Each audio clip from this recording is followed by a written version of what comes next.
Hi.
All right, let's get these likes up as fast as we can so we can let up an opposition. There's a couple people in the request. If you're friendly, please remove yourself from the request. Thank you. Hail Bippity.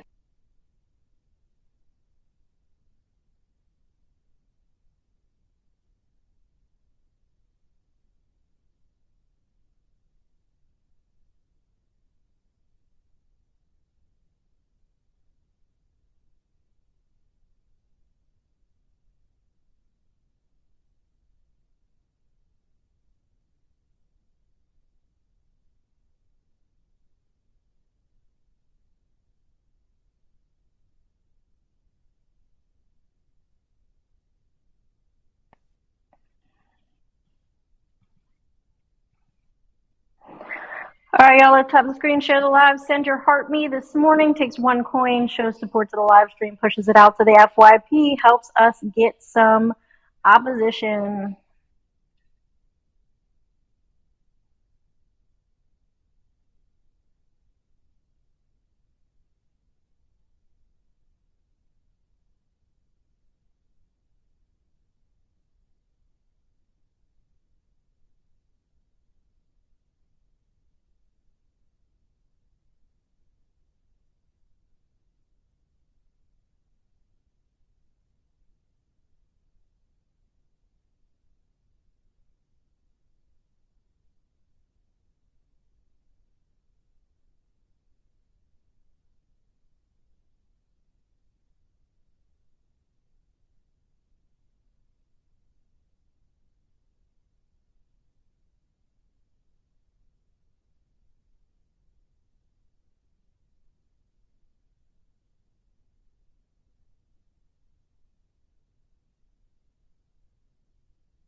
I came up, I had water, I had liquor, I had everything. I didn't watch the game, but the moment I saw that clip of her, I say, bitch, you better get it.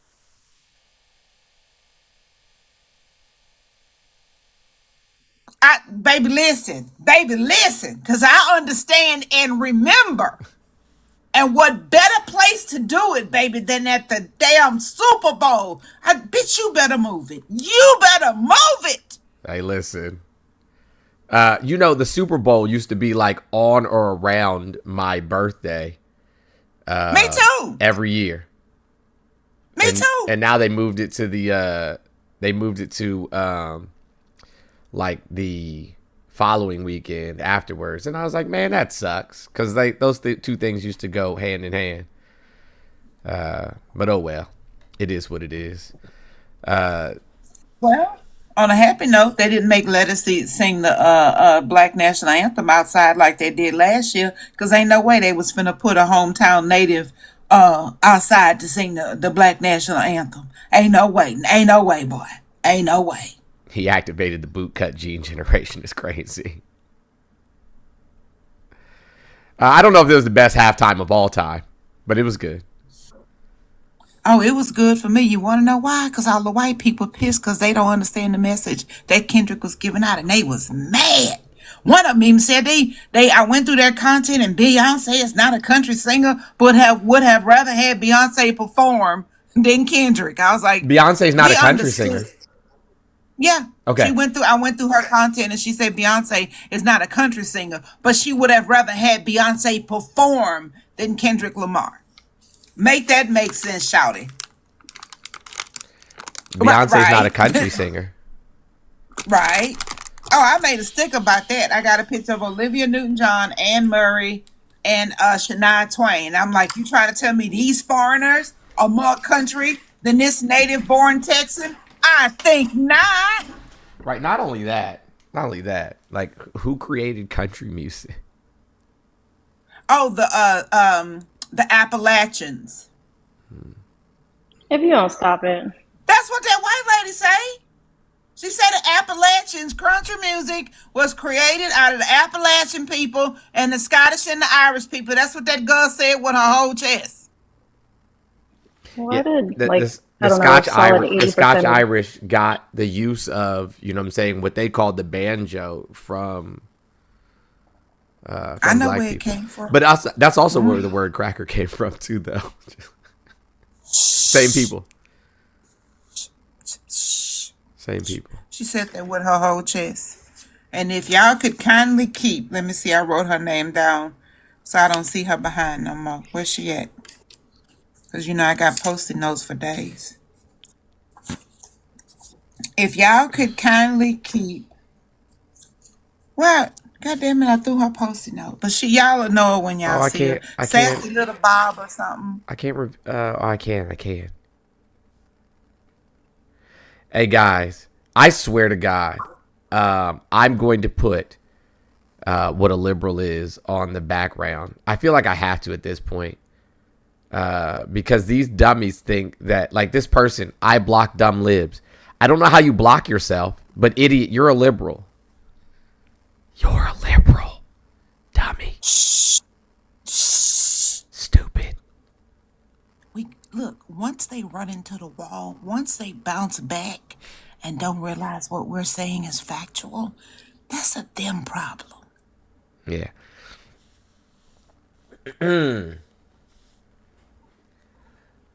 But have you had some water and said something kind about yourself, Jones? Of course I have. Hi, no reds with the gonads. How are you? The revolution is about to be televised. Hey, listen, y'all. Flabbergasted. Why? I'm fucking flabbergasted. Because Auntie just said hi, no rads with the gonads. I didn't really know how to respond to that one. Yours is bigger. Yours is bigger than a lot of men I know, baby. I know what I'm saying. I tell them all the time. I bet your mine bigger than yours. When I sit down, mine touch the water. Yeah. Exactly. Yeah. I was talking to the landscapers. Yeah, these dummies think that 15 million undocumented people came into the United States. Like, y'all are just dumb. We have less than 12 million undocumented immigrants in the United States entirely. Paul G, good job. Paul G can't read, guys. Paul G can't read. It says right here in the big ass blue sticker,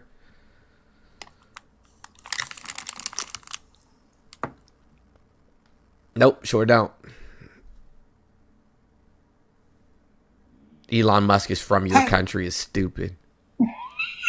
Fucking stupid. I'm not from South Africa. My family's from Zambia. Fucking dummy. Anyways, evangelicals have turned on Trump already. They said that they slammed Donald Trump on Sunday, saying that his abrupt decision to dismantle the U.S. Agency for International Development damaging and wasteful. But you know why, though? You know why they say this? Anybody know why? Anybody? Somebody? Anybody? I'm gonna bet it has something to do with mission trips, but yeah, who do you think? Who do you think funds? Who do you think they get the grant money from for their mission trips? So the churches are mad. The churches is like, yo, what the fuck are you doing? Like, you fucking with the church's money. Literally. I was trying to say, not literally. Not literally. My God, today. Won't he do it? Won't he do it? Haka. Took the money straight out their hands. Hey, church leaders are upset. They're like, what the fuck is you doing, bro? That's what is it Paula White? Is that her name? Paula White, yes. Yeah, that's Takahashi, Hideroshi Hadawada. Right. Eat a duck, fuck a goose. That's what she was in there praying for. That's why you don't mess with the spirit. When you mess with the spirit in bad faith, shit get taken from you because don't nobody understand that shit but crazy people. Hakataka. You're not supposed to be speaking in tongues. Like, that's not something you're supposed to do. Like, it literally says that there's multiple verses about that in the Bible. Shh. But hey, also know when you speak in. Hey, don't tell them. They also don't know that when you speak in tongues, there's supposed to be an interpretation, especially when. Right? Yeah. Don't. No. Yeah. No. Immediately no. Yeah, so, Hakataka. Post-it note pork rind. I'm gonna make up one. Post-it note pork rind. Laptop, desktop. And then all my fucking electronic devices gonna break. And then I knew I done fucked up the church money. At a press panel following the National Prayer Breakfast on Friday, during which Trump spoke about bringing God back into our lives. Keep God in your life. A group of faith leaders, including members of the evangelical community, said that has long been a base support for Trump, said they were concerned about the president's recent moves. He literally took the money straight out the church's hands.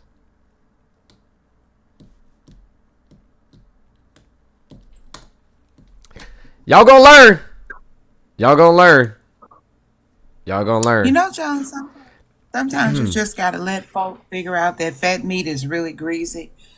And it's really not. Hey, hold on 1 second. Hey, Humble, don't be a bitch ass coward, bro. Accept that invite. Bring your bitch ass up here. Ho. You know, on the list of things I feel bad about, that doesn't appear on it. I checked just to be sure, and it's not there.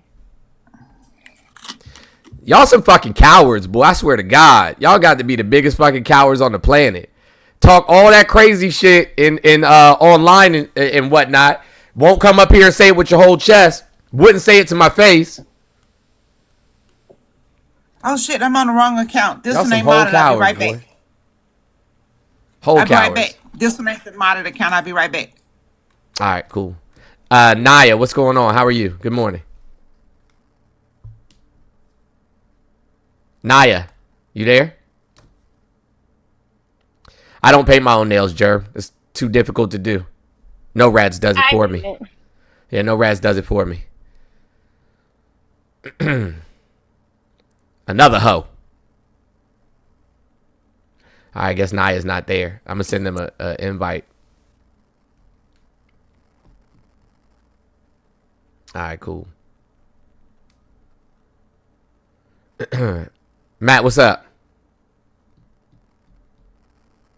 Hey, what's going on? I don't know. You tell me. For I just want to get your opinion on the whole the USAID whole thing going on. Mm-hmm.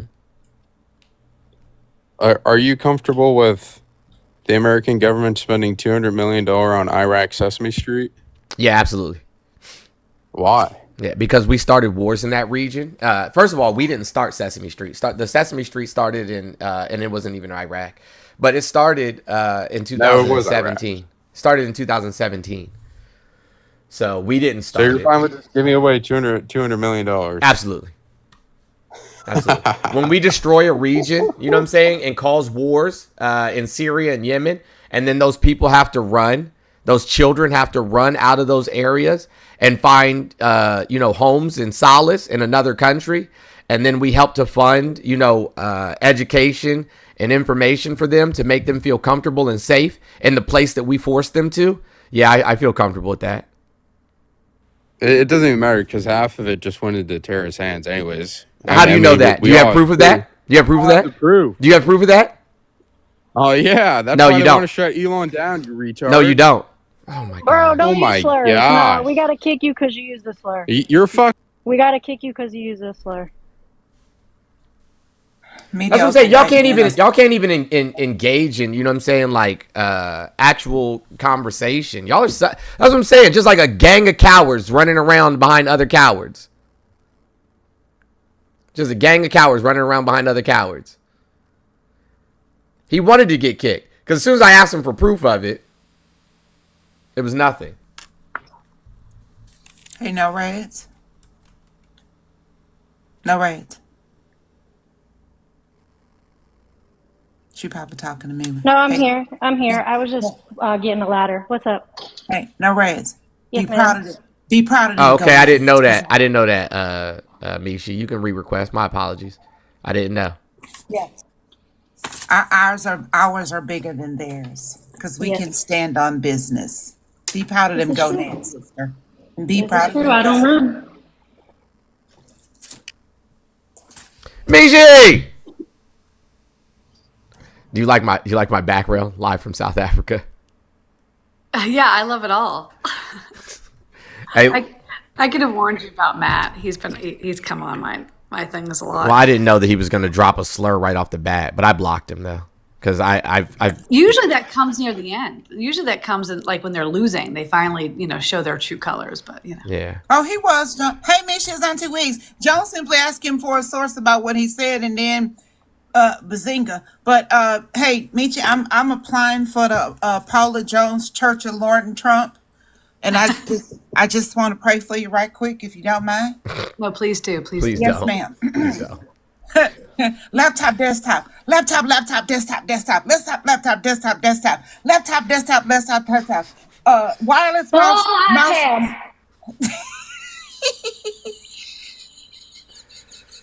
If you go against Trump, you go against God. She been to the church. She goes to the church, bro. God damn it.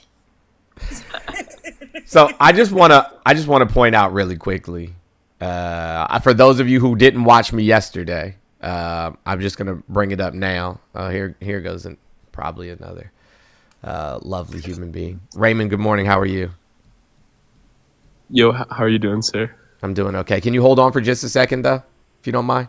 No problem. I appreciate you. Yeah, I appreciate you. JonesX? Yeah, appreciate you. So, I'm just going to read it out loud again because I think that it's important. I think I'm going to read it out loud again. That's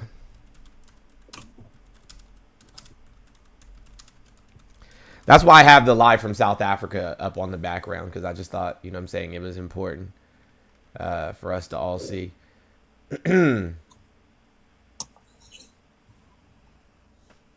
So Trump signed an executive order on Friday for South Africa to accept South Africans, specifically the Afrikaners, which are of Dutch descent, to come here to the United States as refugees.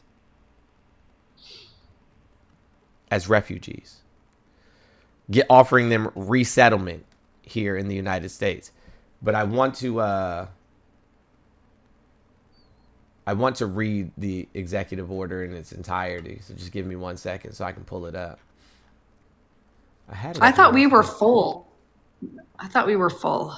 Yeah, no, I mean that's what we said. We said that we didn't want any more immigrants. But so I actually just got my Venmo in the comments. Raymond the Baller 420, in case you want to send me a dono. Yeah, so we're definitely gonna mute you in the comments. So that's not gonna happen. Already done. I got you. I'm watching. Yeah. That's not gonna happen. Look, that was looking glazed. Like he kind of glazed Mr. JonesX, right? It's interesting though that he's picking certain refugees, right? Yeah, just the white ones. Just the white ones. And they said no, from what I hear.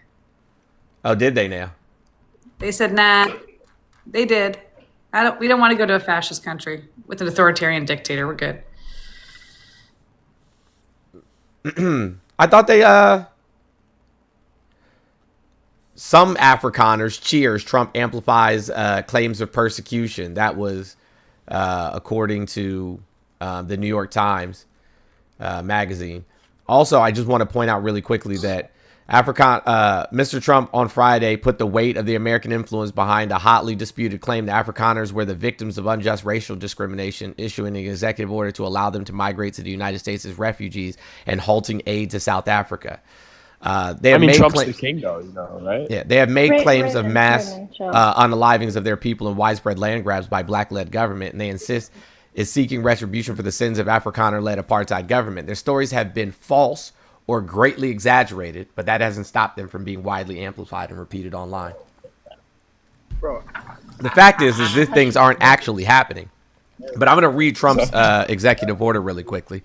Raymond, I know that your mother, didn't show you enough attention and maybe didn't hold you enough as a child. But when grown men are speaking, little boys, shut up, okay? Okay. By the authority vested in me, by the Constitution and the laws of the United States, it is hereby ordered as follows. Section 1, purpose.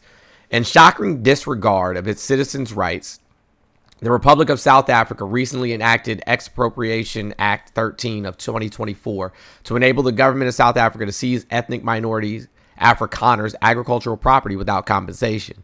This act follows countless government policies designed to dismantle equal opportunity in employment, education, and business. I thought we didn't care about equal opportunity. I thought that wasn't a thing. I thought we were anti-DEI and affirmative action. Hey, MX. Anywho, why are we worried about South Africa though? Hey, be quiet. That's a good question. I thought it was supposed to be America first. That is a good question. Why are we worried about South Africa? You should ask Trump that. Anywho, in addition, South Africa. Education and business and hateful rhetoric and government actions fueling disproportionate violence against racially disfavored landowners. In addition, South Africa has taken aggressive position towards the United States and its allies, including accusing It's Not Real, not H Group, of G-Side in the International Court of Justice, and reinvigorating its relations with Iran to develop commercial, military, and nuclear arrangements. That second part is not true at all. But they did accuse It's Not Real of apartheid and G-Side. But I think that coming from an apartheid state, they would know. Like, I think that they would have a good grasp on what apartheid looks like.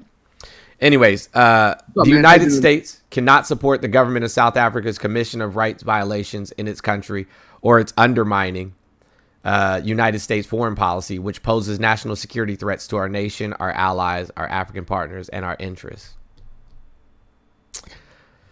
It's the policy of the United States that as long as South Africa continues these unjust and immoral practices that harm our nation, the United States shall not provide aid or assistance to South Africa, and the United States shall promote the resettlement of Afrikaner refugees escaping government-sponsored race-based discrimination, including racially discriminatory property confiscation. This is absolutely insane. So the people that are fleeing their country, seeking a better life and freedom for persecution and, all of those things, we don't want them here. Not the brown people. Not those ones. But the white people, though. The white people from South Africa who are not facing persecution. And I can tell you they're not because they own 60% of the land and over 70% of the wealth in South Africa. And they only make up 6% of the population. Well, almost 7%. Almost 7% of the population. Donald Trump doesn't even understand any of this. Elon's like, do this. He's like, okay. That's it. Somebody said, I explain USAID? Hey, guys, from now on, though, I'm not going to keep reading the comments. If you want to send a question, I just happen to be looking at it, so I'll go over USAID. USAID is a grant program. It's a federal grant program. So people actually have to file for the grant money. Like, they're not just handed, you know what I'm saying, money. They're not just given money. They have to prepare a grant proposal in order to receive funding. And then that funding is determined by congressional approval. Congressional approval. Congressional approval. And so, just in case some of you guys don't know, for 24 out of the last 28 years, the Republicans have been in charge of the House. And the House is who determines where money comes from. You watch this though. They're fine with cutting aid to like literally save people's lives against malaria. But that saves our lives. Okay, we understand that. I understand that. But they won't mind spending all the money to put a flag on Mars. Watch. That's fine with them. Whatever it takes to get Elon and his buddies to put a flag on Mars, we can do that. But how dare we protect people's lives? That's wasteful government spending. We are one plane away from an epidemic, a pandemic at all times. One plane away. We have international airports in pretty much every major city and state in the United States. We are one plane away from an epidemic or a pandemic. Yeah, they'll trade children's lives for rockets. Yeah. You know what Ava Marie said? Ava Marie said now would be the perfect time for them to get on a plane, especially as we don't have any FAA directors and everybody getting cutbacks and shit. I was like, that is diabolical. Do you need help booking the flights? Respectfully. Yeah. So y'all, let's get these likes up to 100K. Hold on, Shay. I'm sorry. Let's get these likes up to 100K. It's 900. Uh-oh, you cut out, Auntie.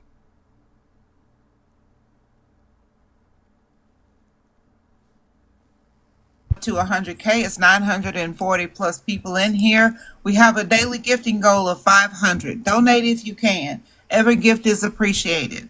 I think you can still subscribe, but you cannot renew your coins. You have to go to a laptop. No. Can you do it on a laptop? Mm-hmm. To recharge? Yeah, I don't care about the coins, though. I don't care about the coins. I'd rather you not send me the coins so that TikTok gets to get their Celia, thank you so much for the $50. Big W Celia getting us kicked off this morning. I appreciate you. Remember, guys, we are live. Amen. We are live on TikTok. On YouTube and Twitch as well. So you can also go and see us there. But yeah, I don't care about TikTok getting money. If you click until the heart is full, it'll be giving from your heart to Jones. Stop it. Oh my God. I see what you did there. Touche, my sister. Touche. Touche, my sister. Touche. I sent you a follow request because I'm not following you on this account. But I got you. My sister. Touche, my sister. My God, today. No, I love beautiful it. Day. My heart to yours. I love it. That's good, Mishi. Hey, listen. Yesterday we had a guy come on here. I think No Rads is familiar with them. I don't know that I've ever spoken to them before. Yesterday, Shay, I'm gonna come to you in just a second. I apologize. But his name was Ty, and Ty said that he made all the excuses. He's autistic. I said, so am I. He said, no, you're not. I said, oh, okay, great, thanks. Oh, damn. Yeah, right. And then he was like, that's not what he meant. He wasn't doing it. I said, okay, Ty, I'm gonna send you a request to turn your camera on. Show it to us. So he turns his camera on and then shows us his dog and inside of his closet. But he wouldn't show us him doing it. He wouldn't show us show us him doing that at all. Wouldn't put himself in front of the camera. Yeah, free that dog for real. Shay, good morning. How are you? Have you had some water? Say something kind about yourself. I didn't ask everybody else, but that's we're in the middle of talking. I'm just getting going this morning. We'll be doing that for sure. How are you? I'm doing well. How is everyone? Well. Good. Yeah, it's pretty interesting. I don't know how many people you guys have had up that are regretting their vote. We've had a few. And some pretty prominent ones that were so pro-Trump have come in and said, yeah, I didn't expect him to do this. And I just look at him and go, what? We told you he was going to do this stuff. Not one thing he has done has surprised any of us. And you guys are talking about spending the money. So riddle me this, MAGA. So it's okay to spend $20 million to attend a football game? Right. You guys are so about the frivolous spending and this and that. But that's okay? Or the $7 million that Doge got in its first week? Why are and we? he left an hour early, Shay. He didn't even stay the whole game. Yeah. Why exactly. are we? He left in like what? I don't know. I think he left in like right before the halftime show. I think he was afraid that they were going to say something crazy to or about him.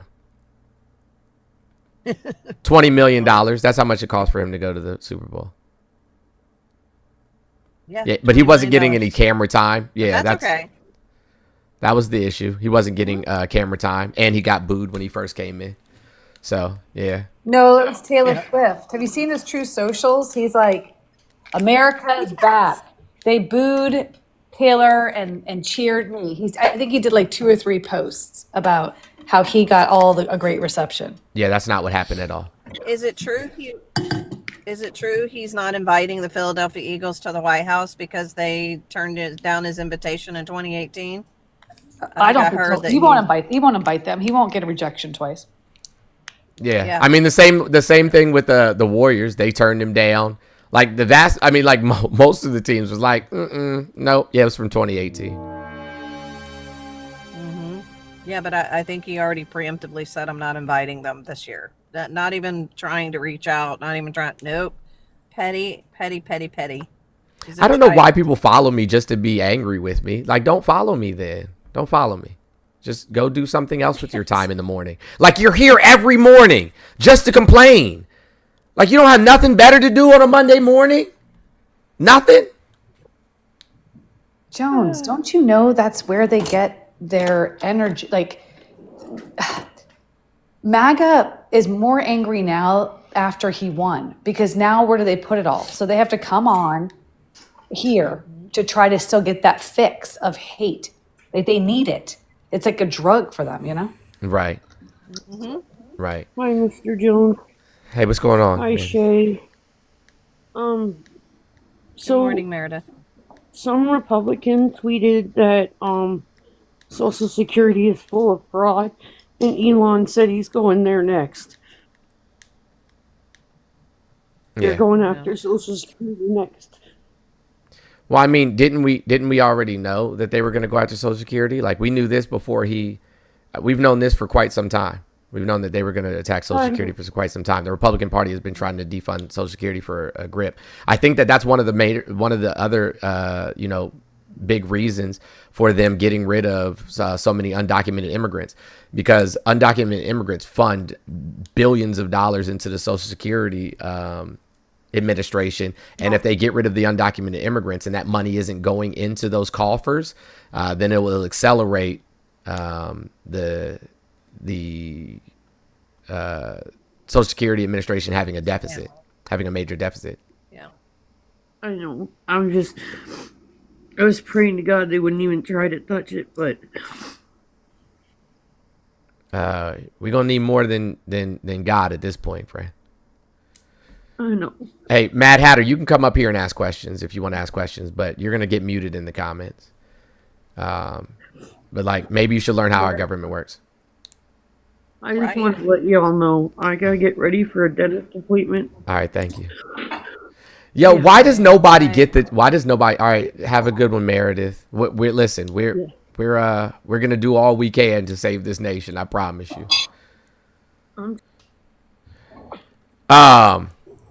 There was another plane crash. What? Let me look it up.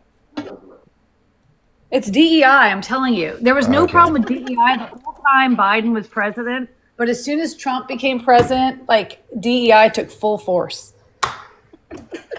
God darn it. In Texas. Oh, really? Oh. Somebody says in Alaska, someone says in Texas. Okay, guys. Well, the Alaska plane crash I thought was a while ago, wasn't it? It was a couple days ago. There was in fact one in Alaska. All 10 people aboard a small plane that went missing was later discovered crashed in Alaska and have been confirmed unalived. What day was this? February 10th. Oh, shit. It's today. Yeah. Oh, it took off at 2:37 p.m. on Thursday. So yeah, it was Thursday that it happened. Jesus. It was a couple days ago. Oh, jeez. But it's been confirmed today. God dang. 34 miles southeast of Nome, apparently.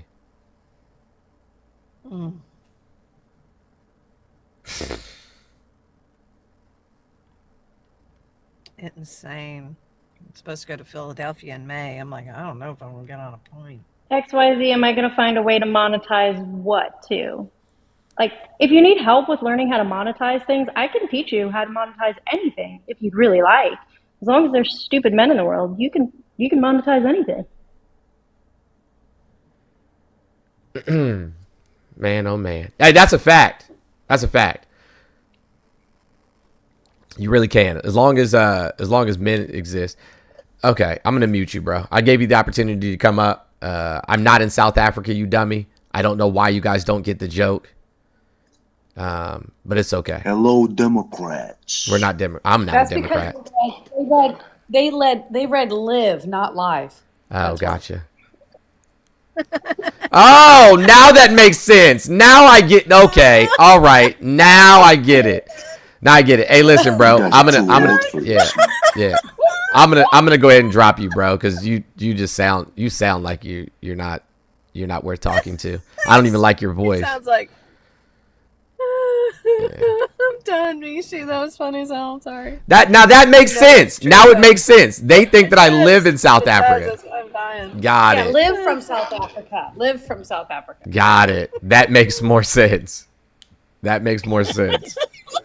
Jesus H. Christ. God. What are we gonna do? Y'all, I don't know. What are we gonna do? Just. Chantal, thank you so much for the $10. I appreciate you. What are we going to do? We are so cooked. We are. Man, oh man. Live amongst these people. Unfortunately. Hey, V Sharp, you got the red bars of death, my friend. You should be able to hear me perfectly okay. Okay, I can right now. Works. Okay. We're gonna pray in tongues. I'll take care of it. Shamala. But I just wanted to share a thought. Months ago, I came up and had an idea of like, what if our government was ran by mostly black people or people of color, etc. And the thought basically came to wrap around to being benevolent racism. And this great Monday morning, great in quotations. I would rather that than this. I'm gonna be honest with you. I would rather benevolent racism than this. Because what the fuck? Hey, listen. DEI has just became the. Hold on 1 second. Hold on. Holding.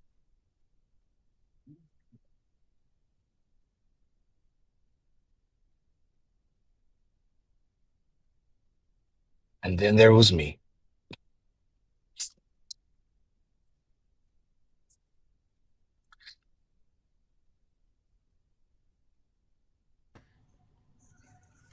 Why so quiet, everyone? But it's fine, Nishi. But yeah, like like I can understand like the deportations and stuff like that, but like straight up barring people out of government buildings and stuff like this, and it's like, and like my rational side or my normal side would be like, why are people letting this happen? But then like the other side's like, obviously because they don't really care. They don't really care. Those people will probably be fine after whatever nonsense that they're doing happens. Um, so No. Those people, by the way, are not going to be I fine. voted for Kamala, by the way. Somebody asked me real quick. No, those people are not going to be fine. No, the MAGA are not going to be fine. Things are going to cost more. They're going to strip away their health care. They're going to strip away, but they're just going to say it's fine because they can't admit that they were wrong. They're going to lie to themselves. Yeah. Yeah, no, they definitely. I'm sorry, really quickly. Leslie, thank you so much for the $40. Leslie said $40 because you live in South Africa. Amen. Amen. Amen for South Africa. Yeah, because amen. you know they just cut off our funding. They just froze our funding, so I needed it. Somebody named MAGA Patriot on Truth Social just truth, and I quote, and Samuel L. Jackson is the biggest racist in Hollywood. What a piece of, the rest. Why is Samuel L. Jackson a racist? I have no idea. What did he do? He black. He performed at the. He was part of Kendrick Lamar's halftime show. What did Kendrick Lamar do? He was Uncle Sam, and Uncle Sam was white. You didn't know that? He trolled Trump during the halftime show. But yeah, he look at these fools. MAGA for life. You guys are so absolutely fucking ridiculous. Like, why? Listen. If I, right, and then just this is just me. I can't really speak for the rest of society nor humanity. I can only speak for myself. If I, right, saw somebody say, oh yeah, the American government spent $20 billion on teaching clowns how to make animal balloons, I'm gonna go look this shit up. I'm like, that doesn't sound right. Like that doesn't sound sensible. Like, I don't think we did that. And then I would go read other sources. Like, I would go look for the information myself. I want to know how this came to be. But aside from that, why is it that people who are seemingly my age bracket or older don't know how our government works? I'm going to say it again. Money is appropriated in the United States by our Congress, mainly the House of Representatives. The House of Representatives has been Republican-led for 24 of the last 28 years. So 2 years during Biden's presidency, we had Nancy Pelosi as the Speaker of the House. And 2 years during the end of Obama's presidency, we had Nancy Pelosi as the Speaker of the House. In those 4 years, the House of Representatives passed more legislation than the other 24 years combined. We have a new holiday, Jones. We have a new holiday. I don't want to know. Aboard Air Force One today, which was posted on the 9th. Yesterday. Aboard Air Force One, President of the United States signed a proclamation declaring 2/9/2025 the first Gulf of America Day. Gulf of America Day? Yeah. As we get rid of Black History Month, right? At least we have Gulf of America Day. Because that's going to help us. Does he not know? Never mind. MAGA taint sniffing gangrene said Congress needs to pass my bill renaming the Gulf of America so a future America last Democrat can't change it back. You know that Mexico is part of America. Oh, we don't want to tell that. Right, that was a secret. Like, who cares about what the name of a body of water is called? Like, who the fuck cares? And here's the kicker: it's only the 100 miles of our coastline.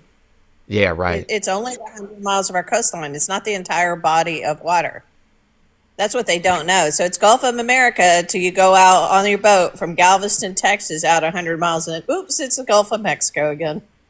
Right. I think California should. I think Mexico should reclaim the Gulf of California. Ooh. A lot of people don't know about that body of water. But what do I know? I think they should reclaim all of their land. Texas, Mexico. Yeah. I mean, Texas, New Mexico, Arizona, California, all the way up to Oregon, all the way down to Florida. You know, when we said we weren't surprised by what Donald Trump was doing because we've warned everybody, I actually have to say I'm a little surprised. Like, the Gulf of America was not on my bingo card. No, it was not. No, that was not. I mean, I knew he'd kind of go in, and I actually didn't think he would come in and break this many laws in 2 weeks. Literally, he's already broken. He broke the emoluments clause. Been breaking that. You know what I'm saying? He broke that many times in his first administration. Then the First Amendment, separation of church and state, the Establishment Clause. I mean, just like he's like laws. Who gives a fuck about laws? I don't care about laws. The Logan Act, yeah, he broke that before he got in office. He's broken over 20 laws since he's been in. And here's the question: where's the accountability on that? Good question. Like, how can he just continue to break laws without any? There's a video that I want to play for you guys so bad, but I'm gonna wait a minute, and you know what I'm saying? Because it's that I don't know who the fuck this person is, but he says I'm full of shit and he has receipts. I'd love to hear it. So let's go, buddy. Let's hear what you got to say. Well, you were mentioning that the only way they spend money is if they get it appropriated by the House, right? He also needs to leave Mount Denali the fuck alone. People of Alaska do not appreciate his BS name change. I agree with you, Katie Cakes. I agree with you. I had a highlighted message from Twitch I had to read. Yes, funds are appropriated by our House of Representatives. All right, what about these shell companies that are able to spend money at will to be the Treasury's pocketbook? What's that now? So you know the company USAID, right? Yes, it's not a company. USAID is not a company. It's part of our government. It's not an independent. Yeah, it's not an independent company. So it's funded federally, correct? It's part of our government that we spend our tax dollars to fund. Yes. Yes. Okay. So I told you I had receipts. Go to datarepublican.com and search. Go to what? US. Dude, your background noise. I know. Sorry. Yeah, I'm at work. Yeah, my bad. Datarepublican.com. Search under their federal grants. USAID. Datarepublican.com, bro. That's not a what is that? Yeah, search it. Jesus Christ. Background noise. Sorry. 1 second. Dude, that's not a reliable source. Yeah, like this isn't that, bro. This isn't real. I'm not about to use it. Like, it has X on the side of it. Like, this is crazy. It has Charlie Kirk's quotes from Charlie Kirk on the front. It's not an unbiased source. Like I said, search under their federal grants. Search USAID. There's a little search bar. Search USAID, and it's got a list of every single dime that our tax dollars have gone to overseas. Now I got to go back to work, but you search it and you'll find it. Yeah, but that's not a source, dude. Do you know how to read source? Do you know that it cites where it's coming from? You couldn't use that on a college paper. Look it up and tell me I'm wrong. You're wrong. Do you believe you didn't look it? Somebody said. Go ahead. You believe they spent that money on sushi, don't you? No, they spent it on sex change surgeries in Guatemala. $700 million on sushi and sex change, really? No, that's not what I said. That's a party. Legit? That sounds like a party I want to go to. Same. Right? No else? A party I want to attend. Damn. Is there whips and chains and toys? Are we getting tattoos while we're there? He probably believes that Chelsea Clinton used U.S. aid to pay for her wedding. Somebody said that the USAID is not part of our government. Except for the USAID has a .gov website. Except for USAID is an independent agency of the United States government. Yeah, what about the Be Best and Melania's campaign that was paid for? Ivanka's campaign was paid for from USAID. Yeah, to helping women abroad, build women entrepreneurs abroad that she didn't actually spend any money on, that she actually pocketed most of the money. I'm not scared to look. I've seen all of this already. You can run. We've seen all this, guy. We've seen them say that Chelsea Clinton spent $4 million of U.S. aid for her wedding. It's not true. There's no receipts. Yeah, like the very first thing on the list is the purpose of Zimbabwe assistance program in malaria. That's good for us. We do want to stop malaria in Zimbabwe because, again, we are one plane ride away from an epidemic or a pandemic. So that's a good thing. Keep going. The page that's doesn't a good end. thing. The Sure. page doesn't end. Keep going. Okay. Global Development Alliance activity working with a set of stakeholders, including other donor organizations, private sector, and non-governmental organizations to electrify and provide telecommunication to health facilities in sub-Saharan Africa. Good. We want that. We want that. Dude, wildlife conservation. We want US, that. World Wildlife Fund. We want that. United Nations Human Settlements Program. We want that. Yes. Yes. We didn't create it though. It was already on since 2017. Go ahead. You're clowns. I'm so sick of hearing about Sesame Street. No, yes, I want you to be quiet for just a moment, okay? There's nothing wrong with providing early childhood education for children who are underprivileged. Like, honestly, these kids learn emotional maturity, they learn emotional appropriateness, they learn their numbers, they learn basic letter sounds and how to begin reading and number. Like, it is so crazy to me that you would not want children to have an early education head start. Because when we do that, we see people come from those countries, come here, immigrate here, and become fucking doctors and all kinds of shit that help our country. Like, not wanting to help kids is the sickest shit I've ever heard. The sickest shit I've ever heard. Mm-hmm. No, Rad, it's not about that. If Donald Trump said he was going to expand Sesame Street to other countries, they would cheer it on. It has nothing to do with anything but that. I know, but it's just sick that all they've been talking about is Sesame Street. And when I ask them, what do you have against early childhood education and kids learning? He runs. But it's not here. I mean, we're getting rid of Sesame Street here. Aren't they defunding PBS? Yeah. Like, we won't even have it here. Mm-hmm. Like, it's fucking crazy that you guys hate kids so much, but want to force people to have them. Like, it's wild. That's wicked work. It really is. You know what they're doing? They're going to deport Rosie? Rosita? Yeah. Rosita. Rosita. They're going to deport Rosita on the last show. They're going to build Trump Tower where Hooper's store was. Stop it.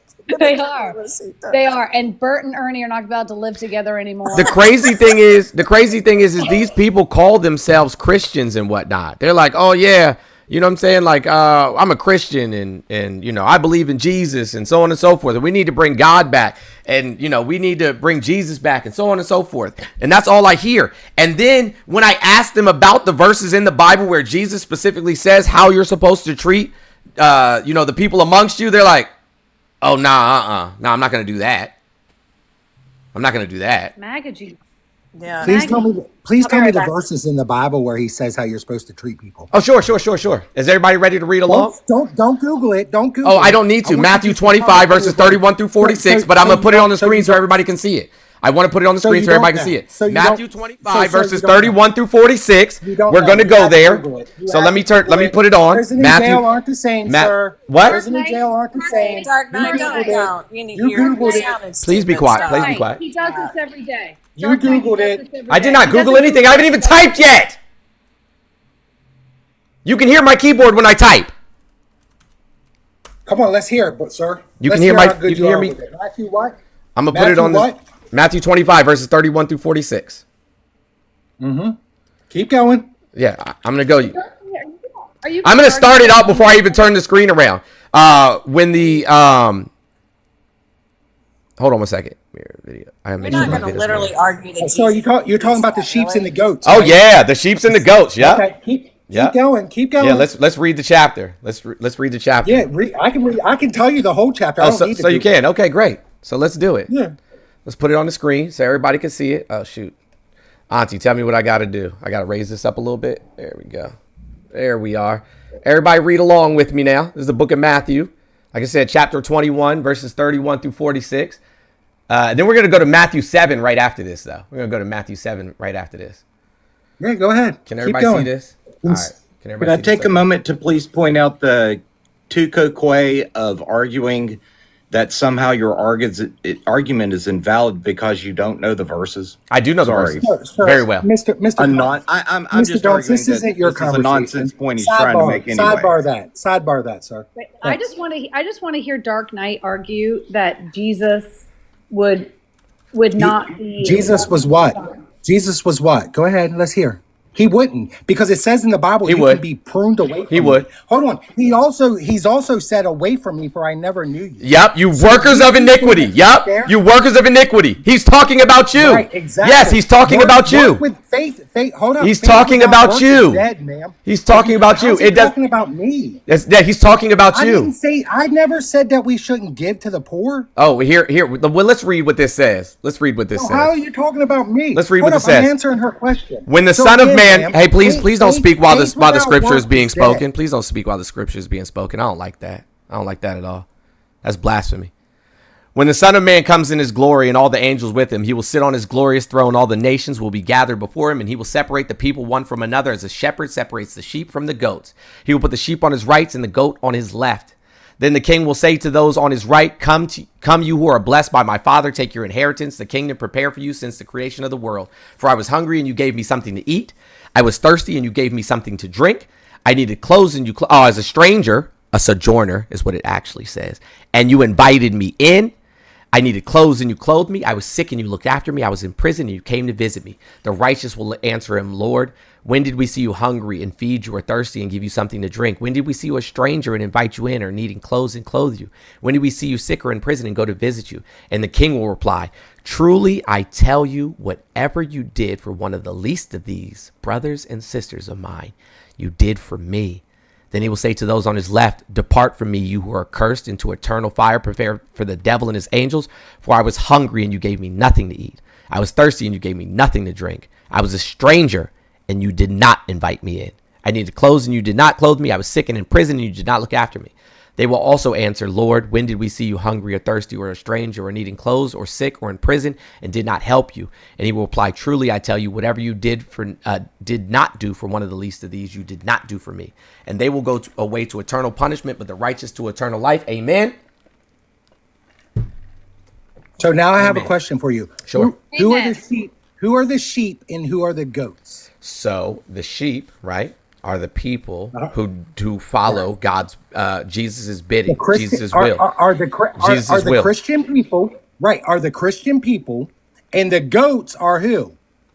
The people that don't believe in Jesus, the people that you don't. You don't.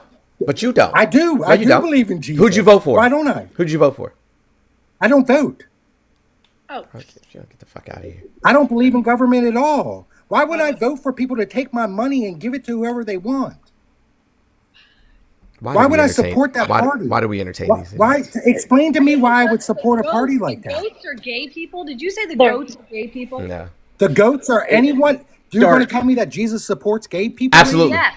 Yeah, absolutely. Hold on. Absolutely. Hey, hold on. Forrest, chill out for a second. No, Raz, go ahead. I'll prove that he does in a minute. I'll prove that he does in a minute. Okay. Go ahead, no, Raz.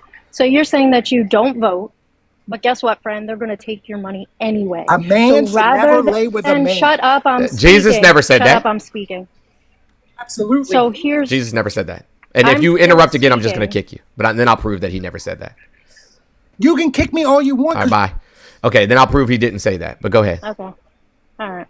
Go ahead, no, Raz. What I was going to say is if you don't vote and then you say you're a Christian, you're stupid because they're going to take your money anyway. So they're going to take your money anyway, at least vote for the people who are doing the things that align most with Christ's values that he taught you. Because if not, you're just a fake ass Christian. Correct. Could I make a possible point, Mr. Jones? Sure. Okay, so I don't know if you guys know this about me, but my dad is a PhD in divinity from Emory and did his postdoctoral work at Exeter and is a published and respected biblical scholar. And he quite literally beat the Bible into me. I had to read it 3 pages a day, every single day. I had to outline occasionally things that he would so I know that book very, very well. I also had to learn the red ink in Greek. What the fuck?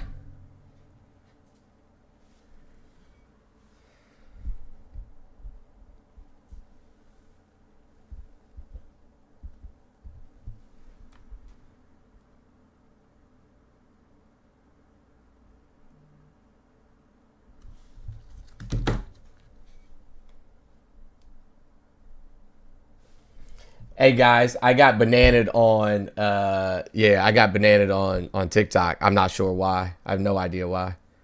They're on some bullshit right now. I didn't violate any community guidelines. We need everybody to just come over here cuz you know what I'm saying, like they're getting dumb with this shit. They're getting absolutely ridiculous with this nonsense. Hold on one second, y'all.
They didn't grant my appeal, guys. So I don't know. Like they literally are on some bullshit on TikTok. Like I didn't violate any community guidelines whatsoever. It just says we found that your live violates community guidelines, but it doesn't say what community guidelines I. Hold on. It says sexual exploitation and gender-based violence. See, that's why I said you gotta wait for it to update. Because that's the one where you have to wait. No, this is new. It just came up afterwards. All right. Thank you for the new subscription, Kimmy the dog mom. I appreciate you. Anywho. All right, bye. Okay, bye.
Hold on a second, guys. I'm about to log into my other account.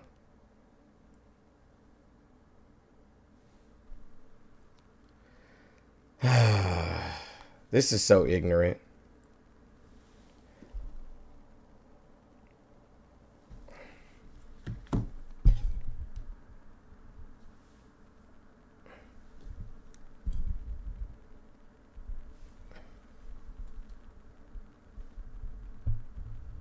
I don't know, guys. But yo, 7 you know what I'm saying? Being banned for 7 days when I didn't do any of the things that it says I did is absolutely crazy. I didn't harass anybody. I didn't bully anybody. I definitely didn't say anything that was sexually explicit.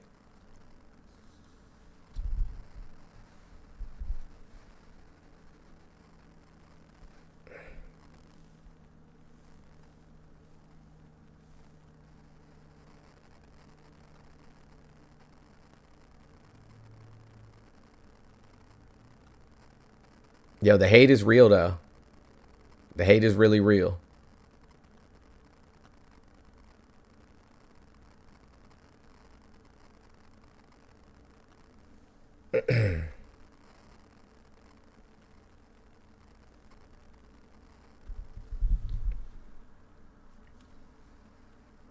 What did I say that was sexually explicit in nature? I didn't say anything that was sexually explicit in nature.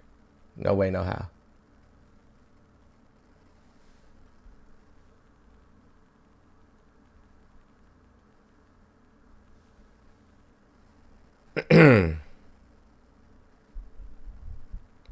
Hey guys, run the likes up and then share it to everybody. I'm gonna send it to Mishi though.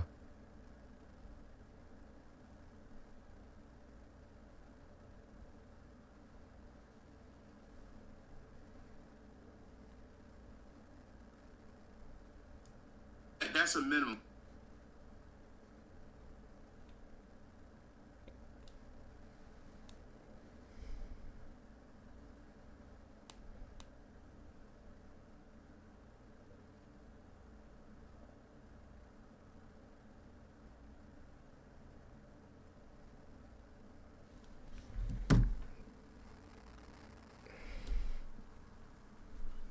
What up, I don't dude? remember going live today. Can you set up a call in like Javon has? Yes, I can, but I need NORADs to send me the number. But yeah, I can do that.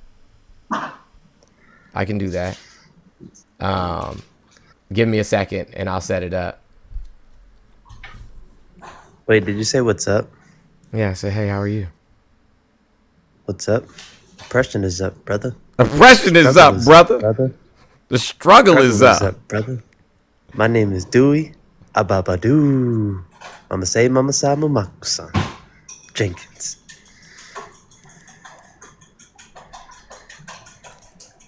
Oh man, oh man.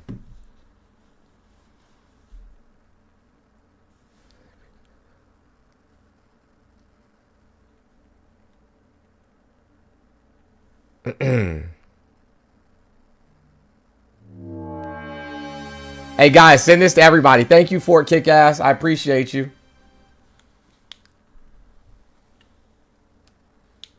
I'm gonna set up the call-in number here in just a minute. I should have been done it for real. I don't know why I didn't. I just haven't yet. But yeah, I'll set up the call-in number. Got that free Prime sub, yep.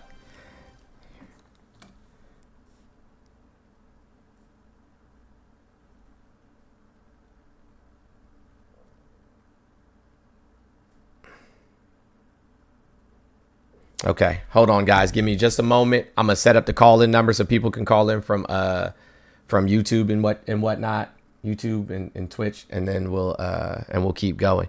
I got bananaed.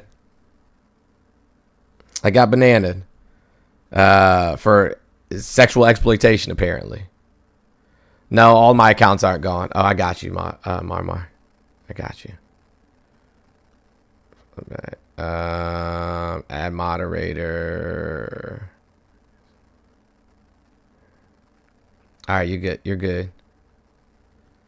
But send it out to everybody else though. Dill, I got you. I never go live on this account, so that's why there's no mods on here. Nikki Bounce, I got you.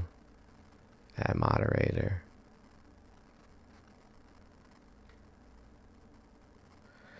Hold on. How do I have 30 mods on here? What the fuck is going on? What's up, Doug?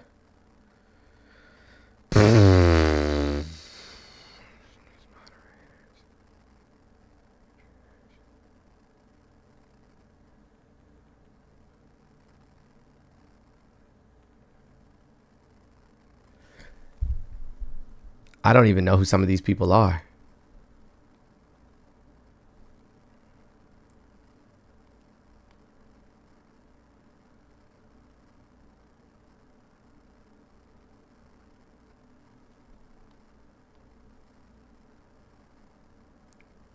I can't even believe some of these people are even moderators on here.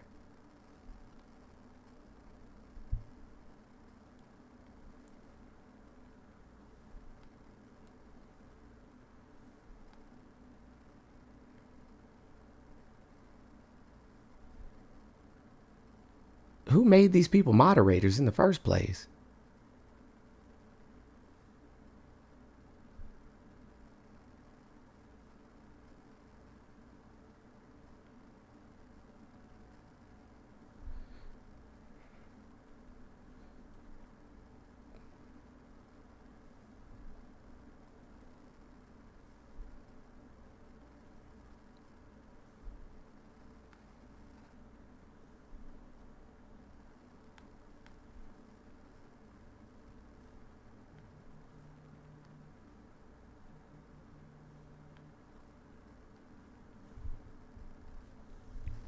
Anywho, hey guys, make sure that we share it out.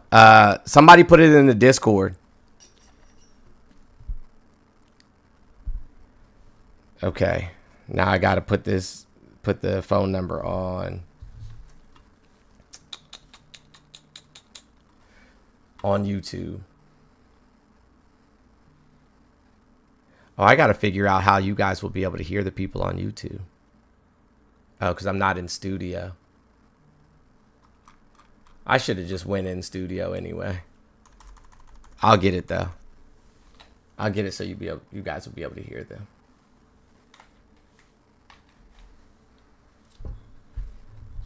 Thank you, Katie.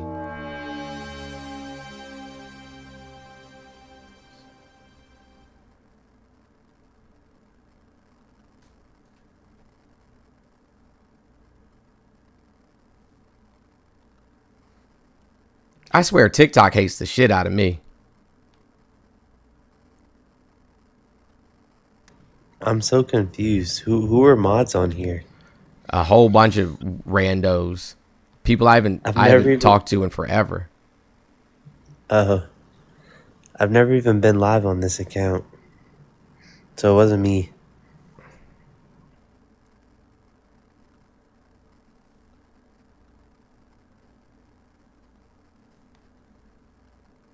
I got you, Nikki. Sorry. I gotta just make sure that, you know what I'm saying, like I get the mods up.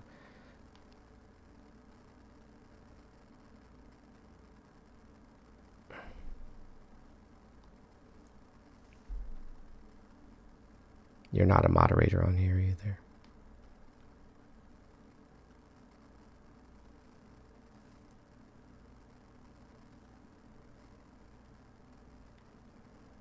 Got you. I already got you as a mod, Kiki.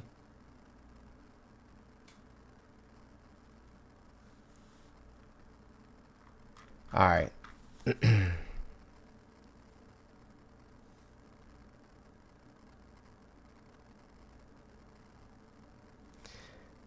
Guys, make sure you get this out to share this as much as you possibly can. I can't believe they banned me for 7 days. That's crazy. Well, like I said, I legitimately didn't do anything.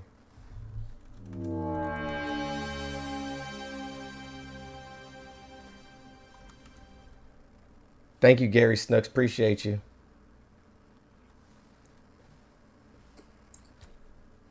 Good morning. What's up, Steph? I was just gonna say, like, I have 6 accounts now that are on Banana, so you know, they're getting us all. Oh, you got Banana too? Listen, I went 6 months without ever having an issue. Yeah, that's what I'm saying. Like, I go for months without being Banana. Like, on my main account, mostly, I never get Banana. But for somehow, all of a sudden, it just started happening. I usually don't talk about it, but for 6 months, nothing, no issues. And trust me, I mean, it was the trenches, no issues. I've been, like 10 times in 6 days. That's crazy. Like all my accounts. I had a few of them this week myself. They only last a few minutes. No, mine is banned for 7 days. Yeah, no, that's what mine said the past couple of times. And I said literally nothing at all, but somebody just got butt sore about the information, I suppose. But yeah, if I found if you just back out of the app, like wait a few minutes, come back in, it's fine. There's something different with the algorithm. I don't know what it is, but we can combat it. We can work against whatever's going on by tapping, sharing, sending heart me's, engaging, whatever you can to protect the live. I usually like whatever you can do, whatever engagement you can do, just do it. Help us out, please, because they're getting us. They're getting us, and I don't know what it is, what we're doing, what we're saying, but there's some sort of algorithm change. So if guys just engage as much as you can, send the heart me's to this account. This is new. He's on this one right now. It helps so much. Add him, share this, whatever engagement, roll the chat. That's one of the best things. If you guys are in here and you notice, hey, it's a little quiet, not much going on, just start spamming the chat. What's up, Fent? BBGB, and I never say that.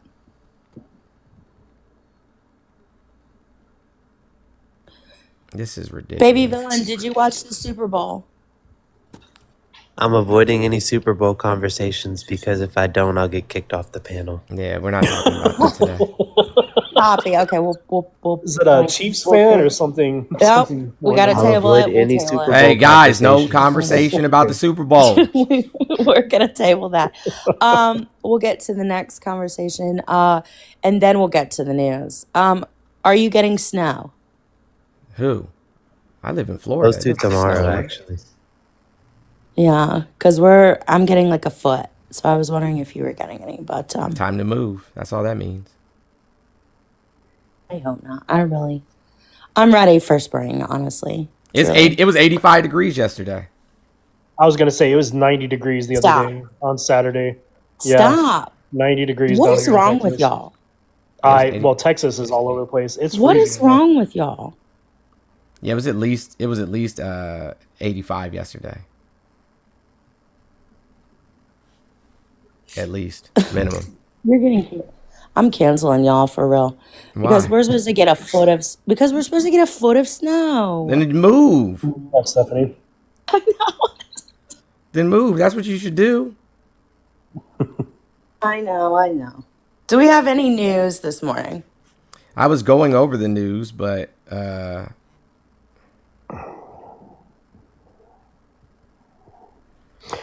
Trump's instituting tariffs on aluminum and steel. Well, I see he's putting the 15%. He's removing the tariffs, you said? No, he's instituting tariffs on aluminum and steel. Oh, great. And LNG, all LNG. So all natural gas that they're exporting out of West Virginia right now. Going to be 15%. Didn't he just sign an agreement? Well, take credit for signing an agreement that Biden did for LNG with Japan. Yeah, that makes sense. But we export a lot still to China, and they just hit it with a 15. So enjoy your prices. Yeah, I swear we're the worst. We live in the bad place. Yeah, we do. That's such a good show. Criminally underrated. No, it was great. It was a great show. Oh shit, my bad. I was like, what the fuck is that?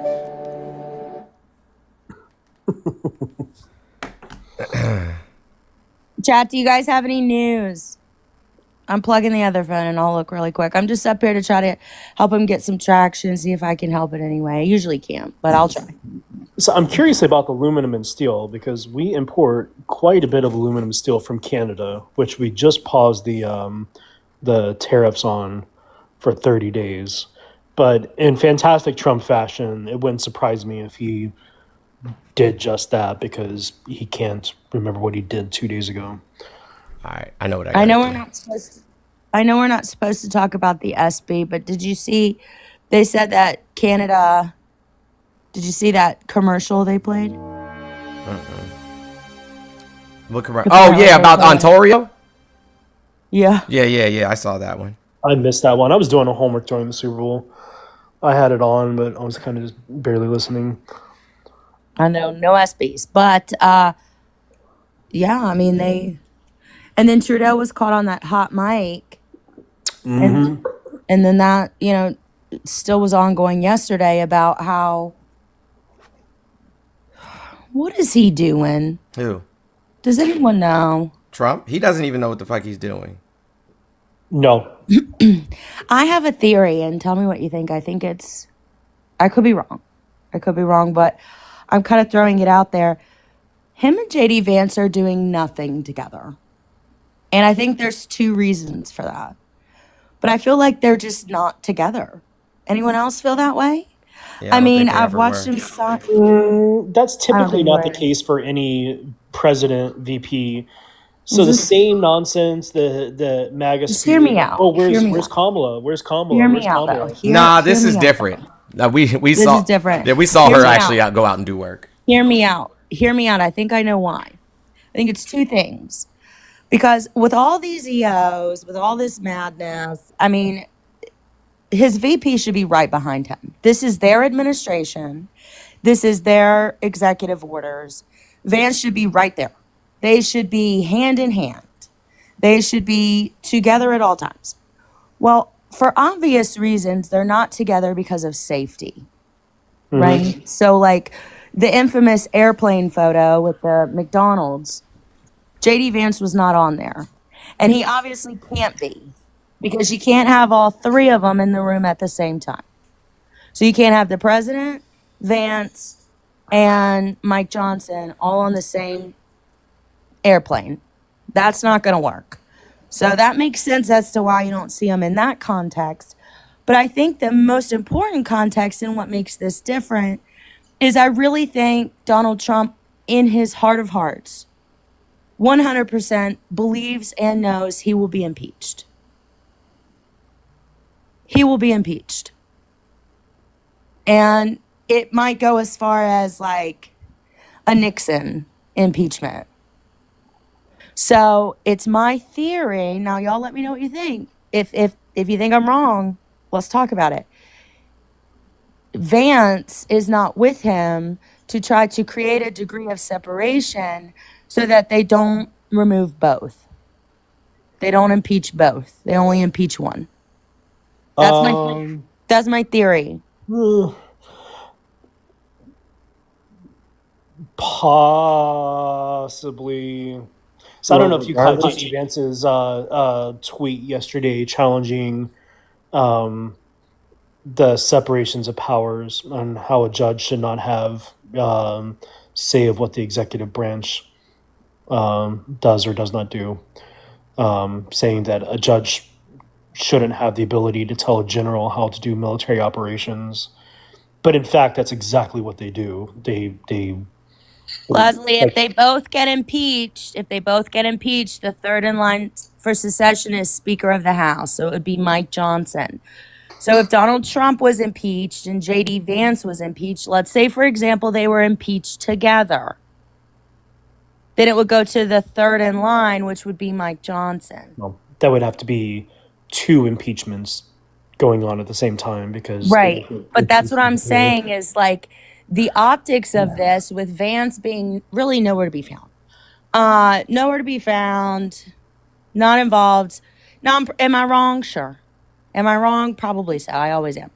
But I feel like they're apart because Vance really needs to say if the hits the fan, look, it wasn't me.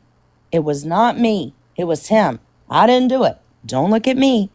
I feel like they're obviously together, working together, duh.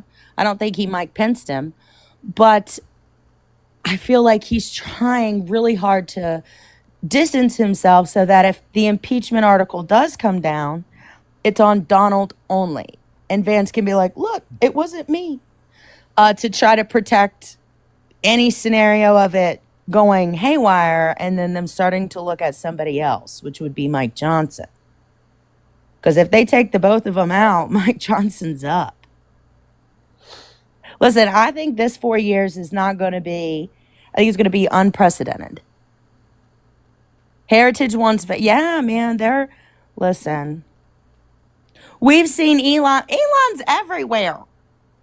Elon is at every function. Elon is holding the government hostage. Elon is doing it all. But Vance, crickets.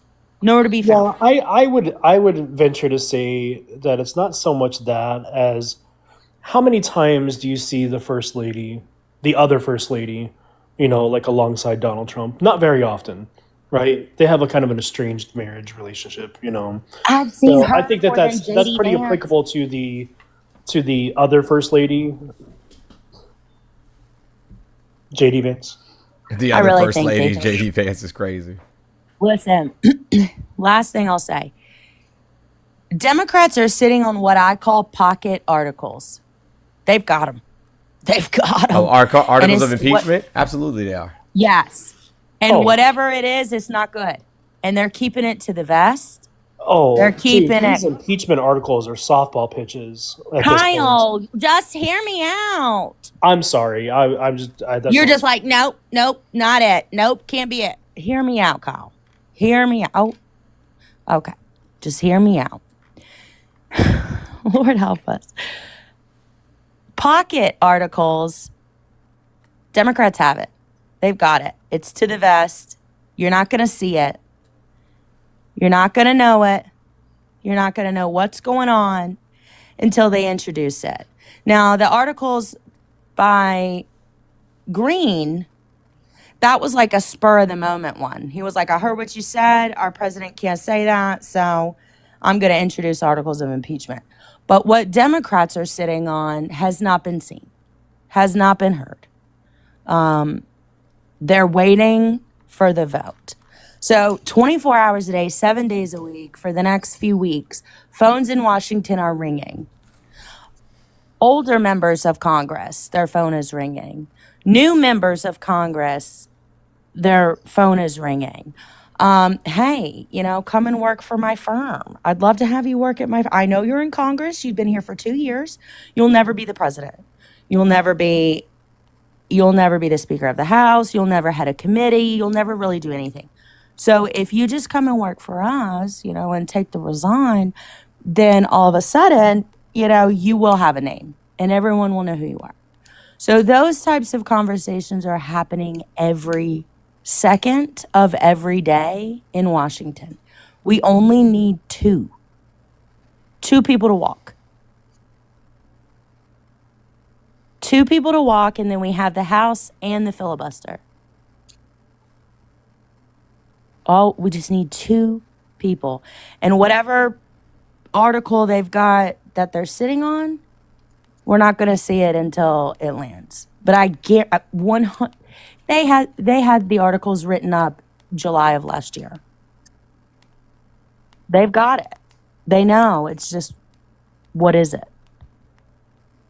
Anyways, I'm done yapping. I'm sorry, chat. I yap a lot in the mornings. Coffee, ADHD, the whole.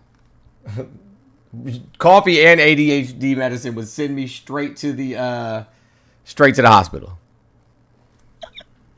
Anyways. Yeah, but what I'm saying is with the filibuster, like if we have that control of the House and we have the Senate filibuster, then they're going to have a really hard time. That's why they're asking for this separation. They know these phone calls are happening in Washington. They know that everybody and their brother is getting an offer right now to come work for a private firm. You've been in Congress 2 years and nobody knows who you are. You'll never be the president. You'll never head a committee. You'll never be Speaker of the House. So might as well resign from Congress, come work for us, and then look, you'll be on every headline in the world. You'll finally be known. That's all it takes. Just walk away. Those conversations are happening. Who's going to do it? Somebody's going to do it. Somebody will walk. The question becomes who. There's 3 special elections, New York 21st and 2 in Florida. The 21st in New York is the Albany district, Elise Stefanik's. Now that one can go either way. We were looking at the candidate the Democrats put up the other day, and he looks promising. And that district has a really good chance to flip. The 2 in Florida will be really hard. It's 30A. Yeah, but Jones, but it's 1 in 6. 1 in 6. And the one's Matt Gaetz, right? 6 is Matt Gaetz. 1 is Matt Gaetz. I don't remember 6. I don't remember who 6 is. I think isn't that like Route 30? Isn't that like over there near Destin, Fort Walton, Panama City? Is that flippable?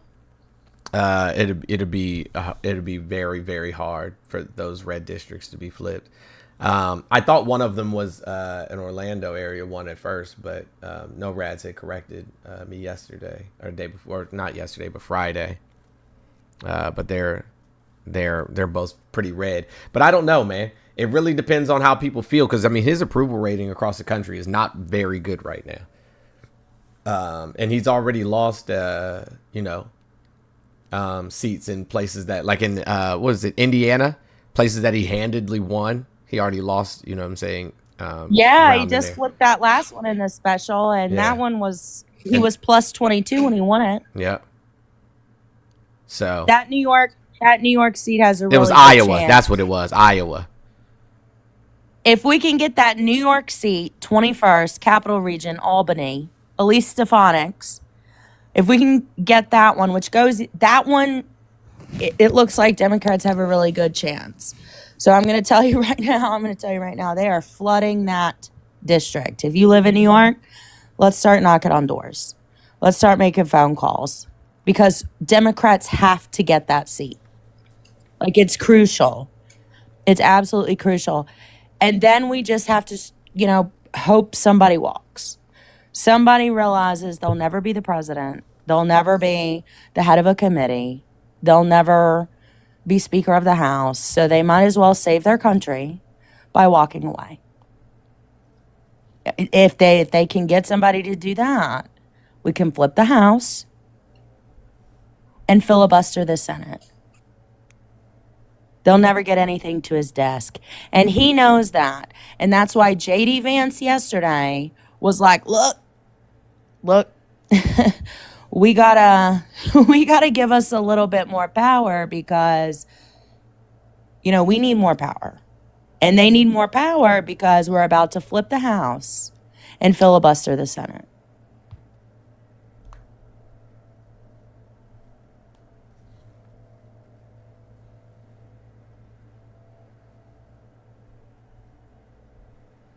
Anyways, thank you guys for letting me ramble. Sorry, I'm just rambling, but do we have any MAGA in here? Anybody that wants to talk? No, they don't want to come up here.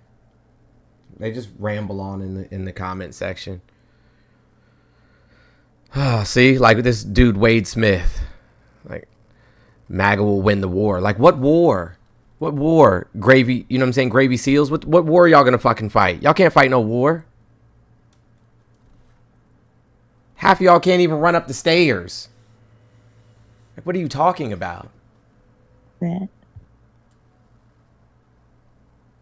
I just wish that you guys would, like, you know what I'm saying, like, come to reality at some point. I'm so serious. We were talking Jones, we were talking about this yesterday. Do you think, now hear me out again, I know it's the 10th time I've asked, but they're NPC, you do this all day.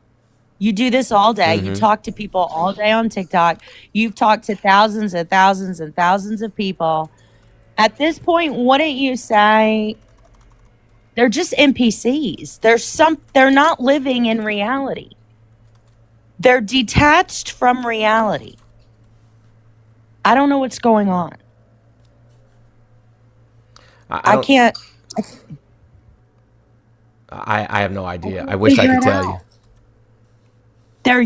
A lot of them are young.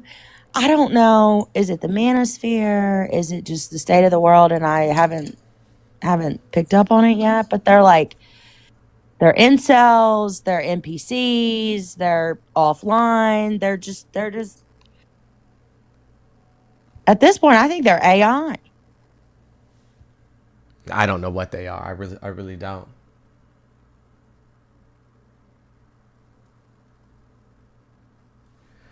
I'm trying to make a background for YouTube and stuff like that so that we can get some traction over there. Absolutely. Oh, not that guy. Oh my God. You guys can talk to him. I'm going to go on mute.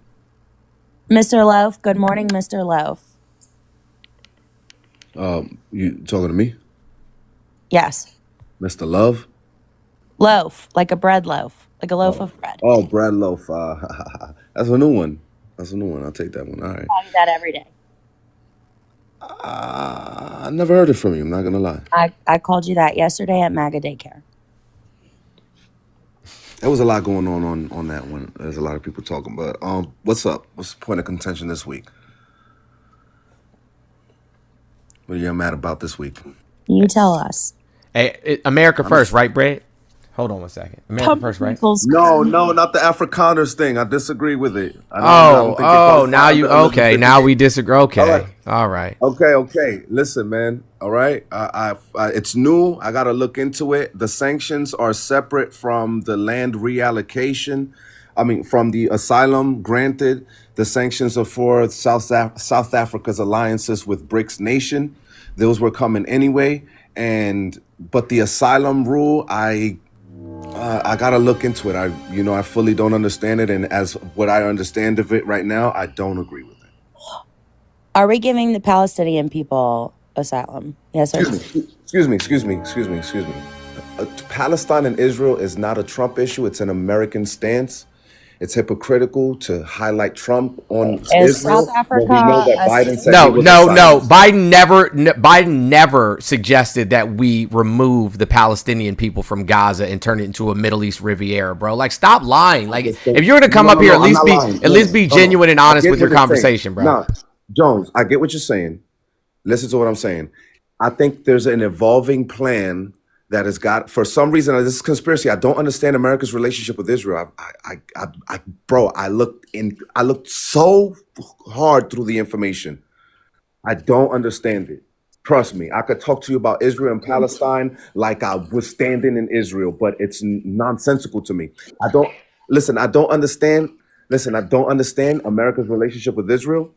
At the end of the day, I think there's like an evolving plan that every single president will execute, because these people, they stand with Israel no matter what. Donald Trump's biggest donor, Miriam Adelson, is the biggest donor of a Z group, the biggest Z group on earth, the biggest Z organization. You don't pick up. Yes. You don't pick up what I'm putting down. I got you. My bad. Go ahead. She is the biggest donor of the biggest Z group.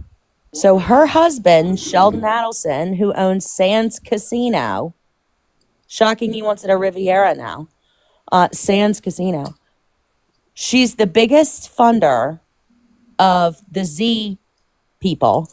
And now she's Donald Trump's biggest donor.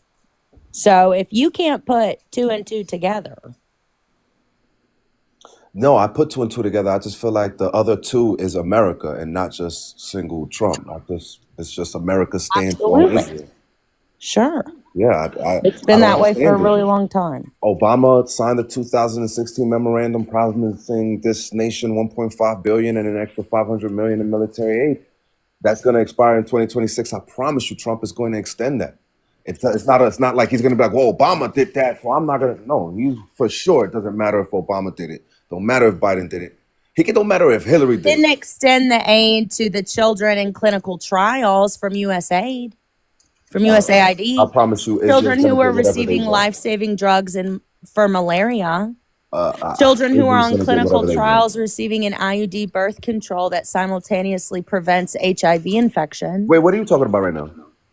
Are you talking about Israel now? I'm kind of No, I'm talking about very critical things that were funded that Donald Trump stopped. And when asked if those trials and those how did we get there? funding grants could continue, he said no. All right, but so you're telling me that he's now going to have a how did you even get there? altruistic humanitarian response when he isn't having an altruistic humanitarian because y'all hate me right now? I really don't understand how you even made that leap. Can somebody explain? I thought we was talking about Israel. Really explaining that but how did you make that leap? Today he has the opportunity to extend humanitarian relief. He's saying no. So you're making the assumption that one day he will say yes. Well, he might say yes one day, but today he's saying no. No. I said that no matter what, I said Obama signed the 2016 memorandum promising Israel 1.5 billion in aid and an extra 500 million in military aid. And I promise you, that expires in 2026. Trump is going to extend that. He's not going to. And I'm telling you, he's not extending humanitarian aid now. That's being lost. You're not understanding. Like children Israel is in a Africa separate who are issue from receiving humanitarian aid. life-saving malaria America medications. no, Stephanie, you're misunderstanding me. America cannot give aid to anybody in the world, not 1 cent, and I promise you, Israel will still get taken care of. It's a separate. So I'm telling you, I don't understand Israel's relationship with America. I don't. That's what I'm telling you. It's not about humanitarian aid with Israel. It's just about taking care of them. Point blank. Period. And that's what I'm saying. I don't understand. Now I have to be delicate with this, but do you know what year Israel obtained statehood? 1948. And do you know how they got it? There was a contract with. I think this is a conspiracy. There's a thing where UK promised them. What was that? They promised that UK gave them land for what was it that they asked for? They financed this. Go and research. There's something. What's the BoFund contract? Am I? It's been a while since I read it. The BoFund contract. Correct me if this is it. I can't remember the name off the top. I'd have to go look again, honestly. Too. So we'll go and we'll research. I'm not around the and we'll get back. But I do know that your answer will be there. Yeah. But what I'm saying is this is a separate relationship that stands outside of quote unquote humanitarian aid. We know that Israel doesn't actually need humanitarian aid. They're one of the most advanced societies, most advanced nations in the world. What I'm saying is that we can't hold Trump to the fire for something we know that is an American stance. That's all. Okay. All right. And speaking of that and American stances, I just want to remind everybody we are tracking Donald Trump. We are tracking Trump Golf Track, the golf tracker. He has spent 21 days in office. And during those 21 days, the price of eggs has risen, and we could track that there. The day he took office, it appears that it was $6.12. Right. And today it is $7.09, so it's going up. Right. Gasoline has also gone up since the day he took office. He has spent 4 days out of the 21 golfing. So if he doesn't have the pen in his hand, he has the golf club. Those days golfing represent 19.05% of his presidency. So while he's getting Elon Musk to take over the federal government and he can't seem to put the pen down, signing all of these executive orders, he's also golfing. So he's literally playing in everyone's face. Okay. Well, the economy is made of many different factors. It's a moving beast that needs a little time to regulate. So we know that the chickens.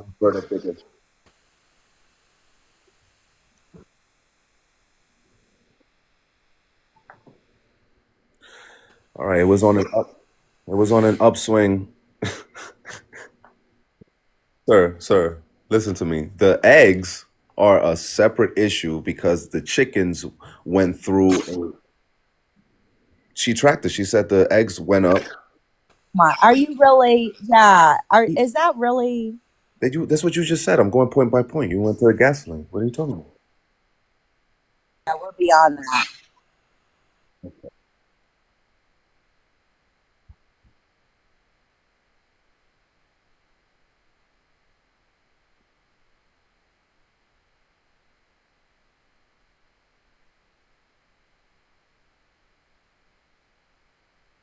Yeah, like bread. No, not like bread. Not like big bread. No, not like big bread. No, not like big bread. Little loaf? Very clever. Oh, he changed big to little.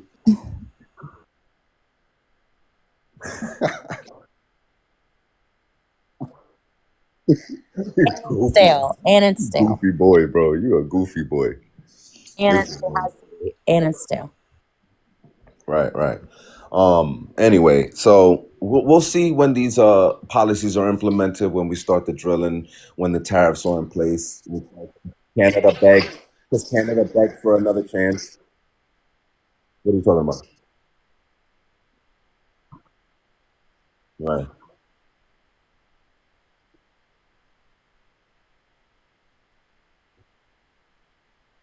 We don't have the refining capabilities?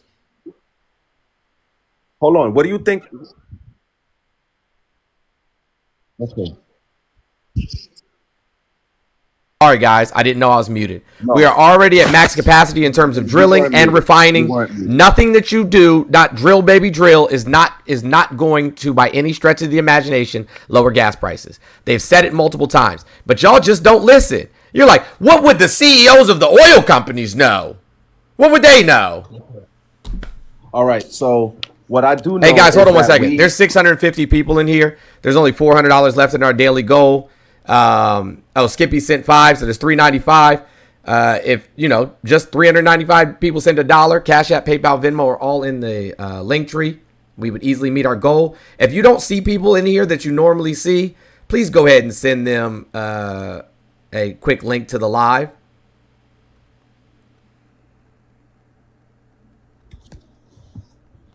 Go ahead.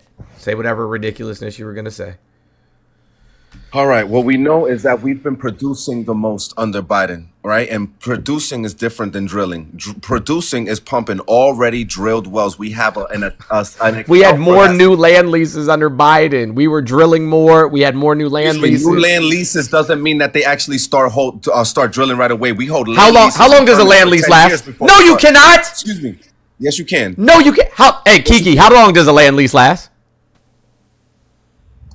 It doesn't matter how long 2 years. Lasts. It matters 2 years. how long the regular 2 years last. We can just keep renewing the land lease, bro. It's 2 years. It matters. You have to have just cause to renew. You have to have just cause to renew. It doesn't matter what president is in office. When they say drill, baby, drill, it's just a slogan. The companies are not going to drill if it's not profitable for them to actually refine it and make a product. Correct. Why they won't open the Anwar. The companies don't have any interest right now in the Anwar. Not if you're just going to say things that we know aren't true. All right, but you at least let me finish and then debunk me. If it's not there for them monetarily, fiscally, they're not going to do it. Donald Trump's claimed he's going to open the Anwar multiple times after Joe Biden moved to protect it. But the oil companies... I don't want to let me finish because y'all know... Stop crying. Stop crying. Stop crying. I'm not crying. I'm not crying. I'm highlighting the truth. Bro. The fear pump through your blood. Your Project Kool-Aid, you sweet. What? Bro, I'm not afraid of anything. Y'all are going to suffer, not me. Yeah, pump. You're going to suffer, not me. Your heart pump Kool-Aid project. Bro, nobody's impressed. Like that shit fell flat the first time. Nobody thought it was funny the first time. Like literally tomato. So the margins on refining gasoline are the lowest they've been since Trump's last term. My name Big Bread. Listen, let me finish. Thank you, Sarah, for the $5. What you got to understand is that though they're producing the most, they're not drilling new holes. The supply in the already drilled wells is accounted for in the market supply. So it doesn't actually add volatility like it does drilling new holes that is now anticipating a new supply. How do you not understand that it's basic economics, all right? We're pumping now 13 million barrels, but we consume 22 million if we now drill. The expectation of drilling is going to affect the supply. We have not, it's going to affect the market. We have not started drilling yet. I promise you, energy is a cost we share through every sector and every industry. So if we bring the cost of energy down, we will bring the cost of everything down, and then people can compete. No, we won't. Head is lower. No, we won't. Simple. No, we won't. That's not simple. You have no idea what you're talking about. No, it won't. It's going to cost jobs if you keep drilling oil and imposing a tariff war. So he expects all this to happen while simultaneously engaging in a tariff war. Pivot. No, sir. It won't bring the cost of goods down. There's no incentive. There is no incentive for the corporations to lower their prices of goods, because if there was, they would have already. Because gas prices did go down, and they never lowered their prices. Gas prices did go down from the height of the pandemic, and they never lowered their prices. They never lowered their prices. Mad Professional, good morning. How are you doing? Good morning, man. How are you doing? I'm doing well. I'm doing well. I'm trying to. Good to hear. Can I run back to something first that Sure. I think Stephanie was saying? Sure. Before I get to what Brett was saying, Stephanie was saying like she didn't know where this is coming from, or these the new incels and whatnot. Now I've been in the DMV for a while. You've got, when you work here, you work around government work. I grew up in the DMV. You get right, so you know exactly what I'm talking about. You know what I'm saying? Like you can't be around here and be stupid. Right. Everyone knows a little bit about something about politics and what's going on. So, when people throw these weird stuff that they want to suddenly get debunked, just don't say the stuff that gets debunked, man. But to what Stephanie was saying, I've been shouting from the rooftop since like 2010 that like these apps, these like social media apps, they've been tunneling kids towards this right-wing thing. Started like a little bit by I don't want to say by accident, but it's definitely like they didn't pay attention to what was going on. Just let their algorithms do what it wants to do, and people took advantage of it, especially people on the far right, where you would, like, for example, my son too.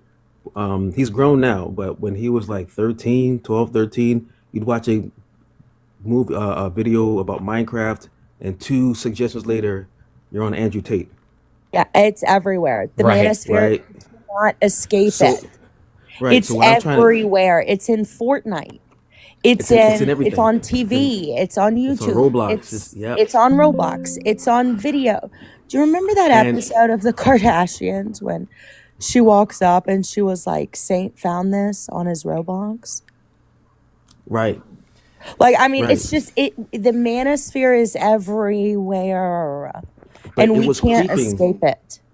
It was creeping, like, and it's creating something that they're living in a false reality. Yeah. Hold on one second. Hey, no Raz. 2010. Hold on 1 second, bro. 1 second. No Raz. I didn't mean to interrupt you, bro, but I gotta do something real quick. Hey, no Raz, can you do me a favor and can you call into the Google Voice number? I just want to try something really quickly. Yeah, I'll drop real quick. Thanks. Go ahead, bro.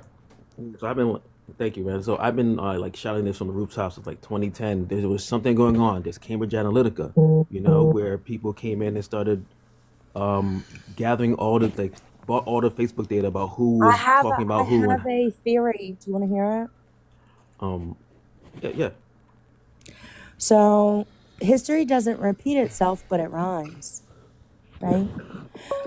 If we go back to somebody. Hold on 1 second, guys. Let me see if I can answer this. I just want to test something really quickly. Go ahead, No Rads. No worries. No Rads, can you hear me?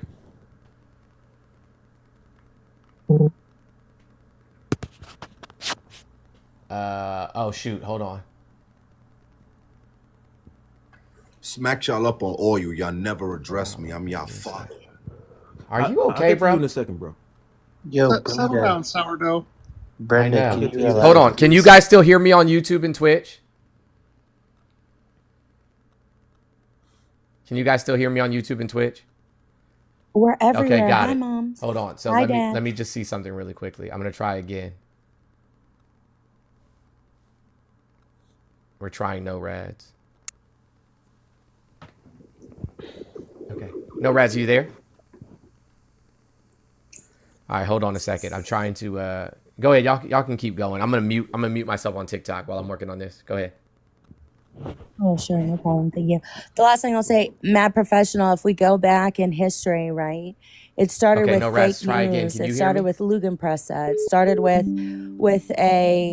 with an attack on journalism and on the press. And then it moved into content, right? That was in children's books, content that was in magazines, billboards, everywhere you looked, right? And that propaganda created I can hear you. Generation of supporters. And that was called the Yahtzee Youth. And when I think about the manosphere today and I think about red pill content, I see nothing but the same in all of it. Put me on the big screen. Not right And now. it's not just red pill content, you know. Who said that the like U.S. the doesn't nerd refine? Who said that the U.S. doesn't refine? Hello. U.S. This is EIA. All right, can you guys hear No Rads? U.S. refining capacity increased in 2023 with expansions at existing facilities. Now, this y'all is can hear No Rads? Heavy crude oil. Can you hear me? Which I can hear you. Yes, I'm trying to make sure that Who the said chat that we can hear don't have the capabilities? Not only that, but we produce the most sweet oil. Okay, gotcha. So they can hear you and I can hear you. Refining capacity since we lost 16 Here, refineries I'm gonna turn off Trump's first term. I'm gonna turn off. Excuse me, I'm on a government website iPad. telling me that we're the leading refiner since 2023. Okay. Excuse me, I work in refining. The U.S. Okay. I'm gonna mute this for a second. Can you guys still hear No Rads talk?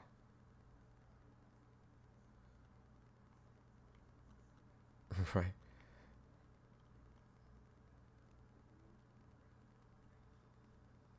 Yeah. You can hear. Yes, you can hear No Rads. No, you can't hear No Rads now. No. Okay, I don't know what that's up. Not right now. Okay, hold on. All right, talk again, No Rads. We would have more refining capacity. We would have more refining capacity if we had those 16 refineries.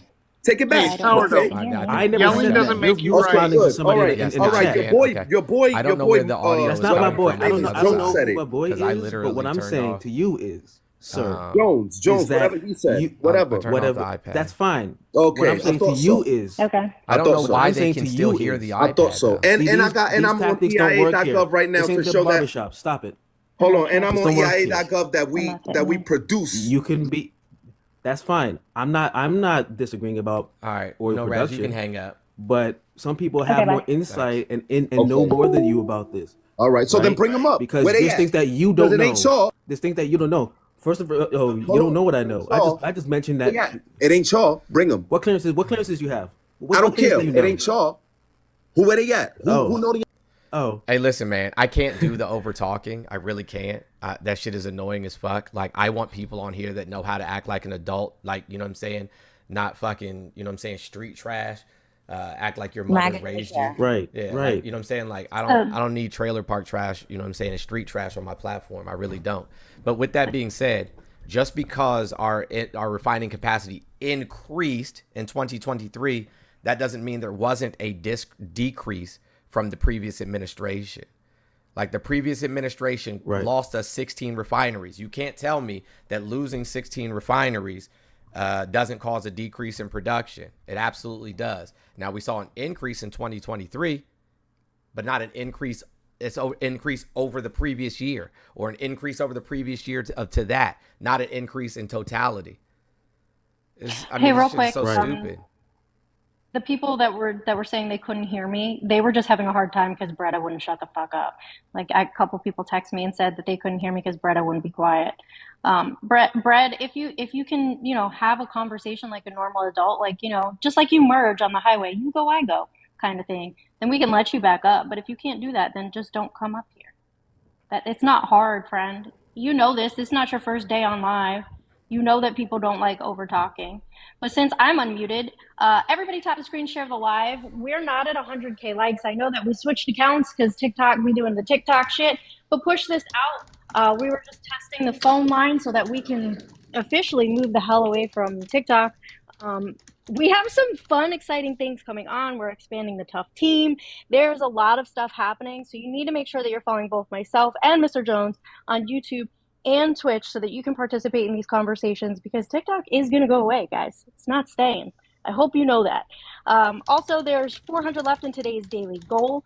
Please make sure that you're helping us out, because that is how we do the work in the community that we've been doing, providing the holiday meals, doing the school store, getting the community garden going. All of that is what it goes towards, as well as people who need emergency assistance when we're able to do so. The pay links are in Mr. Jones's bio. He's got Cash App, Venmo, PayPal, and TipJar. So all of those options are available for you. If you want Mr. Jones to read one of your comments out loud and you're in the chat, you got to hit the pay links, because we don't work for free, especially if you're going to say some crazy shit. And that's all I got. Anybody see that video that that man in Cincinnati pulling up to the Schnazi protest with his pew pew out? Bro said, "Come get some." Yeah, great. They're suppressing that so hard. Are they really? Why? They're suppressing that so hard. Like, just stories on that. Oh, wow. They don't want to cover it. They don't want to touch it right now. He threw vegetable cans at them. That's crazy. Yeah, that's the one in Cincinnati. They're playing Fight the Power. Bro is a hood hero. I'll post it in the Discord. So for those of you who have access to the Discord, you'll be able to see it. Lincoln Heights. Yes, Lincoln Heights, Ohio. Can I say one last thing before I head out? And maybe Kiki can confirm this somewhat, but our issue with oil right now is the true bottom line is that we are just running out. We have a limited supply, and we know what that limit is now. So all the pumping of oil and refining means nothing if we don't got an alternative to that right now, and that's where we're sitting on right now. And if you're in the room, not even in the room with the CEOs, but if you're even just somewhat adjacent to the oil industry, like, that's been the biggest talking point. Like, what are we going to do? Because now we actually see like the bottom, and we don't know what to do, because everything runs on oil, not just cars and all that. So we know that, right? So I've got family that work deep in oil right now. And I'm very adjacent to it myself. I've had contracts and stuff like that. So that's always been a talking point, because you can talk about pumping and refining all day. That's to keep, honestly, people who are laymen, and I was one too before I got into it. Like, before I got contracts and stuff like that, you sit back here and you think, oh, I know this, and then you sit in the room with them one day and go, oh, I know nothing. Right. And so but Brett is the type of dude that will literally go into a conference where they're talking about nuclear propulsion and shit like that, and pretend like he's the most intelligent person in the room. So, right. Yeah, when it comes to crude oil, it is definitely a limited resource. We don't even actually know how much crude oil is in the ground. The company I work for is actually moving towards alternative fuels, as well as doing the refining, because refining still needs to be done because of lubricants, plastics, stuff like that. But they're moving more towards hydrogen, solar, and wind power as a subsidy to what they're already doing, knowing that the long-term expectation is to move away from crude oil.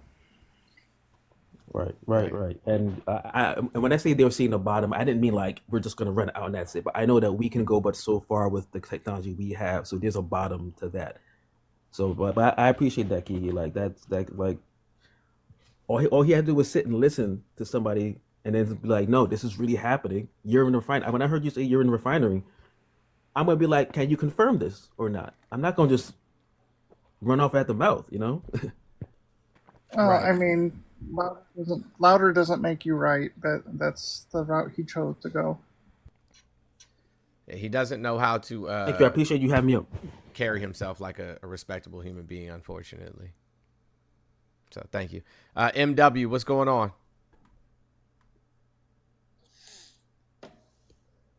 MW288, what's up? I sent him an invite to unmute.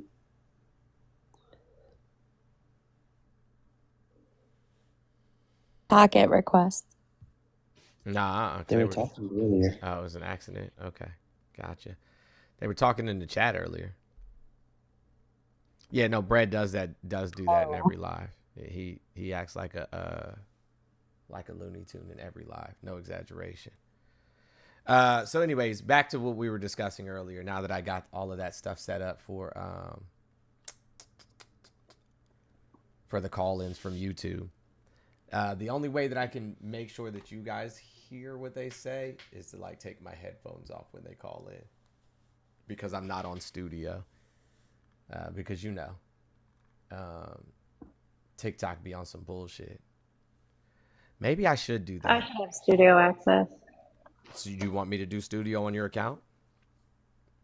We can try. I tried to log in the other day and it let me set everything up, and then it said that it was coming soon. So I should have it in the next couple of days. I haven't had anything happen. So I had one violation, but I haven't had a banana. Mm-hmm. So I don't know. Yeah, well, we'll try to figure it out later on this evening. Carla, thank you so much for the $5. I appreciate you. Thank you for your support. Yeah, Jovan can help. But I mean, Jovan doesn't like live here, so.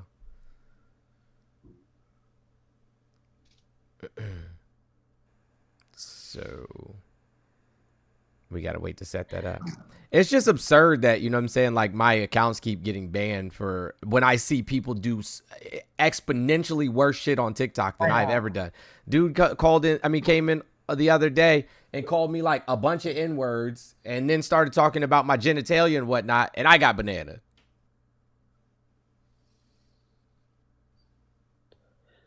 So I don't get it. My accounts are down, and I went 6 months with nothing. From Reuters, Musk will find billions in waste. Trump says. How about he pays back the billions he's received? Right. Why are we doing audits on SpaceX? Why are we doing audits on Tesla? If he just pays back what he's received, then we could keep USAID. And what is it with the theater? Like the theater is too much right now. Instead of just saying, you know what, we're going to pause this agency, we're going to pause the awards, we're going to take an investigation, you know, we're going to seize it for a little bit and take a look. That would be one thing. This man went to United Rentals, rented a boom,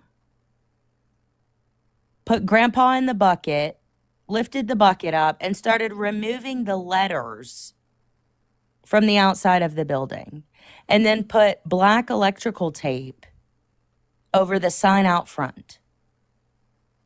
Removed all decals, all logos, and rented a piece of equipment from United Rentals to do.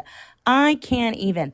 Instead of just being professional and looking into it, he has to do this Hollywood political theater stunt by literally dismantling the building with all of the press. It was literally like they were putting up trash bags and tape. They were. And he's got these 20-somethings that I wouldn't trust driving my car, getting into the system, like these government systems. And they're firing and resigning. They're like sharing secrets with competitors. They're making, racist comments on their ex accounts. It's like, what is going on? What is going on? And did you know last night, by the way, I know we're not supposed to, and I won't say much, but when he said, turn your TV off, people did. No way. Stop it. When he said, turn the TV off, they did. Go look. People protested it, and they only watched it for the halftime show. At the end of his performance, he said, the revolution will be televised all throughout. Will be. And then at the end, he said, turn your TV off. Oh, wow. Game over. Oh, is that? Oh, I thought. Okay, gotcha. I thought that was a. I can look at the symbolism. No, I thought that. No, I thought that was a reference to Drake. I didn't know that was a reference to. Go back and look at the symbolism in that performance. You gotta watch the whole thing. No, I watched the whole thing. You really gotta pay attention to Samuel Jackson. Yeah. Uncle Sam. Hey, yo, Serena Crip walking at halftime gives me life though. Well, that was a diss towards Drake. Yes, I'm sure. He looked right in the camera with those flare bell bottoms, and he said, "Go." I thought it was flared bell bottoms. He did, and Josh said those pants are everything, and she loves them. Oh, but really? I think he was trying to throw it back a little bit to remind us, we have. I think with it being on the street, there was just a lot of symbolism. But at the end, he said, "Turn your TV off," and people did.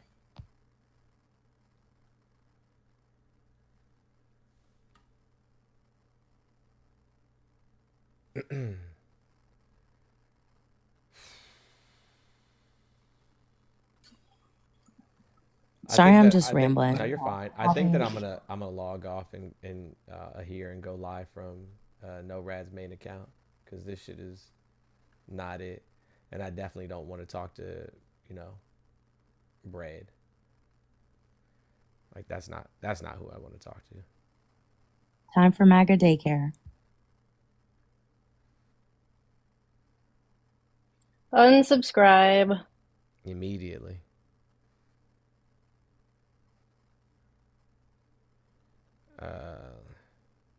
Yeah, you can go on my account, babe. Have fun. You are going to get quite the bit of incels on there, at least initially. I'm like, you're not NORADs. Where's that B word? I got to cuss her out. Tell me about it. Your chat is insane. It's bad. It's bad. All right, hold on. I'm going to log out of here, and I'm going to go live from NORAD's account. But I'm also going to be streaming back to this account from whatchamacallit too, though. Studio, yeah. Nice. All right. I'll go on my backup. All right, bye. Bye. Thanks for having me. Thanks, Steph. You can come up on the other one. See you in a minute. See ya.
All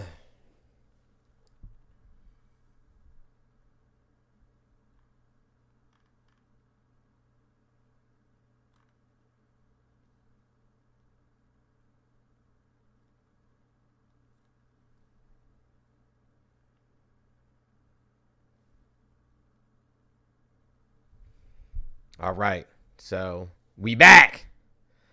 Now we're live on multiple channels at the same time. I wonder what it looks like over there because I can't see it necessarily.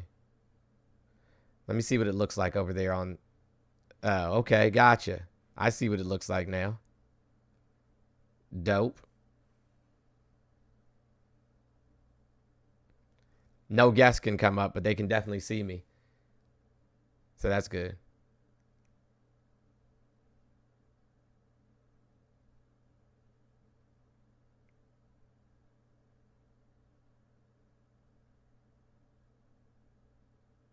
I definitely need some different scenes, Lance. I definitely do.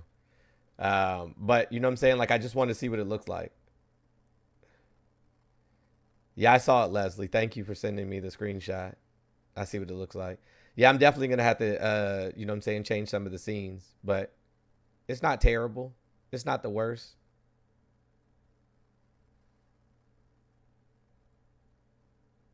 Because now you see me on, I just wanted to see what it looked like. So that's why I did that. I just wanted to see what it was going to look like. I like it. I like, ooh, Picasso, I like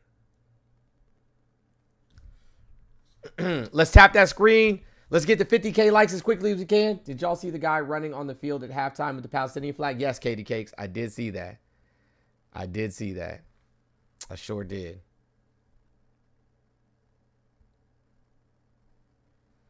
Yes, Frank, I'm okay with what's happening in South Africa. Absolutely. Absolutely, I am. 100%. To answer your question, I am. He was one of okay. Serious. Huh? He was part of Kendrick's thing. But they said that he acted on his own with the whole Palestinian I'm sure he did, but good for him. No, I agree. But like I'm just saying, like he wasn't just a random, like he was brought out to perform. Hello? Yeah. Good morning, Sam. How are you? I'm doing good. How are you?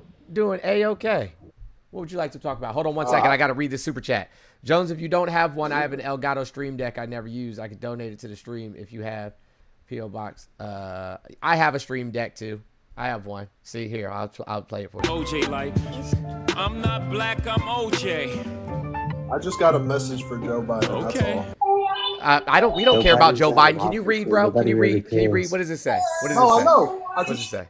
Yeah, we don't care. Nah, you send your messages to Joe Biden through his, you know what I'm saying, email or something like that. Fuck, it's not. Yeah, it's not a platform for you to come up here and send messages to folks. Like, what the fuck?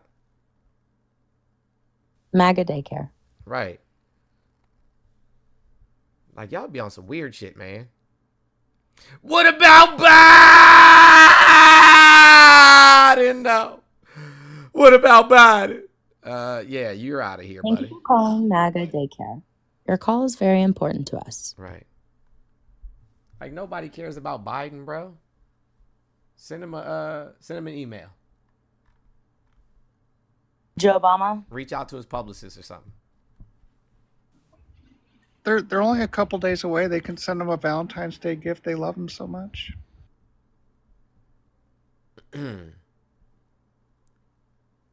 Yeah, I don't even know what they. I absolutely know what a fascist is, Bill. Let's come up here and let's talk about it. Let's have that conversation. I'd love just to go back to what we were saying before, like Donald Trump is now claiming that Doge will find billions. Well, why doesn't Elon Musk just pay back the billions that he has received, and then we can continue to provide critical humanitarian aid? Right. Like, why don't we just... Hey, look, I swear, I just need to put the definition of liberal up on the background. The instigator, you are a liberal. You are a liberal. The instigator, you're a liberal. You're a liberal. All of you believe in free market capitalism, deregulation of corporations, and sovereign rights to be a sovereign being. Like, you know what I'm saying? like, I just don't understand why you guys keep using stuff as a pejorative when you don't know what it means. Like, you are in fact a liberal. Like, every one of y'all, liberal as fuck. Every single one of you, super liberals.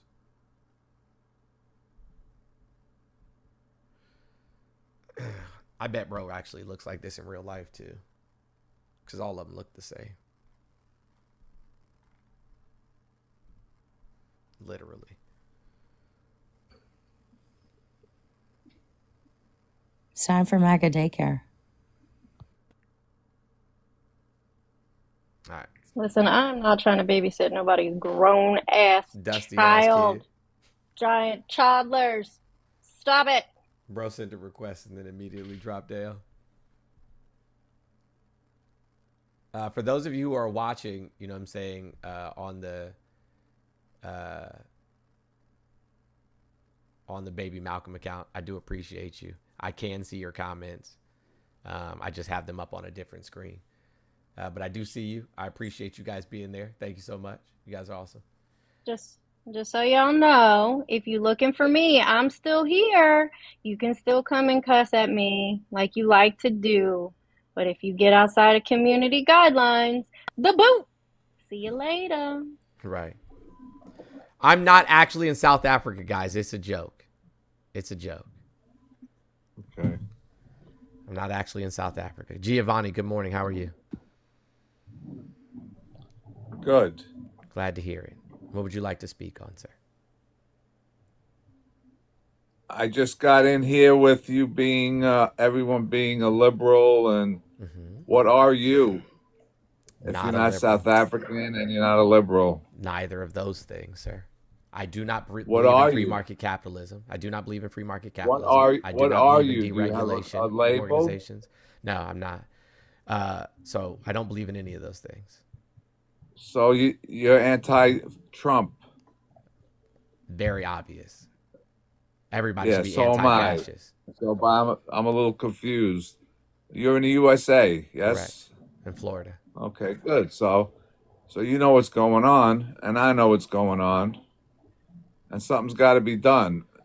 And I just happen to be a liberal, so I don't. Are you Yeah, I'm jerking not. me off? No, or no, you're I'm not a being liberal. serious? No, I'm dead serious. I am not a liberal. I didn't ask you if you are. Yeah. I am. Okay, that's cool. I Yeah, I am, mean, if and you I believe in feel free the market same way you capitalism, that's do. cool.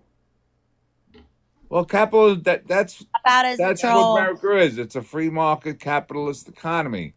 Ours But isn't a free now it's market capitalist becoming an economy. oligarchy. Yeah. I was about to say, ours hasn't been for quite some time. Yeah, it's been forever. Yeah. That's the way it is, and it's not fair. Right. And people are getting richer and richer and not taking care of the working class. Correct. Agreed. I'm a career firefighter in New York City, retired. I was in a union. They try to bust you all the time. I mean, you got to bring the unions back, and people have to unite against. It's easy to talk, but you got to get off your butt and do something. I agree with you. I was also a firefighter. Oh, really? Where? In the state of Virginia. Yeah, so you know what it's like to be a civil servant. I do. And they're firing they're firing them all. They're putting all these people out of work. They're all civil service employees. I'm looking for. Hold on, let me turn this off over here though. I thought I had a picture of it up here somewhere. Maybe I don't. Haven't we put them up on the screen before, y'all? Who's that? Who? Huh? The fire department pictures. Oh yeah, but they're probably way back there. It's been a while. I don't have that. Yeah, there we go. I'm retired. There we go. So, and I'm old. So I don't have a lot of clout these days. It's up to your generation and the generations. Shit, I'm on my way out the door myself. Yeah, and I got grandkids that I'm worried about. My kids are adults. They don't give a shit about politics. It's or what's happening. they're too busy with their lives. But you can't just let it. It's getting really bad. Yep. Firefighter that paints his nails can build a house, can work on a car. Yep. I'm sorry you guys are. I'm sorry you guys are so insecure. When I got on the five department, I was it was a boys' club. Yeah. You know, and that's just the way it was. Things have changed, and that's. Giovanni, are you from New York? Yes, I grew up in Queens. I live on Long Island. I lived in Rockaway for a while. Oh, that's nice. I used to go there all the time when I lived in Maspeth. That was our beach, 116th Street, 108th Last Street. stop of the A. How old are you? 35. Yeah, so my daughter's 36. When I was a kid, Rockaway had a lot of bars and stuff. It was pretty cool. Mm-hmm. Well, thank you, Giovanni. I appreciate you coming up, sir. All right, man. Good luck. All right. Same to you. Take care. All right. Hop out 53. What's up? We're about to get trolled. Troll. Oh my gosh. Troll. They're from MAGA Daycare. Sorry. How am I not a mod on my own fucking account? I don't know. It's a good question. Look at this shit. Can you mod me? Yeah, that's crazy. I might have my mod spots filled. That's why. Also, if you're in my Discord, check the Discord in Design Space and tell me what you think. Jesus Christ. Yeah. Well. You can kick somebody. I don't care who. I love that, Rats.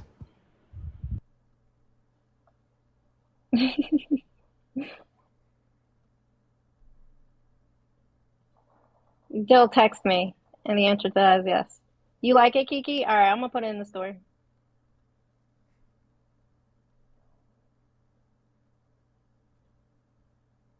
I'm reading Want it in another color besides that?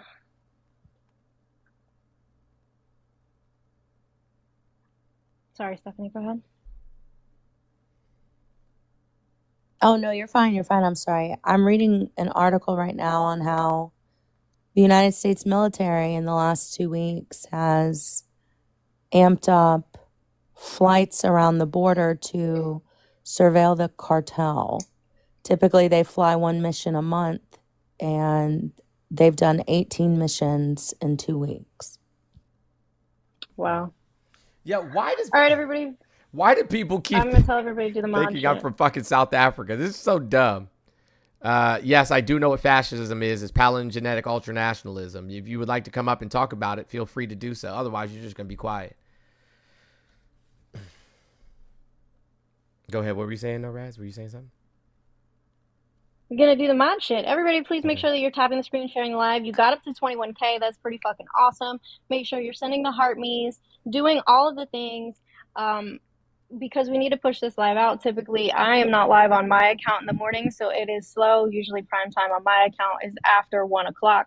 So please make sure you're doing all of the things to get this out. You stupid fucks don't know what fascists are.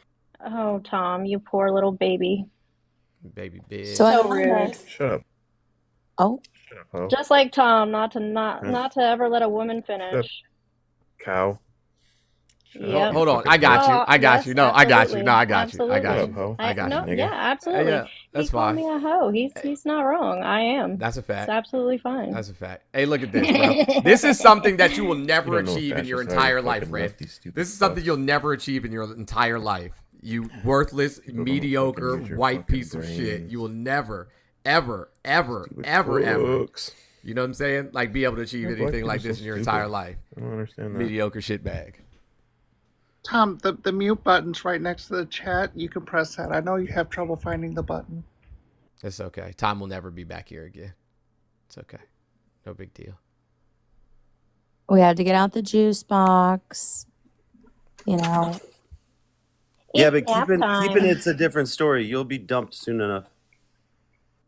Who will be dumped? Bro, we live together. I know. Why did you pick him? That's the guy. He's one of my fans. He's one of my big fans. Yeah, that's the guy that lied about having a Cybertruck. What a loser. And a girlfriend. He Bro, we in live the together. same moment lied about having a Cybertruck and a girlfriend. Cybertruck is not something to brag about. Yeah, I know.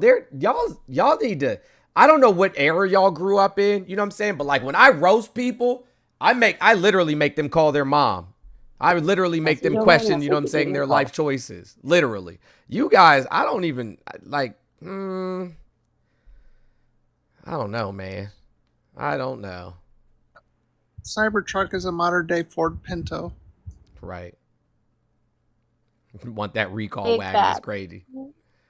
Driving around in Elon Musk's chest looking like a fucking refrigerator. If you see the videos of it operating up close, like opening the back of it, it looks cheap.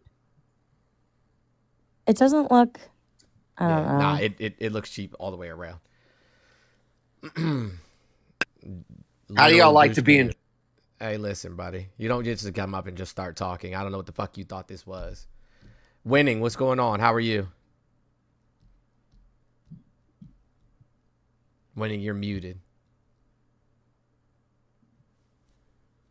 The baby Malcolm joint disconnected? Disconnected how?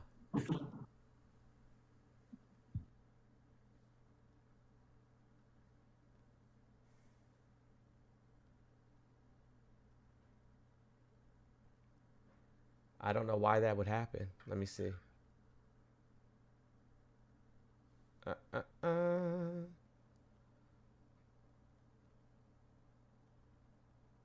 Today for lunch at MAGA Daycare, we're going to be having chicken nuggets and creamed corn. And it'll start in about 10 minutes. So just be patient.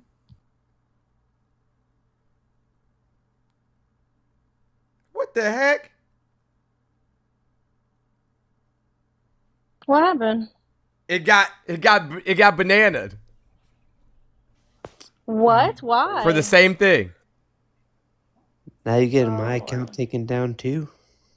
That's crazy. You know that there's no. Don't appeal it. Just don't appeal it. Just let it sit, and then you got to wait at least 30 minutes. I would say wait an hour, and then Quentin, you appeal it from your device. Okay. Don't do it. If you do it now, it's just gonna get kicked back.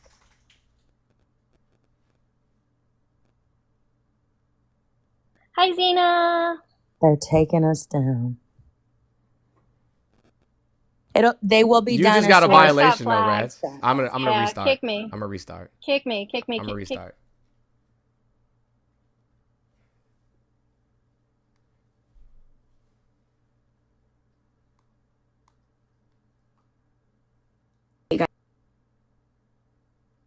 Hey guys, I want to.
Yo, this is getting ridiculous at this point.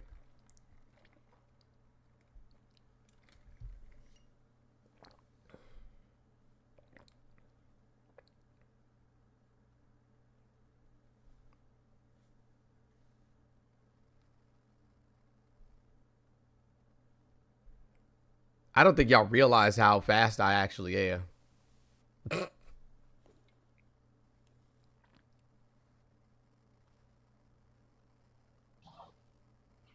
This is what they do to me. Hmm? All the time. This is what they do to me all the time. Like, he was sitting there calling me names, and I'm like, yep, you're right. I am, absolutely. And they're like, oh, well, fuck you too then. No, guys, I'm not in South Africa.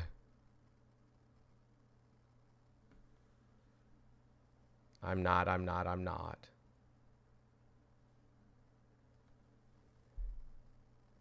Yeah, they're doing the most today. I don't know what the fuck is going on.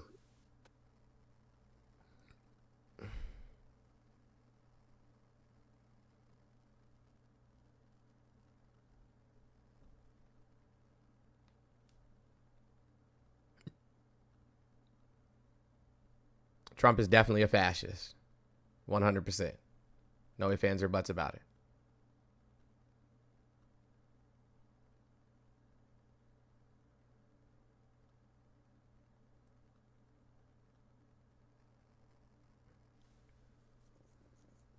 Crack and pill. I agree with you. TikTok is some garbage. What's up, Ivy?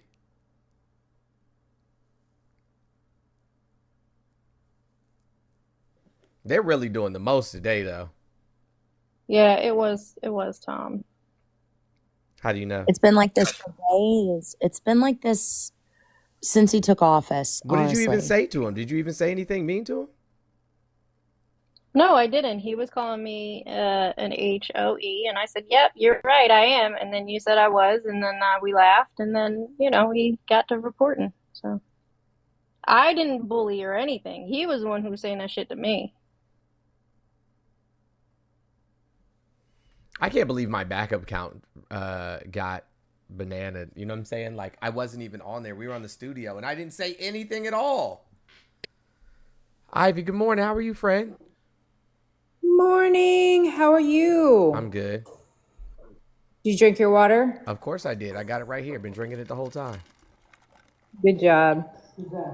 It's my friend. Sorry, I'm in my new house where it's moving day. I just popped on because I wanted to get your opinion on this stuff that these videos I keep seeing about Canada preparing for war. Have you seen this stuff? I have heard about it, yes.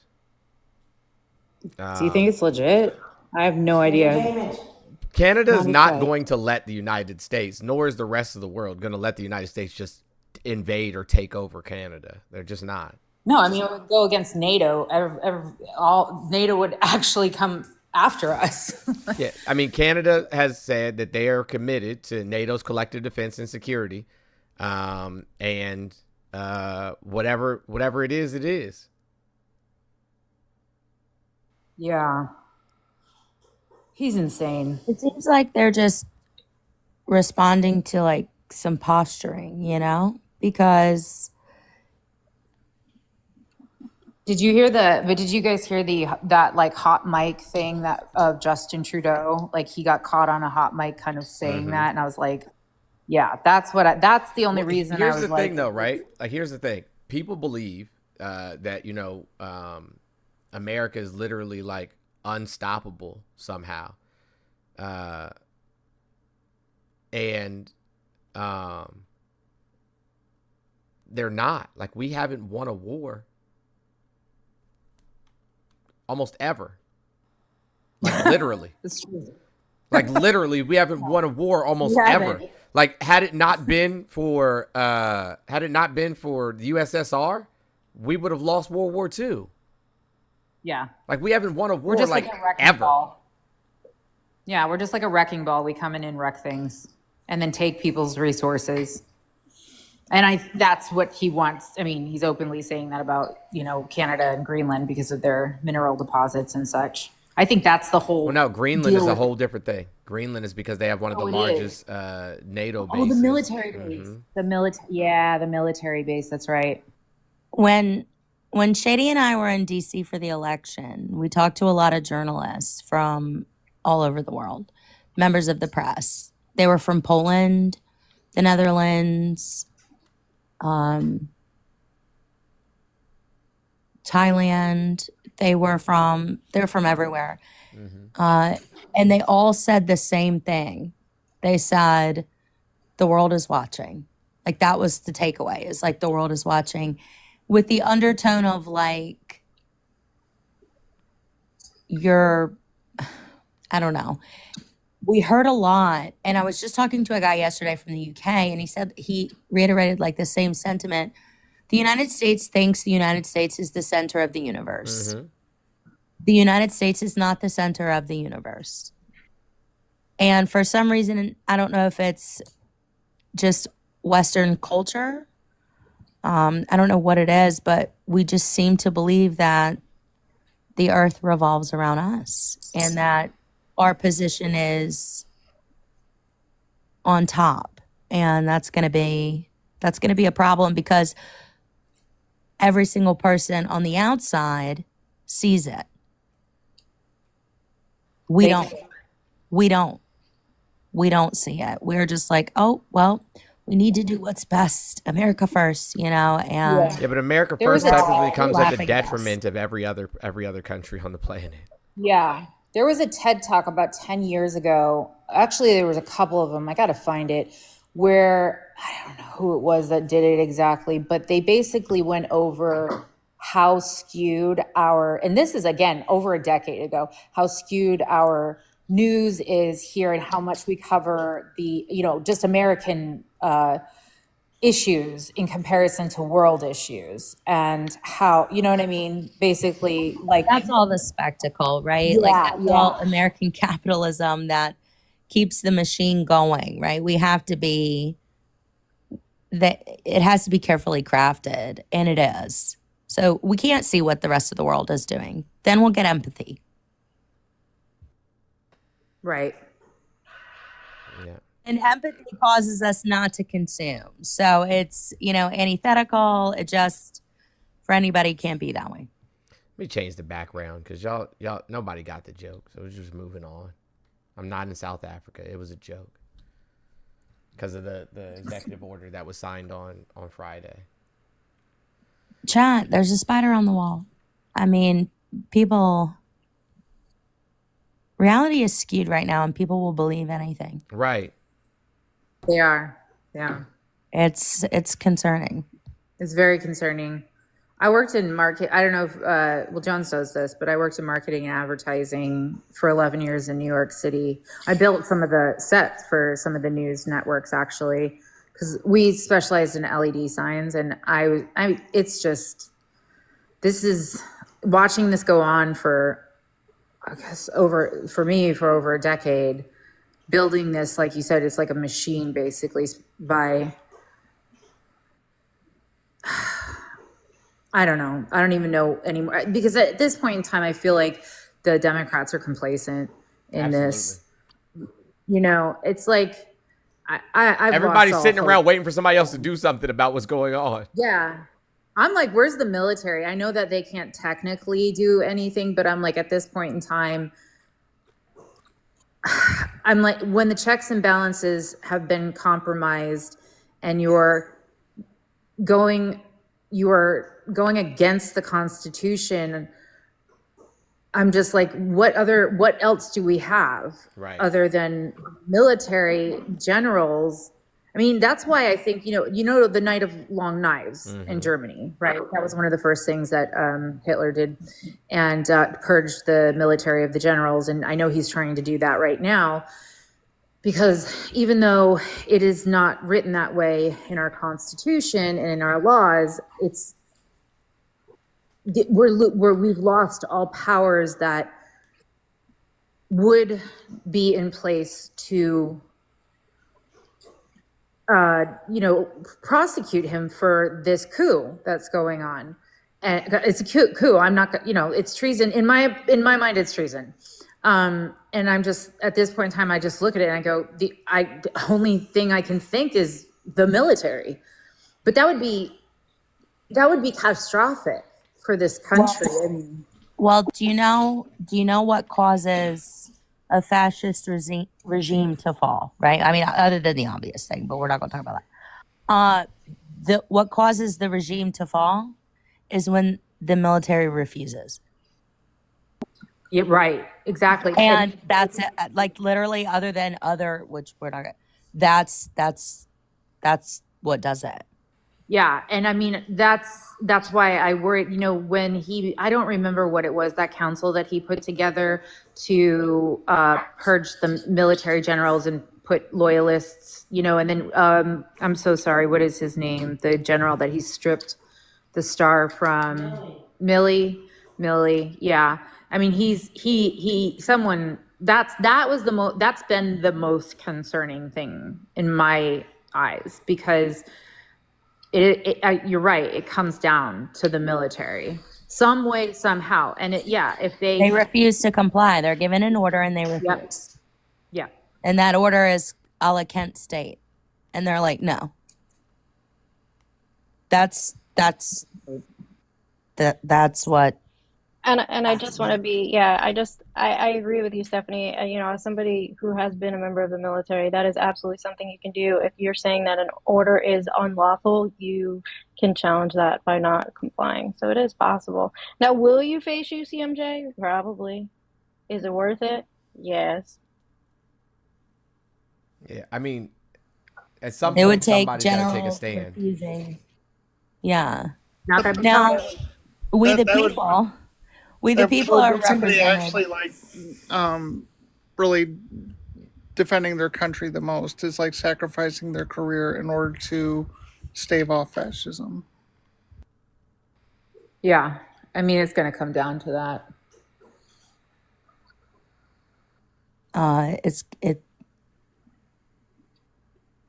That's all. It can't. I mean, look at the Battle of Blair Mountain. And they complied in the beginning, and then they said, no, we're not complying anymore. And that's when that went different. But anyways, what we as the people can do, right? Like, the only branch that really represents us in this equation is Congress, right? So we would need action there because they represent us as the people. They are our but voice. How does the Supreme Court ruling play? How does the Supreme Court ruling play a factor in that, though? Yeah, giving him that's a hard immunity one to to do anything that he, as president, that he thinks is necessary. Can't they? I mean, we can impeach the justice. Yeah, it would take Congress to impeach the justices. Senate. Sorry. No, you're fine.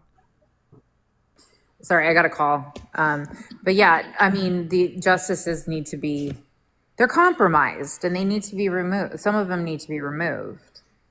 I mean, I think it's evident enough with Harlan Crow, but I mean, the question becomes, we just don't have the numbers to do that. It's not, and it would take a long.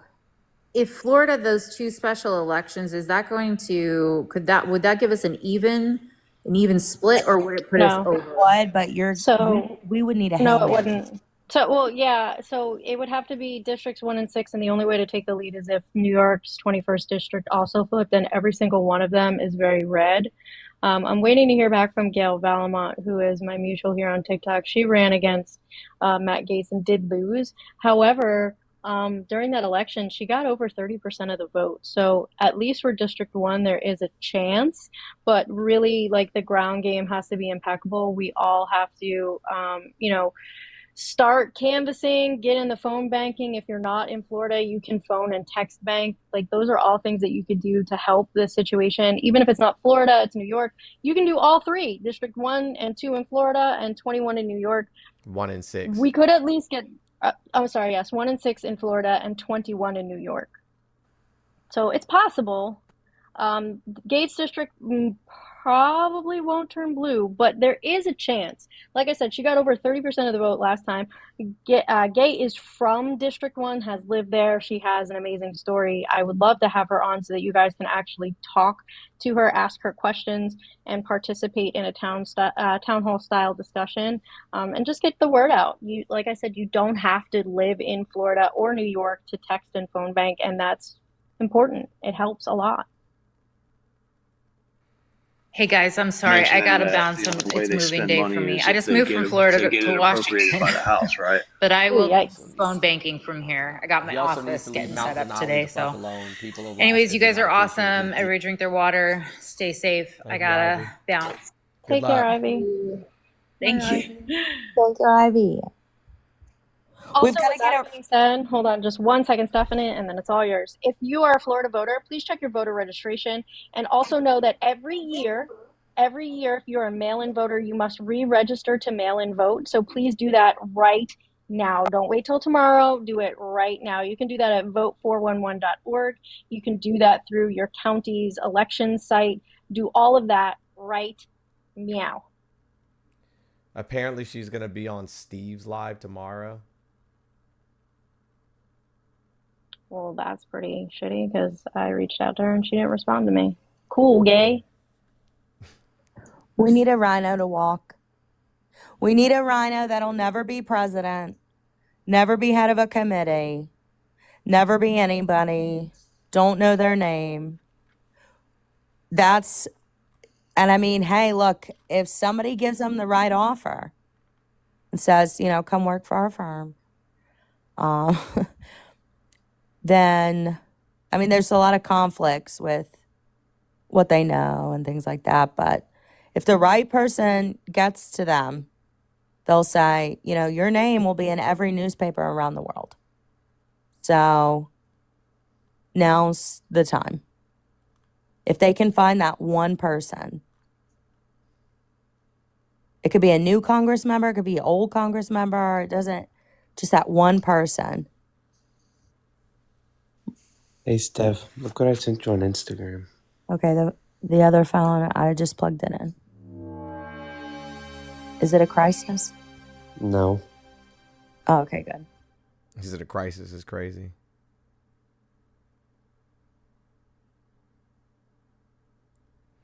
You just don't know anymore. Hey, I just want to know what happened to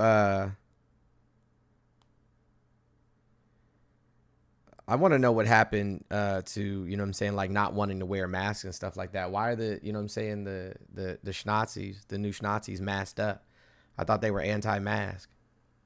I got a lot of questions about that, and I can't talk about it on TikTok. I got a lot of questions about that. I'll consider anything once. And I considered it, and I was like, But that I probably can't talk about on TikTok. It's for job security, not viral security.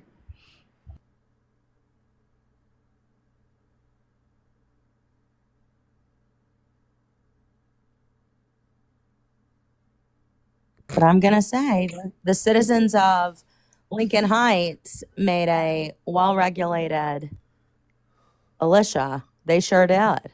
Right. They sure did. In a recent review of federal spending, Doge found some Super Bowl-related expenditures. The Daily Mail reports that during reviews, Senate Doge Caucus Chair Joni Ernst uncovered about $1.2 million in spending by the National Institute of Health for research into binge drinking on Super Bowl Sunday, correlating to baby booms 9 months later in the winning team city. So I just got some breaking news. H Group said that Is Not Real has violated their ceasefire agreement, and they're going to be delaying the release of the next set of hostages. This will never end. Will not. Well, yeah, especially when our president's sitting here talking about turning it into a resort and displacing them to random countries. Baby villain, I saw that. It is a crisis. But I did root for the birds. Washington was robbed. But I'm glad the birds won. I thought we agreed that we were not going to talk about the Super Bowl. Like, why are you violating my boundaries? What he sent. I'm sorry. I will kick you so fast, Stephanie. I know. Nope, It was what he nope. said. I'll kick you. I'll do it. I'll Like, do Jesus it. Christ. I said it multiple Fuck that times. shit. Blame him. That's what he sent. Whoa. I didn't say anything on the panel. I made sure not to bring it up on the panel. You're setting me up. You better go to timeout. Yeah, this is terrible. You're welcome, Joanne. Oh, man.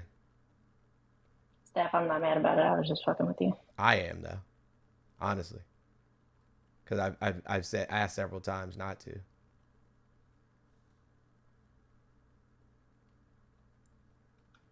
Well, going back to the news. Yes, back to the news. It's not going to end. It's not going to end. There's no incentive for Is Not Real to comply with things in a matter in which decorum is being exhibited. Like, they just don't fucking care, and they have no reason to. They have no reason to, because if they really gave a shit about their hostages, this could have ended a long time ago. All right, since there's not that many people here and there's no ops, I'm gonna play the video that I said I was gonna play earlier. Guys, we still have 380 left in the daily goal. Cash App, PayPal, Venmo are all in the link tree. We appreciate the donations. It allows us to continue to host these spaces and do the work that we do in the community. I want to play this video for you really quickly, but I just saw something that is fucking crazy. This is from Forbes magazine. It says part of the Department of Government Efficiency's plan to slash spending and personnel is to boost attrition by depressing morale. To do that, up to half the government's non-military real estate will be liquidated, the report said, resulting in office closures and forcing workers to make longer commutes to comply with President Donald Trump's return to office mandate. We've heard from them that they want to make the buildings so crappy that people will leave. Make the buildings and the commute so bad that it fucks up their morale and they just leave. I mean, I don't know if you've ever been in like a government building, in a lot of these offices, especially on installations. A lot of them are already disgusting and probably should be condemned. So what the fuck are they Once those workers leave, the plan is to use artificial intelligence with Doge staffers applying AI tools to government records to figure out how to replace humans. That's what they've been in there doing. That's why they're going to those buildings. Well, of course they are. Listen, day two of his administration, he announces this $500 billion, $500 billion. Okay, do you know what $1 trillion can buy? $500 billion in a project with Larry Ellison, SoftBank, and Sam Altman, the owner of ChatGPT. And that $500 billion program is questionable and is for quote unquote AI and data storage. Now, the fine details of that project are not really known. Who's paying, what it is, what it's for. But it appears as if the coup might be what you might be onto something with this. This is according to the Associated Press and Washington Post. Yeah. So are they setting up because he's using the reason that Elon Musk can do this legally. They were talking about it in my life. Oh my gosh. Doge was formerly called the Office of Digitization. Mm-hmm. The Office of Digitization. And it was supposed to be to take physical records and digitize them. Physical government records and digitize them onto a cloud space, like a cloud storage. Right. They were talking about this in our live yesterday. But those server farms take up so much power and energy. Right. And it's going to tax it. The plot thickens. So yesterday they said that Doge is actually the Office of Digitization that he has renamed. So it would now make sense that there's an agreement in place with these data storage facilities owned by Oracle in Texas to house the records and the information and use the AI to replace the federal workers. That's what they're doing. Yeah, the end goal is replacing the human workforce with machines. Everything that can be machine automated will be, and the technocrats will replace the bureaucrats. This is called the singularity.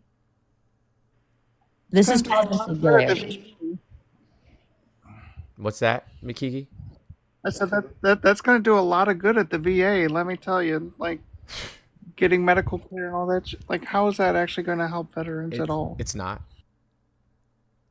Why does all this sound like an Assassin's Creed video game? I know.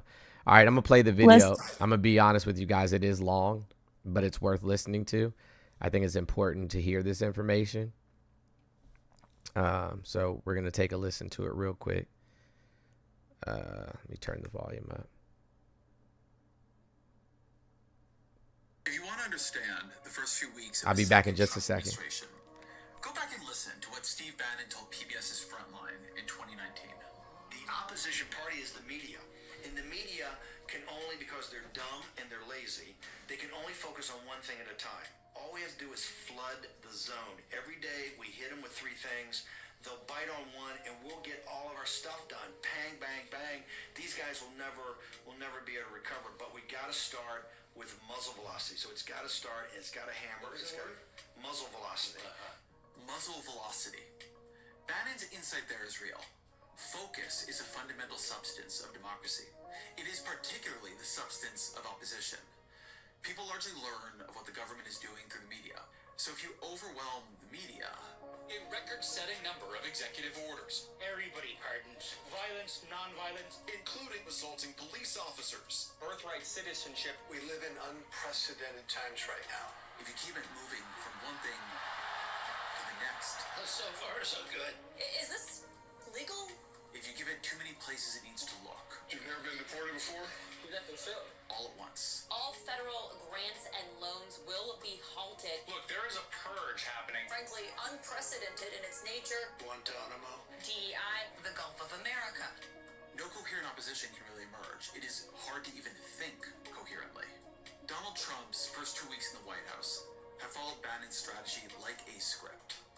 The flood is the point. The overwhelm is the point. The message wasn't in any one executive order or announcement. It was in the cumulative effect of all of them. The sense that this is Trump's country now. It is his government now. It follows his will. It does what he wants. That he is limitless. If he says that birthright citizenship is over, then it's over. Or so he wants you to think. In Trump's first term, people said, don't normalize him. In a second, though, the task, I think, is a little bit clearer. Don't believe him. Because Trump knows the power of marketing, the power of belief. If you make people believe something is true, you make it likelier that it becomes true. He clawed his way back to great wealth by playing a fearsome billionaire on TV. He remade himself as a winner after the 2020 election by refusing to admit he had ever lost. The American presidency is a limited office, but Trump has never wanted to be president. What he's always wanted to be is king. And his plan this time is to first play king on TV. If we believe he is already king, if we believe he already has all that power, we'll be likelier to let him govern as a king. We will then give him that power. Don't believe him. Trump has real powers, but they are the powers of the presidency, the powers Joe Biden had, the powers Barack Obama had. The pardon power is vast and unrestricted, and so he could indeed pardon the January 6 rioters. Federal security protection is under the discretion of the executive branch.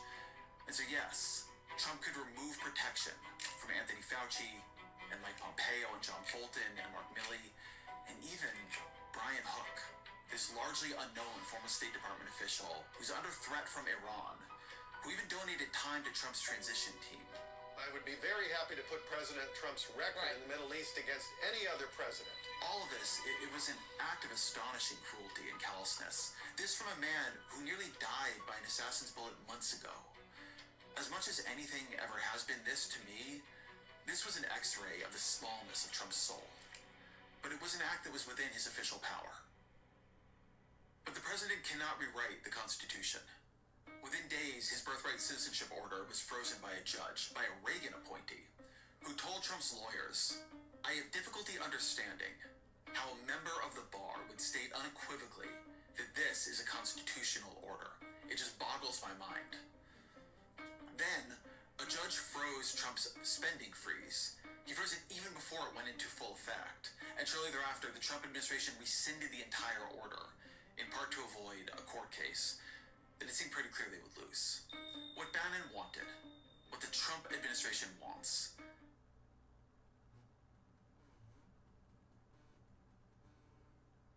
next outrage, you can't look closely at the last one. Then, the impression of Trump's power remains, and the fact that he keeps stepping on rakes is missed. The projection of strength obscures the reality of weakness. Don't believe him. You can see this a few ways. Is Trump playing a part? Is he making a bet, or is he triggering a crisis? Those, I think, are the options, and I'm not certain that even he knows the answer. Trump has always been an improviser.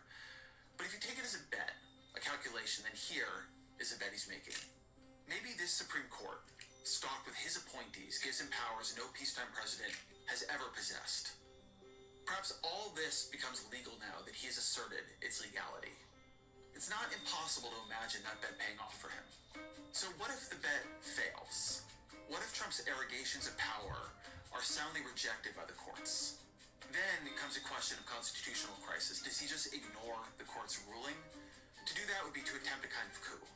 I wonder if they have the stomach for that. The withdrawal of the OMB order to me suggests they don't, because bravado aside, Trump's political capital is thin. Gallup is Trump's approval rating at 47%. That is about 10 points beneath Joe Biden in January of 2021. Both in his first and his second terms, he entered office with approval ratings below that of any other president in the modern era. And so I thought these defenses of Trump's firings were telling. It is the belief of this White House and the White House counsel's office that the president was within his executive authority to do that. The law says he's supposed to give 30 days notice. He didn't do that. Do you think he violated the law? Well, technically, yeah. Do you believe that it's legal? By definition, it's his administration. They work for him at the pleasure of the president. And if it's illegal, it should be legal. So then ask yourself, why isn't Trump trying to make it legal? There is a reason Trump is doing all this through executive orders rather than submitting these same directives as legislation to pass through Congress. A more powerful executive could convince Congress to eliminate the spending he opposes, or to reform the civil service to give him the powers of hiring and firing that he seeks. And there's a good reason to do that. To write these changes into legislation would make them both more durable and would allow him to argue their merits in a more strategic way. He would be reforming the entire system. But Republicans at the moment, they have only a 3-seat edge in the House, smallest majority since the Great Depression. They have a 53-seat majority in the Senate. Trump is obviously doing nothing to reach out to Democrats. If Trump tried to pass this agenda as legislation, it would fail. And that would make Trump look weak. And Trump doesn't want to look weak. He remembers John McCain humiliating him in his first term by casting the deciding vote against Obamacare repeal. Congress is a place where you can lose. That is a tension at the heart of Trump's whole strategy. Today I will sign a series of historic executive orders. Trump is acting like a king because he's too weak to govern like a president. With these actions, we will begin the complete restoration of America and the revolution of common sense. This flurry of activity, it's meant to suggest the existence of a plan. But the closer you look, even at this first 2 weeks, the less true it seems. They're scrambling and flailing already. They're leaking against each other in the press already. We learned that the OMB directive was drafted purportedly without the input or oversight of key Trump officials. It didn't go through the proper approval process, an administration official told the Washington Post. For that to be the process and product of such a sweeping signature initiative in the second week of a president's second term, it's embarrassing. But it's not just a spending freeze. The Trump administration is waging an immediate war on the bureaucracy, trying to replace the deep state they believe hampered them in the first term. And a big part of this project seems to have been outsourced to Elon Musk, who's bringing the tactics he used at Twitter to the federal government. We're about 20% of the original size. So 80% left? Yes. He has longtime aides now at the Office of Personnel Management, and the email that got sent out to nearly all federal employees even reused the subject line of the email he sent out to Twitter employees after the acquisition. A fork in the road. It's a kind of bragging. Elon wants he wants everybody to know it was him. The email offered millions of civil servants a backdoor buyout. Agree to resign, and in theory, at least, you can collect your paycheck and benefits until the end of September. In theory, at least. The Washington Post reported that the email blindsided many in the Trump administration who would normally have consulted on a notice like that. It blindsided many of the people who are going to have to run these agencies that are now going to be dotted by resignations. I suspect Musk thinks of the federal workforce as this huge mass of woke and largely useless ideologues. For most federal workers, they have very little to do with politics. About 16% of them work in healthcare. These are nurses and doctors who work for the Veterans Affairs Department. How many of them does Musk want to lose? How many primary care doctors treating veterans is he hoping take a buyout? Twitter worked terribly after Musk's takeover.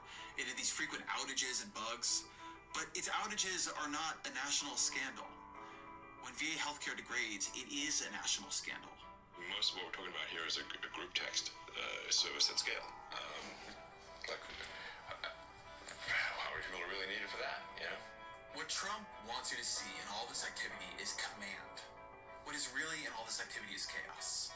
They have convinced themselves that speed and force is a strategy unto itself, that it is, in a sense, a replacement for an actual strategy, for thinking and talking things through, for consultation, for planning things out. Don't believe them. I had a conversation a couple months ago with someone who knows how the federal government works about as well as anyone alive. And I asked him what would worry him most if he saw Trump doing it. And what he said was he would worry most if Trump went slowly. If he began his term by doing things that made him more popular, that made his opposition weaker and more confused. If he worked by stealth, if he tried to build strength for the midterms while slowly expanding his powers and chipping away at the state in the places where it was weakest, where people couldn't really see him doing it. But Trump didn't do any of that. Instead, Muzzle velocity. And so the opposition to Trump, which seemed so listless and absent after the election, now it's beginning to rouse itself. There's a subreddit for federal employees where one of the top posts reads, "This non-buyout really seems to have backfired. I'll be honest, before that email went out, I was looking for any way to get out of this fresh hell. But now I'm fired up to make these goons as frustrated as possible." As I write this, it's been upvoted more than 39,000 times, and civil servant after civil servant is echoing the initial sentiment. In Iowa this week, Democrats flipped a state Senate seat in a district that Trump had won easily in 2024. The attempted spending freeze gave Democrats their voice back as they zeroed in on the popular programs Trump had imperiled. Trump isn't building support here, he's losing it. Trump isn't fracturing his opposition, he's finally uniting it. This is the weakness of the strategy that Bannon proposed and that Trump is following. It is a strategy that forces you into overreach. To keep the zone flooded, you have to keep acting. You have to keep moving. You have to keep creating new cycles of outrage or fear to keep the media and the opposition overwhelmed. But then you overwhelm yourself. They are flooding their own zone. I don't know that Trump sees his own fork in the road coming. He may believe he's a power he is claiming. That would be a mistake on his part. It would be a self-deception that could doom his presidency. But the real threat is if he convinces the rest of us to believe he has power he does not have. The first 2 weeks of his presidency have not shown his strength. He is trying to overwhelm you. He is trying to keep you off balance. He is trying to convince you of something that isn't true. Don't believe him.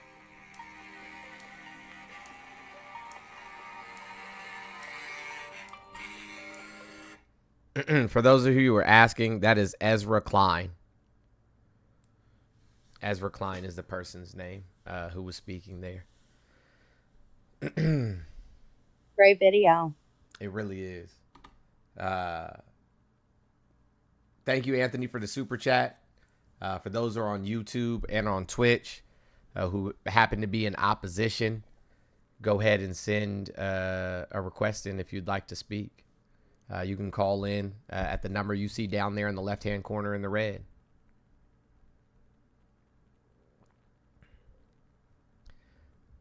Seems extremely unbiased. I don't know if that's supposed to be a joke or not, but you know, it's amazingly odd to me how so many people with so little knowledge of how our government actually works, and you know, little to no interaction with government whatsoever, other than voting once every 4 years, or if that, have so much to say about the government and the way that it works. Dunning-Kruger. St. Antoine, I don't know if I agree with that, because, you know what I'm saying, like, that would be considered like a poll tax. I mean, that's what they used to do essentially to black people to prevent them from voting, is like, you know, hey, you have to be able to read this paragraph. You have to be able to, you know, do this thing in order to vote. But when we were looking at what the proposed curriculum, what they would like to see in terms of what is taught in schools, history and civics aren't part of that. The things they want taught in schools now are just like math and English. What do you think No Child Left Behind was? It was Children Left Behind. I mean, it changed the curriculum format so much that it just became memorize quiz, memorize quiz, memorize quiz, memorize quiz. And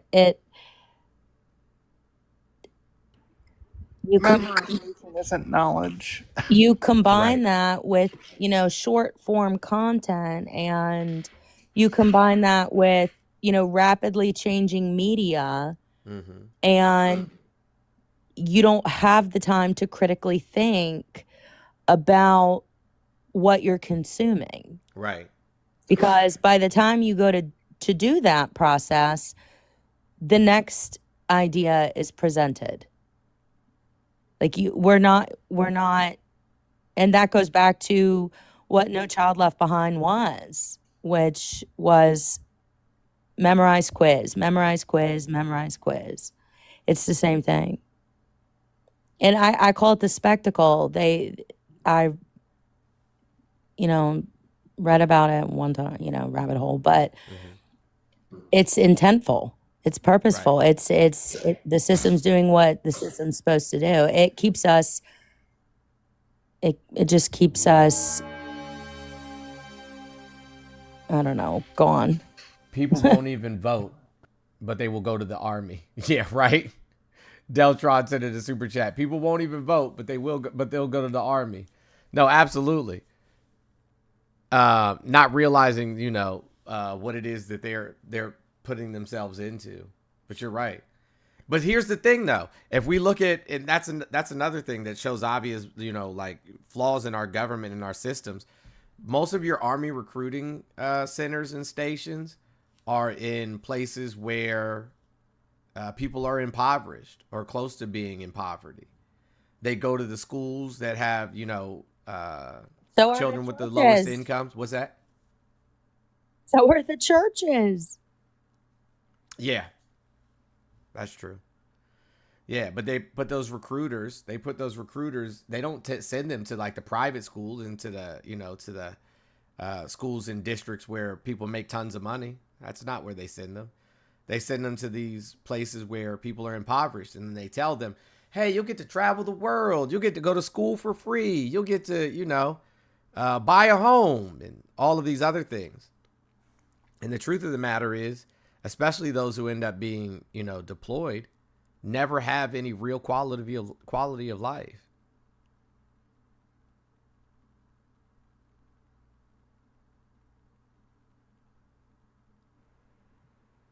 I have a crazy theory. Hold on one second. Go ahead, Kiki. What did you say? As an E3 in the Marine Corps, I was making less than minimum wage depending on the hours that I was working. There is no quality of life. That's crazy. What were you saying, Stephanie? I don't know. I mean, this is kind of weird. It's kind of fringe, I know. We don't even have to talk about it if you don't want to. But do you think that, I have a theory that Call of Duty was not what we think it was? What do you mean? I've never played it, so I don't know anything about it. I think it was one of the largest pieces of propaganda in our time. Like to get young men and boys to want to join the military? Yeah. I don't know if it was propaganda to get people to join the military, but I think it was definitely a tool to inflate people's egos on what they could actually do compared to I don't into know. a real world scenario. I play a lot of Call of Duty, and it just makes me want to not join the military more and more every time I play it. I love that. And I love that. And I absolutely love that. I would hope. Because if I ever played it, I wouldn't want to do it, you know? But I just think come out there with a could recruiting be... tool, though. They did come out with a video game. I want to say it was like 2015, 2016, something like that, to try and help recruit people. But I don't like to go there because, you know, we don't want to talk about, like, you know, the media and, you know, the media made them do it. The media made them do it. Not true. I do want to know, though, like, what, and I think Kiki's right. Like, why these people who play, you know, Call of Duty all of a sudden think that they're like super soldiers. They think they're fucking John Rambo and shit. They want to be cops. Listen, as someone with over 1,500 hours on Warzone, I mean, like, when you get in a game and you just, like, running through the lobby and you winning, your ego just builds up so much. I feel like it's just a giant ego boost. So then when they play the game, they just think to themselves, like, oh, yeah, I could do this in real life. Not me personally, but, like, just in general. Yeah, they want to brag about their KDR on Call of Duty, but then, like, you don't get a respawn in real life. Right. Well, Elon keeps showing this to, like, his however many millions, billions of followers. He keeps, like, showing himself. I don't know. I notice patterns. I don't want to blame the media. I don't want to blame the music. I don't want to blame the video games because that's not what we're doing.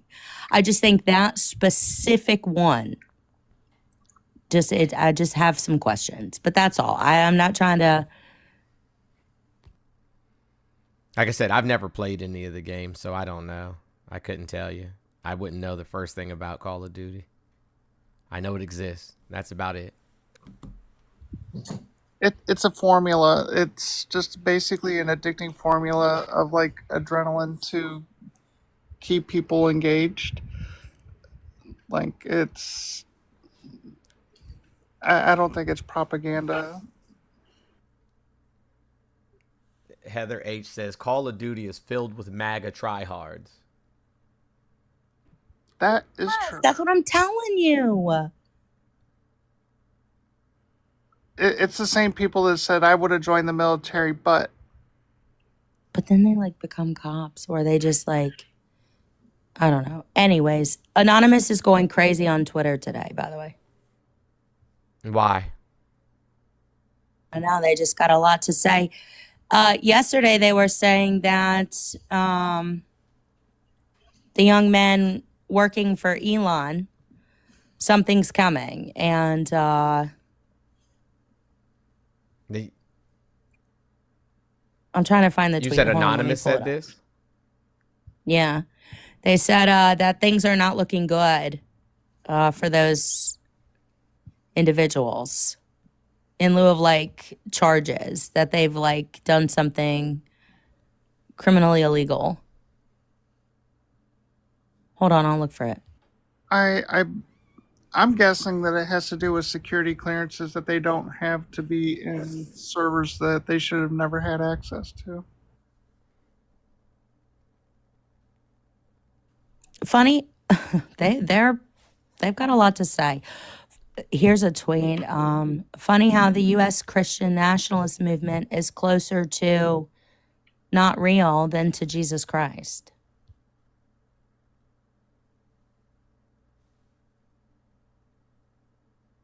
Well, I mean, you heard me this morning. The churches are mad at Trump right now because USAID funded the churches to go on mission trips and stuff like that. Like, they got tons of money in grant money, like especially these big mega churches and stuff like that. They were getting millions of dollars in grants to, you know, from USAID to fund their mission trips and to fund their, you know, they're good, which is crazy to me. Yeah, the church just lost out on their vacation money is exactly right, which is crazy to me because like you guys have all of these people that, you know, are donating 10% of their wages and things of that nature. So like, why do you need grants to go out and do, you know, service work? Well, I'll tell you this. USAID did fund Lutheran Family Services in Florida multiple times, and then X melted down about Lutheran Family Services, and they're like, listen, liberal lefties, you should be outraged. They're giving the church money. Well, here's the issue. That's immigration and refugee services. Florida subcontracts their immigration and refugee services to third-party groups. They don't actually do it themselves. They subcontract it, privatize it out, and then use grants to supply the service. So they have chosen in Florida Lutheran Family Services, Immigration and Refugee Services, Inc. So USAID was paying Lutheran Family Services in Florida, in Nebraska, in South Carolina. I looked at the list yesterday. These are all Republican states that have privatized these services. They're being done now by that organization. Republicans did that, and now they're crying about what they did. I was about to bring that up, Carrie Ann. They also are the ones who get money from the government to run foster care and adoption agencies.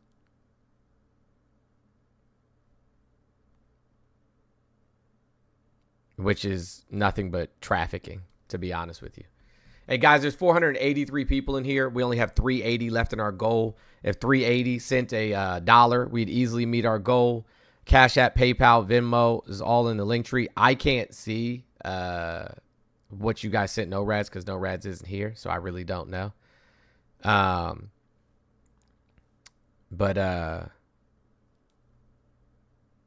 we do appreciate any donations that are made. I'll text them and ask if anybody sent anything because I honestly don't know. But it allows us to host these platforms and to continue to do the work in the community.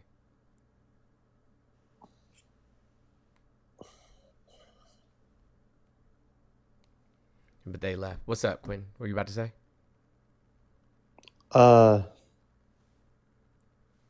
Dang, I forgot what I was about to say actually. Oh, did you know that the USAID thing? Did you know that like majority of the hyperlinks that they posted on the WhiteHouse.gov site have been debunked multiple times? That was the craziest thing I've ever seen.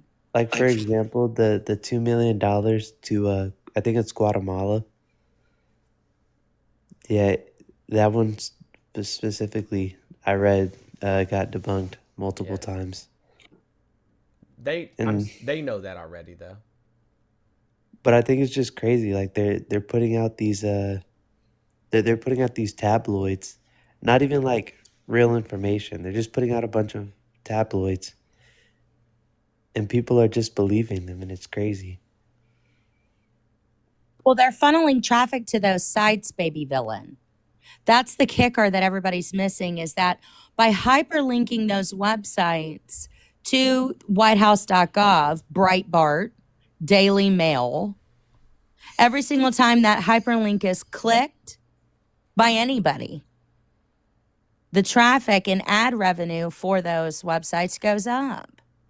Like, this is all just like this is just a whole, like, you scratched our back, now we're going to scratch yours. Hold on. And also your news algorithm to go towards more of those right-leaning sites.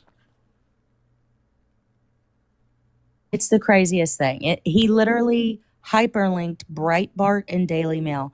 When you showed me that, baby, I was like, what?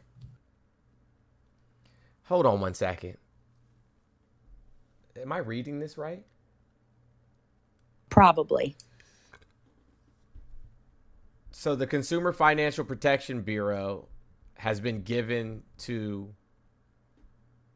Vaught, the guy who created Russell Vought, the guy who is the chief architect of Project 2025.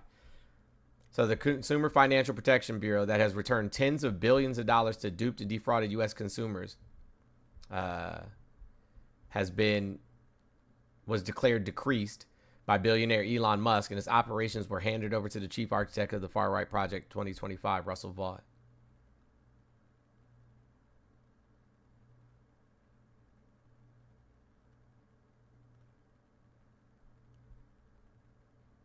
Yeah. Hold on. That's why Since its creation, the Bureau has returned $21 billion to people's wallets by fighting against illegal financial charges, junk fees, debts, and fraud. That's why he put him as director of that position of OMB, because it gives him the position to be able to, quote unquote, do that. When people are already struggling to pay higher prices for necessities like eggs and milk, the Trump administration appears to have decided to deepen the pain by directly taking aim at the agency that helps keep our money safe. Let them eat debt is not a strategy for making America great again, Calhoun added. And weakening the CFPB certainly isn't the way to keep working families, our financial markets, and our economy strong. This is crazy.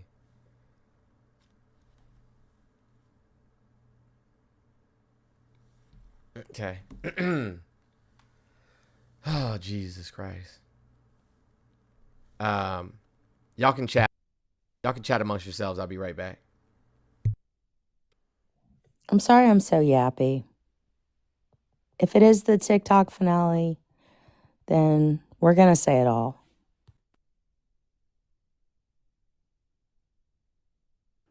When is the last day for TikTok, by the way? I don't know. Who knows? Thought it was April, but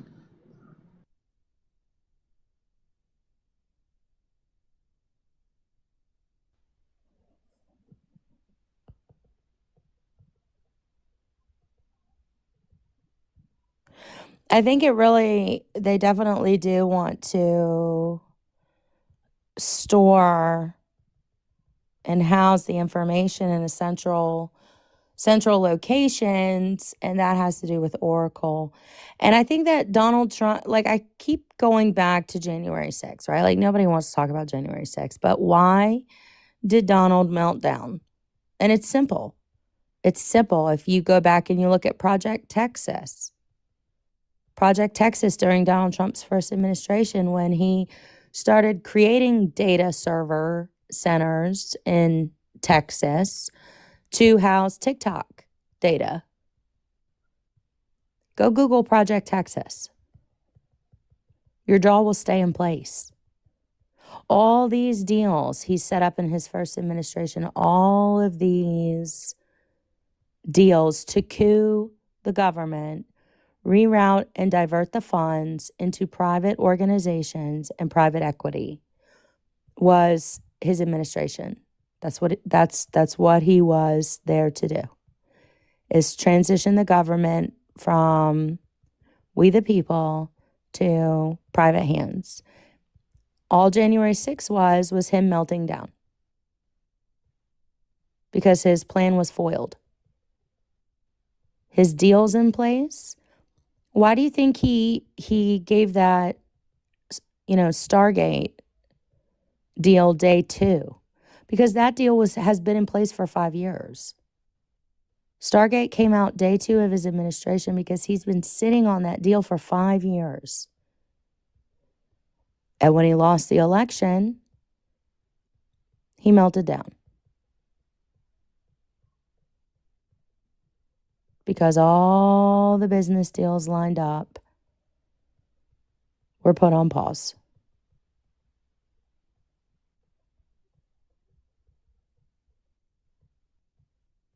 Do we have any opposition? Anybody want to come up?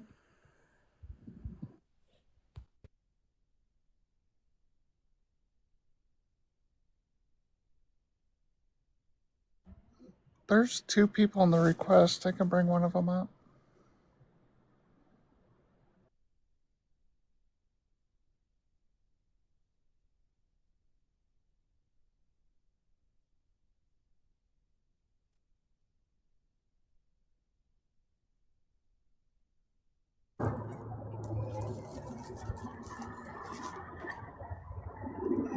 Like, MAGA just sold their country.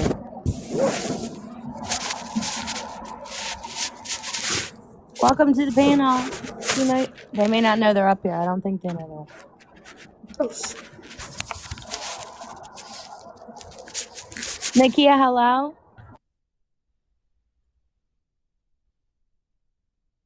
Pocket request, maybe.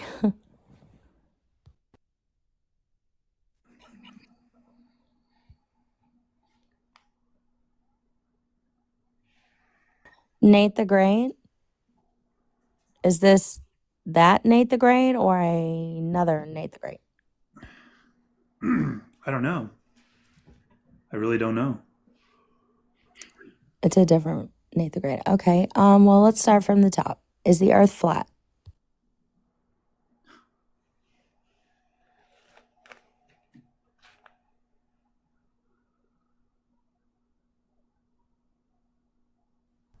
Easier question. Did you vote for Trump?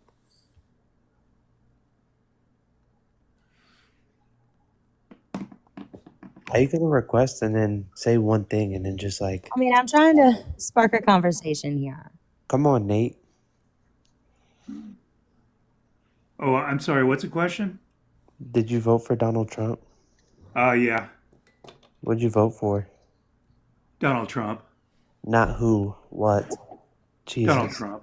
All right. What did I vote for? Everybody's so creative. I think I don't want to be a smart ass or smug or anything. You know, I want to be cordial.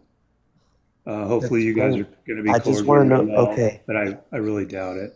What did you vote for? The reason I voted for Trump, the ideology that I believe in and I support is what's good for the country, and Trump most aligned with what I believe in. What is that? What is it that you believe in?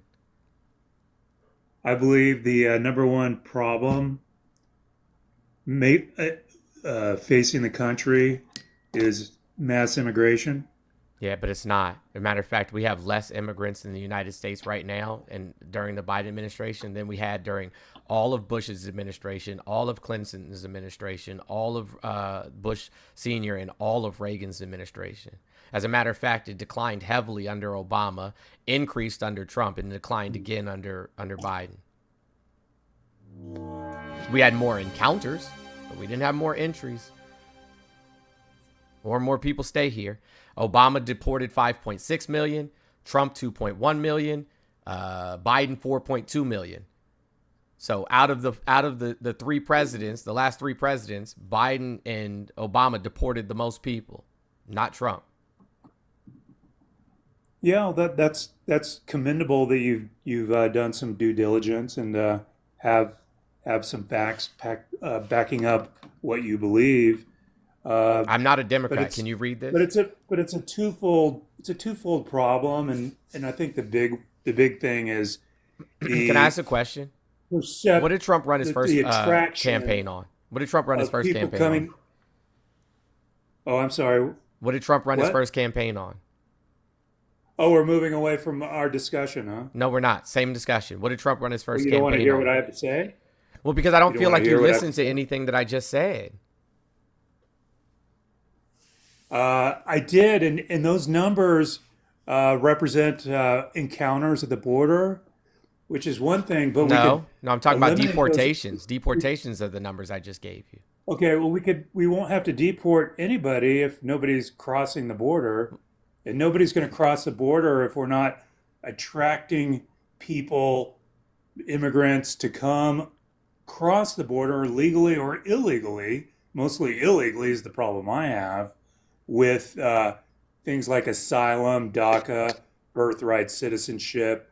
All of those are legal means by which those are legal means. But hold on, all of those are legal means. Well, it's all taxpayer money paying for all that kind of stuff. They put more money into the economy than they extract from it, substantially more. No, that's not true. Yeah, over $80 billion just in tax revenue, right? Whether it be property tax, sales tax, tax on their pay. They put, over $1 trillion into our GDP growth each year. Yeah, Yeah, well, there's two sides to the ledger. $1 trillion. Okay, there's two sides to the ledger. There's expenses. Yes, so we revenues. spent about 400. We spent about 400 million. We in 2023, taxpayers spent. It cost 150 billion for illegals to be in our country. But no, it didn't, because if they're putting $1 trillion, they're adding $1 trillion to our GDP. If they're adding $1 trillion to our GDP, then that didn't cost us anything. Cordial. I am cordial, sir. I don't need you to tone. Let's take it down a notch. Do you understand math? Do you understand math? Nate, don't tone police the host. Okay, so what I'm saying is there's things maybe you're not considering. No, you're not considering. What did I just say? How much do they add to our GDP? Okay, you're not considering the expenses. How much do they add to our GDP? Okay, so there's a thing called non-government organizations that are taking taxpayer money. How much do they add to our GDP? And providing housing, food, phones for these people. Okay, so undocumented immigrants add $1.7 trillion to the GDP on a yearly basis. $1.7 trillion. Yeah, I don't know what website you're going. And $458.7 billion to state and local federal taxes in just 2018. $2 trillion to the U.S. GDP and $458.7 billion to state, local, and federal taxes. We can keep going round and round on this. You're going to the wrong website if you want to try. I'm not going to the wrong website. How are you going to tell me what website? Federal Association for Immigration Reform. You can see some of their numbers. So this is on congress.gov, by the way. I just thought I'd point that out. Okay, there's a thing called healthcare that they're getting for free. And it still doesn't and it still doesn't exceed $1 trillion. And it still doesn't exceed $1 trillion. Okay, good. I'll give you that. Okay. So then they're not costing us anything. Good. So that's it. It's black and white. If they're not costing us anything, it's a good thing for the country. Absolutely. Because they add to our workforce. Because they add to our workforce. I don't agree. They add to our workforce. I don't agree. They add to our GDP. No, they drive down. Okay, they drive down wages for the middle class. No, they don't. If you set a federal minimum wage, I don't need help. If they set a federal minimum wage, if we set a federal minimum wage, there's no way they could do that. Imagine blaming marginalized groups instead of blaming the people that hire them. Right. Oh, okay, here comes the racist talk. Okay. But you also voted for... Who mentioned race? That's wild. Yeah, hit dogs be hollering like a motherfucker, don't they? Nobody mentioned race not one time. Marginalized groups? They are marginalized. Affected? I'm a white woman and I'm in a marginalized group. They could be from Europe. I mean, what are you talking about? Chat, please send a heart me. Please send a heart me. Let's get to the FYP. We have a crazy op. Drop the heart me. Let's go. You also voted for a man that wants to bust unions. So, I mean, unions are the ones that actually drive up wages. Correct. Are these feelings? The labor market should be a free market. Are they feelings or are they facts? Is it fact or feeling? Let's play a game. So hold on. I wish I had. You said labor market should be a free market. Labor markets in general should be a free market. So we should allow corporations to run buckshot over employees. I agree with state minimum wage. I don't agree with. Well, a federal minimum wage should be at the lower number, but also states should be free to implement a minimum wage. I agree with that. Why shouldn't we have a federal minimum wage so that all workers are protected regardless of zip code?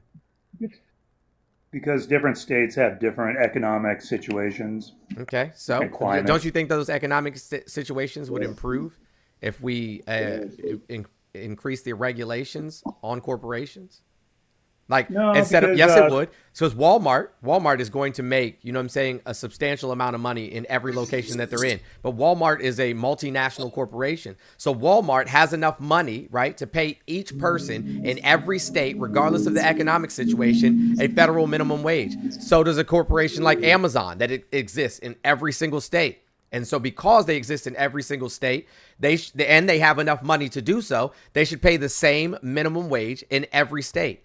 The same with, your grocery store chains or what have you. The vast majority of these places are chains. McDonald's, for the most part, they engage in real estate. Yes, they do have some people that own franchises, but they only own essentially the sales of the goods and services. They don't own the building and they don't own the property that they exist on. Same thing with Chick-fil-A. I mean, I could keep going on and on and on and on. And we know that all of these people, all of these corporations exist in the same areas. So with that being said, there's no reason in the world a federal minimum wage would not work. I never said it wouldn't work. Well, you said it depending on the financial situation in that state. I don't care about that. Well, no, I think it should be the lower. It should be the lower of what do you think the minimum wage should be? Probably about $9 an hour. $9 an hour. Let's do the math on that. As a single person, right? Let's do the math on that. Hold your horses. No, let's do the math on that. Let's do the math on that. Let's do the math on that. 9 times 40 is 360. Okay. Times 4. 360. Okay. All right, it's 1440. 2,040 hours is. It's 1440. 2,040 hours is. If you're living in North Dakota, that might be just fine. Gotcha. So let's see what the average rent for an apartment in North Dakota is. Let's look it up right now. I like this guy. Dakota rent is facing a housing crisis right now as the oil fields but I was also are taking up a significant portion $928 of the local... a month. Hold on, Stephanie, please. I don't want to have to start dropping people, but I will. So the average rent in North Dakota is $928 a month. What's that? Yeah, that's rough. That's rough. Times are rough right now. Yeah, so let's take 928 from that 1440. But hold on. Hold on. 1440. We got to take away 15% taxes. My bad. We got to take away 15% taxes. So now we're at 1224. Now we're at 1224. Okay, so let's take away the 928 from that 1224 as a single person. Now you're left with 296. Now tell me how I afford to pay for a car, gas, food, groceries, electric, water. You know what I'm saying? Internet. No, I concur. Cell phone. Yeah, I know. The thing okay, is, so what was minimum wage created for? Well, let's take a step back real quick. What was minimum wage created for? The federal minimum wage should be one number, like $9 or $10 an hour, or whatever. But then the state should have the ability to implement their own minimum wage. That's my point. The federal should just be some number out there. That's one thing. Just some number out there. Another. Can you tell me what the 14th Amendment says? I think really. Can you tell me what the 14th Amendment says? Another example that the state should have the power. You're not going to ramble on. Can you tell me what the 14th Amendment says? What it says? Yes. There's a lot of things that the 14th Amendment. Can you tell me about equal protections under the law? Well, there's a lot of civil rights stuff. It's a lot of post-Civil War stuff. All persons born and naturalized in the United States and subject to the jurisdiction thereof are citizens of the United States and the state wherein they reside. No state shall make or enforce any law which shall abridge. That's different than infringe. Infringe means a group. Abridge means an individual. We'll get to that at some other point, I'm sure. The privileges or immunities of citizens of the United States, nor shall any state deprive any person of life, liberty, or property without due process of law, nor deny any person within its jurisdiction the equal protections of the law. So equal protections of the law mean that regardless of what state you live in or what zip code, the laws apply to you the same. So that means that if I live in Texas and I'm a woman and I should be able to get an abortion because they can get an abortion in Washington, D.C., Maryland, or Virginia, under these very same circumstances. That's number one. But also number two is if somebody in the state of Maine is getting paid $25 an hour because that's the state law, then that same law should apply no matter what zip code I'm in or what state that I live in. It's equal protection under the law. Okay, so it said they shall not infringe upon the liberty. Abridge. Yeah, so they're not going to mandate a federal wage, but the states have the freedom. That's what makes up the constitutional republic. Is the states have the freedom. It's the same thing with Roe versus Wade. Is the states should have the freedom. It's a violation of the 14th Amendment. No, well no state shall deny any person within its jurisdiction equal protection of the laws. Yeah. So equal protection of the law means that if Stephanie is in Florida, Stephanie can have an abortion because equal protection would mean that no matter what state I'm in, I have the same protections. But it also means that because I as a man can't have my bodily autonomy, medical privacy, or access to medical care infringed upon, which means, infringed upon or abridged, then neither can she. Well, I think there's also the 10th Amendment. If you look at the 10th Amendment, it allows states to implement laws, pass laws that supersede federal laws. No law supersedes. No state law supersedes federal law. Yeah, federal law always supersedes state laws. The powers not delegated to the United States by the Constitution, nor prohibited by it to the states, are reserved to the state respectively or to the people. So those are powers not delegated. Well, I think when you talk about that, you're talking about the federal law, which basically is the umbrella of the Constitution is the umbrella that outlines how the states should behave and how laws are interpreted. I think the 14th Amendment. No, the Supreme Court determines how laws are interpreted. Courts a lot of that. Courts determine how laws are interpreted, not the Constitution. Well, I think you're talking about the 14th Amendment. I think you're talking about post-Civil War times, and there's things like insurrection. So we can throw out the Constitution then? 14 Amendment Section 3 talks about insurrection, but then there's also birthright citizenship, which is a big one in the 14th Amendment, which I think is going to, based on what Trump is doing, I think it's going to come up for review at the Supreme Court, and you're going to find that it's been misinterpreted, and they're going to probably. Right. I'm glad you said that, Nate. I'm glad you said that. So that means you and everybody. That means you and everybody who came before you has to go. Because you're only citizens because your ancestors were born here in the United States. So that means all of y'all got to get gone. Now, me as an Afro-Indigenous person, whatever Jim Crow Jesus or whatever deity you believe in, that means that we get to stay. So I'm cool with that. I'm cool with them getting rid of birthright citizenship because that means your ancestry is dead in this country and you got to go. That means you got to pack up, your dusty ass duffel bag and kick rocks.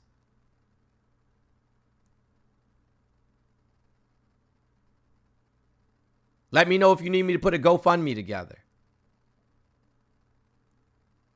I think it's about $25,000 in order to move out of the country per person. Hey, y'all, bang that Cash App, PayPal, or Venmo one time for the people.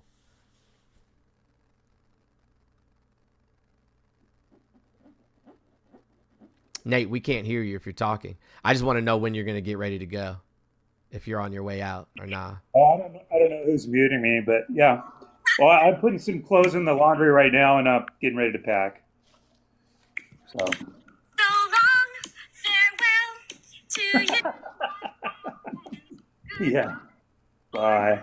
I don't feel very loved right now. Well, good.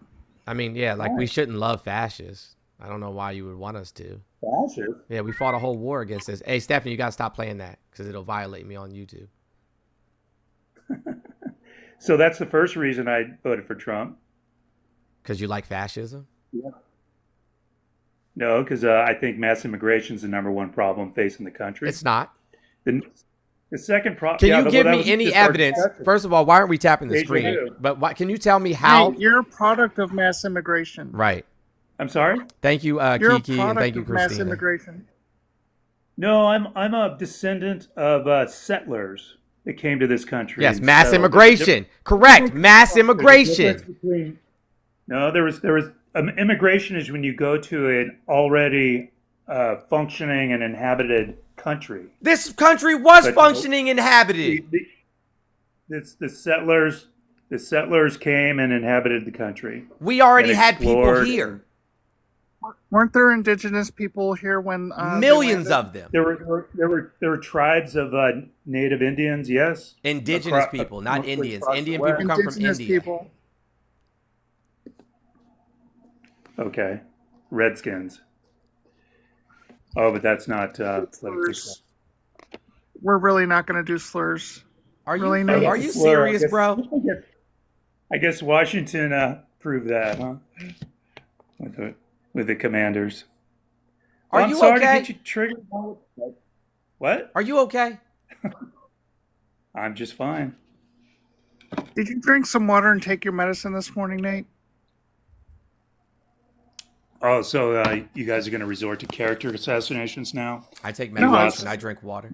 You're a piece of shit. I take medication. I'm actually on a 4-week. I'm on a 4-week cleanse. I'm cleansing my body. Yeah, we need a cleanse. All right. Thank you, Melody. Oh, come on, lighten up, host. You can smile. It's not that bad. So the first reason I voted for Trump is because you're a xenophobe and a racist. Got it. Responsibility. I love. Did you notice that we're $36 trillion in debt as a nation? Yes, and he added a quarter of that debt to the national deficit by himself.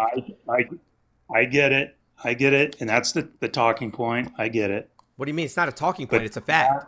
He added over $6 trillion to the national deficit before COVID. Okay, fine. By cutting taxes for the ultra wealthy. I don't necessarily like by that. By cutting taxes for the ultra wealthy. But how do we fund our government, Nate? Through tax revenue. So if you cut taxes for the largest taxpayer, what do you think that does to our revenue? It increased it actually in 2018 and 2019. No, it didn't. More people paid taxes. More people paid taxes. It didn't increase our revenue. Still talking. Because you don't know what you're talking about. Still talking. I do know what I'm talking about. You don't. The Jobs Tax Act of 2017 actually increased total federal tax revenue. No, it 2018 and 2000. Okay, so there's a thing. There was more taxpayers. There's a thing in economics that. Sir, you're not going to explain economics to me. You don't have a degree in economics. I have a degree in finance. You don't. Okay, great. I worked as a finance director for one of the largest automotive corporations in the Washington, D.C. metro area for over 13 years. So I don't need you to explain economics to me. What I can tell you is there was more taxpayers. There was more taxpayers. 639 people here. There was more taxpayers. People here. Well, you said it increased revenue. That's not true. It had nothing to do with his Jobs Act. It had nothing to do with his Jobs Act. There was more taxpayers. There was more people working. Yeah, the economy roaring. Great. Yeah, the economy roaring until COVID came. Hey, Kiki, can I ask you a question?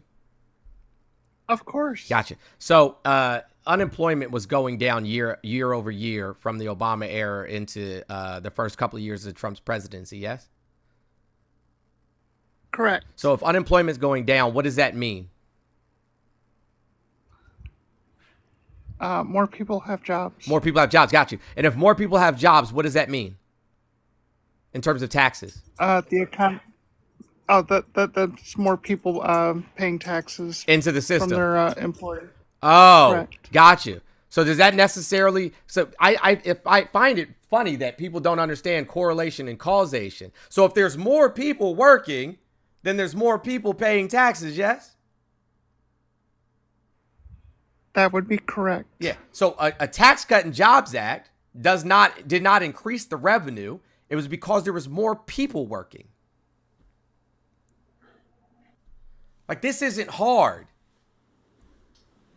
We can literally look at the numbers of people working from 2017 to 2018, and we see that there's more people employed. So if there's more people employed, there's more people paying taxes. Correct.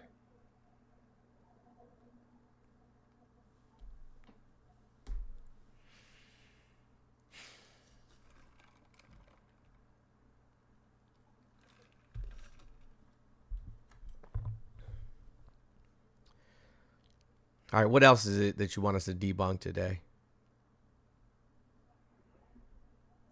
Well, I like the concept. I think very highly of Elon Musk. Of course you do. Why? What has he done that's significant? What has he done that's significant? What has he done that's significant? What did you think of his schmatzy salute? I think it's code red in regard to the U.S. economy in regard to $36 trillion debt. Are we going to audit SpaceX? And the fact that we're going to downsize government is in line with my ideology. Mm-hmm. It's pretty simple. Gotcha. So you're not about people having jobs then? Yeah, where those government? If we downsize the government, where those people go to work? Yeah, there could be some short-term pain for those folks. What is short-term to you? How long does that last? It's very unfortunate. You're the economics guy. I mean, that's I can't pinpoint that. A couple years maybe, but okay, great. How do you get the largest healthcare system in the United States and then have those people try to go into the private sector where there are? I don't believe that the federal government should be the great employer of our nation. The federal government's inefficient. Those people can find jobs in the private sector with their experience. Can you answer the question that Kiki asked and not a question that you had in your head? What does "we the people" mean? Go ahead. Ask a question. I'm sorry, what was the question? That's my question. No, Kiki asked a question. Okay, well, Kiki, can you ask your question again, please? Something like that could be subjective upon your interpretation, but really that's probably a gotcha question. If you take the Veterans Administration, right, the health their health sector, and cut it by 80%, that's what Elon proposed. How do you service all of the military members in need of health care? And where do those people go to get jobs? They'll figure it out. You got to look into it, and I think. So you're willing to throw I think we're going to agree. Hope that it doesn't come flying back in your face. I'd like to figure out some stuff that we agree on. Really, I think we should agree that the middle class is taking a beating with inflation because of people like Trump and Elon. Regardless of what the cause is. What was inflation when Biden left office? Well, inflation is an index number, and it's a cumulative number. So it doesn't just go. Can you answer the damn question? Convenient. What was the inflation percentage? It was probably 3% for the month. So convenient. But the CPI is an index number based on the month, right? Let me ask you something. Was the last 4 years terrible? Yes or no? For me, no. Yes I don't. For me, it doesn't affect me at all. I'm concerned about. Nothing affects you. Yeah, we know. Concerned about do you think the economy? I think it's terrible. Okay, let for me the ask person, you this. Let me It's rephrase. terrible for the person coming of age who wants to buy a house and live the American dream. Hold on a second. Let me- Hold on a second. Buying a home is like unattainable. Hey, Nate, you can't keep rambling on, bro. You just got to answer questions concisely, the same way that everybody else has. When you say that people can't buy a house, when you say people can't buy a house, when you say people can't buy a house, it's because Trump deregulated the housing market in his last presidency, allowing corporations to come in and purchase homes above market value and buy up 10% of a neighborhood. Even if they didn't buy up 10% of a neighborhood, even if they only bought four homes, the next person who comes into that neighborhood or in that zip code to buy a house has to compete with those comps where the person bought that house for $20,000 above asking price. In addition to that, when you cut taxes for the ultra wealthy and increase our spending, adding to the national deficit, the Federal Reserve responds by increasing interest rates. So both of those things are literally due to Trump, because when Obama was in office, people were buying houses at record pace, even after the recession. I agree. You bring up some good points. I think those are the real problems we're facing. Trump caused those problems. I think that's the discussion. I think we get lagging effects of pulling economic levers at the federal level, and with changing interest rates and things like that. I think interest rates is kind of an effort to stave off inflation, and unfortunately, it's the money supply, that the fire hosing of money into the money supply that causes a real problem. What is our money backed especially by? Considering. What is our money backed by? Especially, I'm sorry? What is our money backed by, Nate? Certainly not by the gold standard. It's not backed by anything. It's fiat currency. So there's inflation. Not backed by anything. It's the same thing with inflation. Crypto. It's not backed by inflation. in that manner as far as putting money into the economy has no effect. We could literally print money until the end of days. Has no effect. Well, Fiat currency it is backed by the faith. because- Fiat currency is backed by the faith in the global arena, right? That we, as Americans, can continue to increase our GDP, which we do. It does not matter how much money we print. That means nothing because the vast majority of the money we print goes directly to the top and is held by the 1%. No. Yes. It's the overall money supply is no, sir. That would only be true if there was something that our money was backed by that was a commodity. So inflation in the regards in which you're speaking of would mean that we print more money, right, than the commodity we have backing it. We don't have a commodity backing it. We cannot possibly print more money than our military can control resources in other nations. We couldn't possibly print, more money than that, because that's what keeps our money valuable. Is our ability to extract resources from the global south. Well, they do print money, and that's what the federal government does. Yes, but it has nothing to do with inflation. When there's things like the stimulus checks. Yes, does nothing to inflation. Nope, does nothing to inflation. Yes, it absolutely does, because what happened? Nope. If the middle class had more spending power, which means that they had more money in the poor and middle class, then organizations would be doing substantially better. Like, sir, you don't know what you're talking about, unfortunately. I wish you did. Now, there are drivers in terms of inflation, inflation, interest rates being one of them, but that's going to come from the Fed, and that's because of the poor handling of the federal government by somebody like Donald Jimothy Trump, right? Inflation can come by way of increasing gas prices, the way that Trump did with his poor deal with OPEC. Inflation can come in ways by corporations no longer being regulated and being able to price gouge. We can always get, run into inflation in by those means, but not from printing money. Okay, so inflation can be caused by price gouging of corporations, you're saying? Correct. Okay, how does price gouging work in a free market? Explain that to me. How does price gouging work in a free market? I think you heard me. Are you serious though? That's what I asked. I think there's economic principles. Yeah, like the thing is, literally, that's all it is in a free market is price gouging. I might be wrong. I'm not trying to put the sticker out. That's all you do.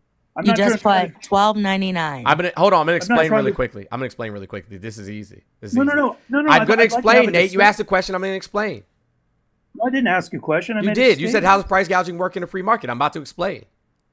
Okay, good. Gotcha. So if I'm Amazon, I'm going to mute you while I do it so you don't interrupt me. So if I'm Amazon, right, and I have a person that places an item for sale on my platform, and that it's, doing gangbusters. It's selling, millions of units. Then as Amazon, right, as Jeff Bezos, who has endless amounts of wealth and access to resources, I can go to China or anywhere else, South Korea or Vietnam or, the Philippines, and I can have that exact same product made and then make it an Amazon exclusive and drive you out of the market completely. And then if you try to get me for, trademark or patent, infringement, I can drag you through court until you no longer can fight me. And Indonesia. Till you no longer can fight me, till you've exhausted yourself of all your resources. And then once you did that, then I can increase the price more than what you were selling it for in the first place. If I'm Walmart, I can come into a small town and decrease the prices so low that the mom and pop shops in that area cannot compete. And then as soon as those mom and pop shops close, then I can raise my prices again to more expensive than you were selling them for while I was in business. That's how it works. Very good. I agree. That's well put. We are. There's duality in everything. There is duality in everything. So if you look at a corporation like Amazon, you could call it price gouging, but it's still the consumer still has the ability to make a choice to buy an alternative good or service. How so? From what's the alternative when all the other places have closed? The only thing in town's Dollar Hold on, General. Stephanie. We don't enforce. Yeah. We don't enforce any of our monopoly laws or our. I agree with that too. I think yeah, the mom and pop shops getting shut down. I think the whole COVID relief thing, where a lot of shops in towns got shut down, restaurants and retail outlets got shut down because they couldn't do business because of the pandemic, and then companies like Amazon still can do business is completely wrong. And What is an antitrust law? What is an antitrust law? It's a competition. It's so there's no monopoly to prevent monopolies and promote competition. Antitrust laws prohibit conduct that unreasonably restrains competition and creates or maintains monopoly power. So do Amazon and Walmart unreasonably restrain competition? Yeah. Yeah, so that's not free market capitalism. So that's not free market capitalism, then, is it? No, right. Well, it's along the chasm or continuum of economic possibilities between like socialism, where governments What is control socialism? everything, What is socialism?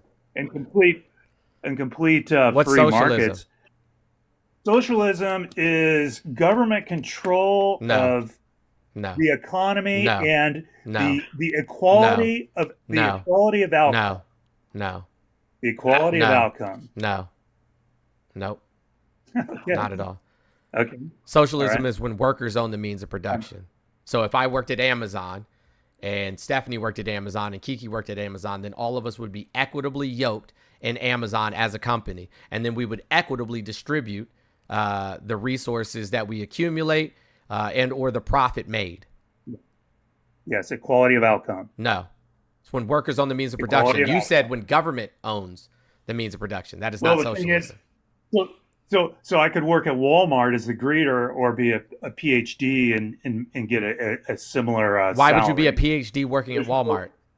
Why would you be a PhD working at Walmart? So there's no incentive. Why would you be a PhD working at Walmart, Nate? No, you didn't understand my example. I said those are two different people. No, your example doesn't make any sense. Well, let me say it again. All the people that work at Walmart would collectively own Walmart. All the people that work at Amazon would collectively own Amazon. What does it have to do with the doctor? Oh, okay. Okay, I've never thought of it that way. That's an interesting perspective. But that's what socialism is. I like it. That's interesting. You're opening up some new avenues of thought for me. Thank you.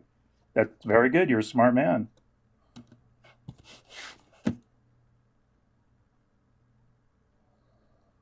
The eye centers at Walmart are not owned by Walmart. Those are independent companies that rent space at a Walmart, for those who don't know that. And they're owned by private equity. Walmart's publicly traded, but that's fine. I'm talking about the centers inside. Like the nail salon is not owned by Walmart. It's an independent nail salon. The restaurants, the McDonald's, the Whataburger, wherever your Walmart is, inside of Walmart is not owned by Walmart, nor are the eye centers. They're owned by independent entities. And how is that for the people? How does that bode well for our economy or the middle or lower class? What's your opinion on that? Is it a good thing? Is it a bad thing? Is what a good thing? Having these private entities inside of Walmart doing business. Why? Separate from the books of Walmart. Why do I care? I don't know. They provide jobs and they provide a place. It's just for an somebody to go opportune for shopping. them It's and convenience for the consumer. That's the provide only reason they're there. Yeah, they provide a service for the consumer. So it's there's duality in everything. It's not all evil. I mean, it just is. Things evolve and things take shape. Yeah, but you said that we have a free market economy, which we don't. Well, I made the example earlier. That's not completely free. Government needs to step in. Government needs to step in and pull the levers and come up with things to fine tune. The Republican Party is never going to go for that. Well, I think it was very fitting that you mentioned antitrust laws. I think that's very good. Yeah, but we don't enforce those because we don't. You know who would need to enforce them? Well, the thing is, who would need to enforce our antitrust laws? We would need Congress to? Gotcha. I'm sorry. And it'd be Congress. Yes, it would be Congress. And who was run the House? The Department of Labor or something. It would be What Congress. was the last monopoly that was broken up, Nate? Yeah. I can What tell was the you. last monopoly that was broken up? I'm sorry. What was the question? What was the last monopoly that was broken up? I don't know. AT&T. Yeah. The Bell Corporation. How long ago was that? Yeah. I used to work. They broke down AT&T into 4 companies. It was 1984. Yeah. What a great book. It was Who 1984. took office? Ronald Reagan. Yeah, but we had a Democratic Yeah,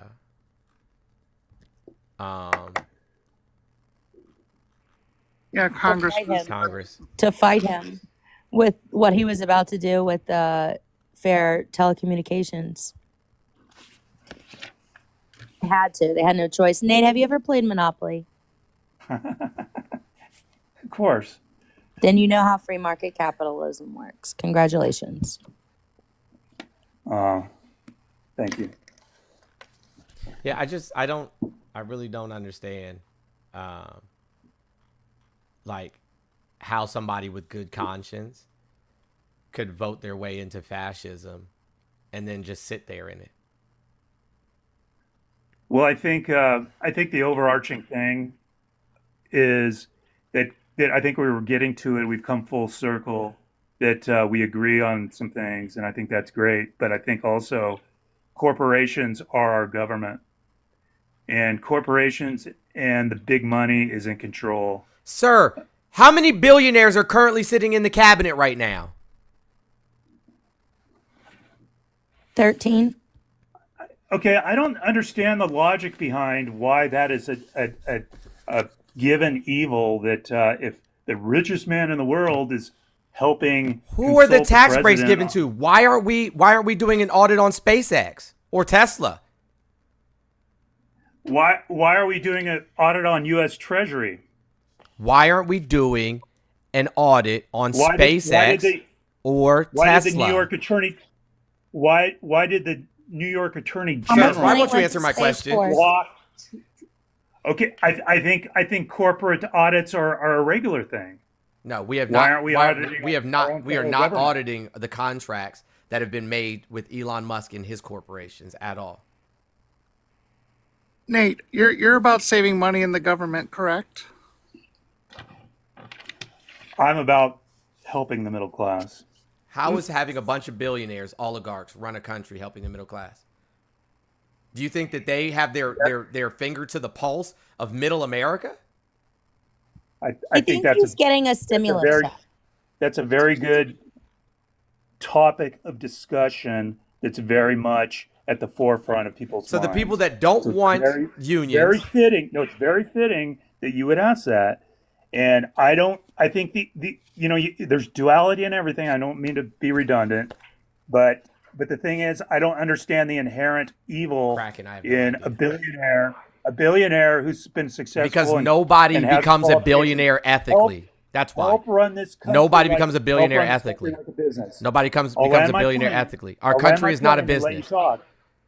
Nate, are you trying to say that you want the government to be run like a business? We need to turn the corner and think about running the country more like a business. It's not a business. Because in big neon lights above my forehead, are you for the country going now. bankrupt then? Right. So I just want to point out something really quickly, right? Business's major function, right, is to turn a profit and to spend as little capital possible, turning said profit. And so if we look at insurance companies, which are a business, right, and how many claims they deny, it's because they have an obligation to their board, right, to make sure that they turn as much profit and increase their profit quarter after quarter. Every organization, every corporation has that fiduciary responsibility to their board to continue to turn a profit. And if they don't, then they can be sued by their board, right? Now, with that being said, if we ran our country, like as this man is suggesting, as a business, then the only thing that we would be concerned about is turning a profit and not the safety, health, and well-being of the poor and middle class. Nobody survives that. He wants to do that right now with the FAA and air traffic control. Why would we turn a service need into a profit? With the FAA. What is wrong with you? Nate, are you for eradicating waste and spending in government? You're muted, Nate. Nobody can hear you. Okay. I never implied that we're going to run the country exactly like a corporation would. Hold on, Nate. I asked you a question. But that's a really good point, like I said. Are you for eradicating waste and spending in the government? I think that's implied with everything I'm saying. Then why would you support somebody who created a whole other military branch that was already being done by the Air Force? Go ahead. The whole objective of Space Force was already being done by the Air Force. Okay. We had to make new uniforms. You know what I'm saying? Like whole new bases and offices. A bunch of unnecessary spending. Okay. So are you for eradicating Space Force? I'm not qualified to say. I don't know. Are you qualified to say that it's wasteful spending if it was already being done by another military branch? There could be some reasons for creating a redundancy in that maybe they're going to abolish the other departments. So you don't give a fuck as long as it's Trump's baby, you're okay with it? The thing is, I think we need to find things we agree on, and if we're downsizing and cutting unnecessary spending, it's going to be a net positive for the country. Unfortunately, there's going to be some fallout from that. Do you have a napkin handy, Nate? There was I'm sorry? Do you have a napkin handy? I have a Kleenex for my tears, yeah. Well, you got some Cheeto dust on the corners of your mouth. Can I just read something that Trump said yesterday in his interview on Fox? Why can't we get the host to smile? Sure, just smile. Yeah, I don't do that. Smile. Yesterday, Trump said, we'll build beautiful communities for the people of Gaza somewhere else. Yeah. In the meantime, I'll own it. Think of it as a real estate development for the future. Yeah. Bear asked, would the Palestinians have the right to return to Gaza? And Trump said, no, they wouldn't. Yeah, well, perception is reality. And if you want to perceive that as to fit your narrative, that's fine. Fit what narrative? The thing is, we're not going to buy Gaza. We're not going to control Gaza. We're not going to invade Gaza. But this is what Trump is saying. He said it in an interview yesterday. So I should believe what Trump says. Owning it as a figure of speech is very popular in present day. Right? We'll build beautiful communities for the people of Gaza somewhere else. In the meantime, I'll own it. I'm supposed to think that here's means how I something interpret. Here's how I interpret it. So I need a secret fucking decoder ring to read English. That they're gonna. Well, we send billions of dollars to Israel anyway annually, right? How much do we send to Israel annually? So the thing is, Israel bombed the shit out of Gaza to try to. Republicans funded it. Do you remember when Nikki Haley was in her publicity stunt? Oh no! Writing her name on the side of. Remember? Bombs. Yeah, that said finish them. Let's get back to what Trump really meant. You're a neocon. Just say it. Just say, my name is Nate, and I'm a neocon. I think it would be crazy for us to get involved in the Middle East and to try to occupy Gaza. I don't agree with that. Number one. But he Number said two, yesterday I believe that's what we're going to do. I believe we're going to create relief by helping rebuild, and then temporarily relocating. He said they will not. Would the Palestinians have the right to return to Gaza? Trump, no, they wouldn't. Yeah, once it's rebuilt, but it's inhabitable. He said no, they wouldn't. We have to find. He said no, they wouldn't. And we still have American hostages there. I don't give a fuck about that. There's business to be done there. That's what Aaron said. Hate is a strong word I never used to use. I can definitely say I hate these half-wits. I commend you for your work and patience. Thank you. Thank you, Aaron, for the $25. I appreciate you. Oh, really? I'll give you some money. I appreciate you too. I think a lot of what you say is pragmatic and accurate. So thank you. I'm not trying to kiss up to you, but for somebody who you're making a very good argument for the left. You really are, and I don't hear that a lot. And I didn't hear it during the Harris's campaign. I didn't hear anything in regard to immigration. I didn't hear anything in regard to fiscal reform. All I hear is talk about price gouging, but now you're kind of validating that whole thought process or ideology. So thank you. Because the corporations were legitimately price gouging. But it's not black and white. It's not. There's duality in everything. There's two sides to every coin. Stop saying that. There's not two sides to every coin. There literally is. I never said that. That's the first time I've said that. But there's not. You've said duality like at least a dozen times. I know. I'll stop saying that. I'll stop that. Like the truth of the matter is, there is no two sides when it comes to human rights. There's no two sides when it comes to, you know what I'm saying, the health, well-being of human beings. Like there's no two sides to that whatsoever.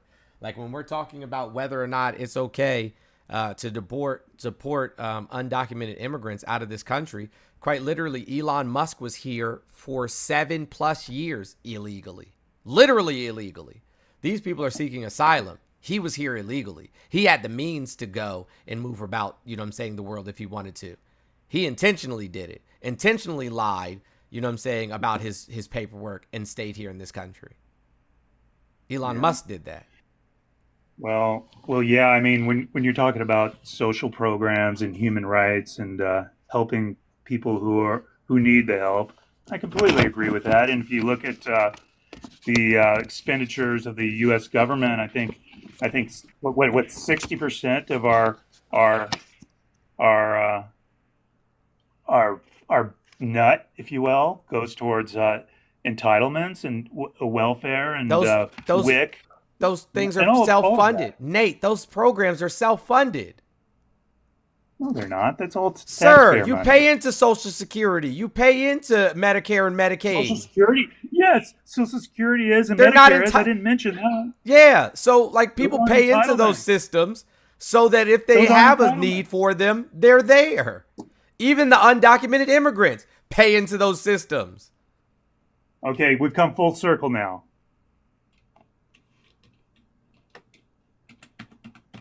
Undocumented, we can go round and round on all this, but undocumented immigrants can't. Mass immigration is not good for the country. Do you expect to get? Hold on. Do you expect to get Social Security benefits? Do you expect to get Social Security benefits? We're talking about the job. We're talking about the job market. Do you expect to get Social Security benefits? Actually, I'm sick. I'm about to apply for it. I need to decide whether I'm 62. I need to decide whether I'm gonna apply now or wait till I'm 67. Undocumented immigrants pay $26 billion a year into Social Security. Do you know that if we got rid of undocumented immigrants, that our Social Security would be defunct completely? Like we would run out of money by 2035. Yeah, I know. It was supposed to be not part of the general fund. Okay, and so you can thank our political leaders for delving into Social Security and messing with it. Republicans. Because it should not be. Republicans. It's not Republicans. Sir, it's who's run the House? Who's run the House of Representatives for 24 out of the last 28 years? Okay, that's Who fine. ran the House of Representatives for 24 out of the last 28 years?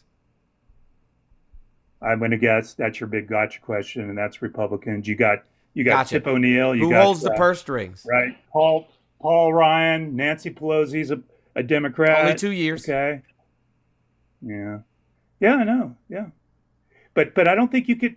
There may be the deciding vote, but the House of Representatives are the ones who hold the purse.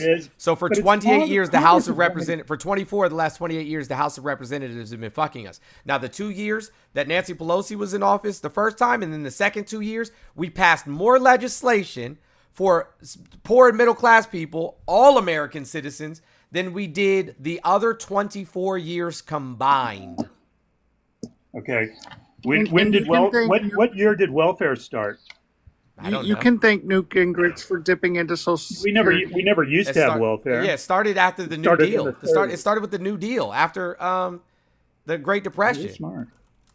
Very good. Yeah, it started in the 30s. It never used to. We never used to have it. Well, we needed it, obviously. We never used to have federal income tax either. 1935. That's probably Franklin Delano Roosevelt's New Deal legislation. So. Yeah. But we needed it. Guess what we did? Hold on. Hey, Nate, guess what we did right before we had to create welfare? Guess what we did? You never guess. We had state-run psych wards. I don't know. No, guess what we did?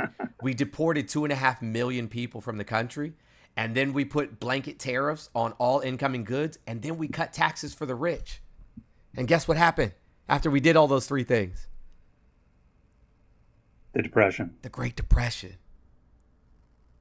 Yeah, well, that's fine. I mean,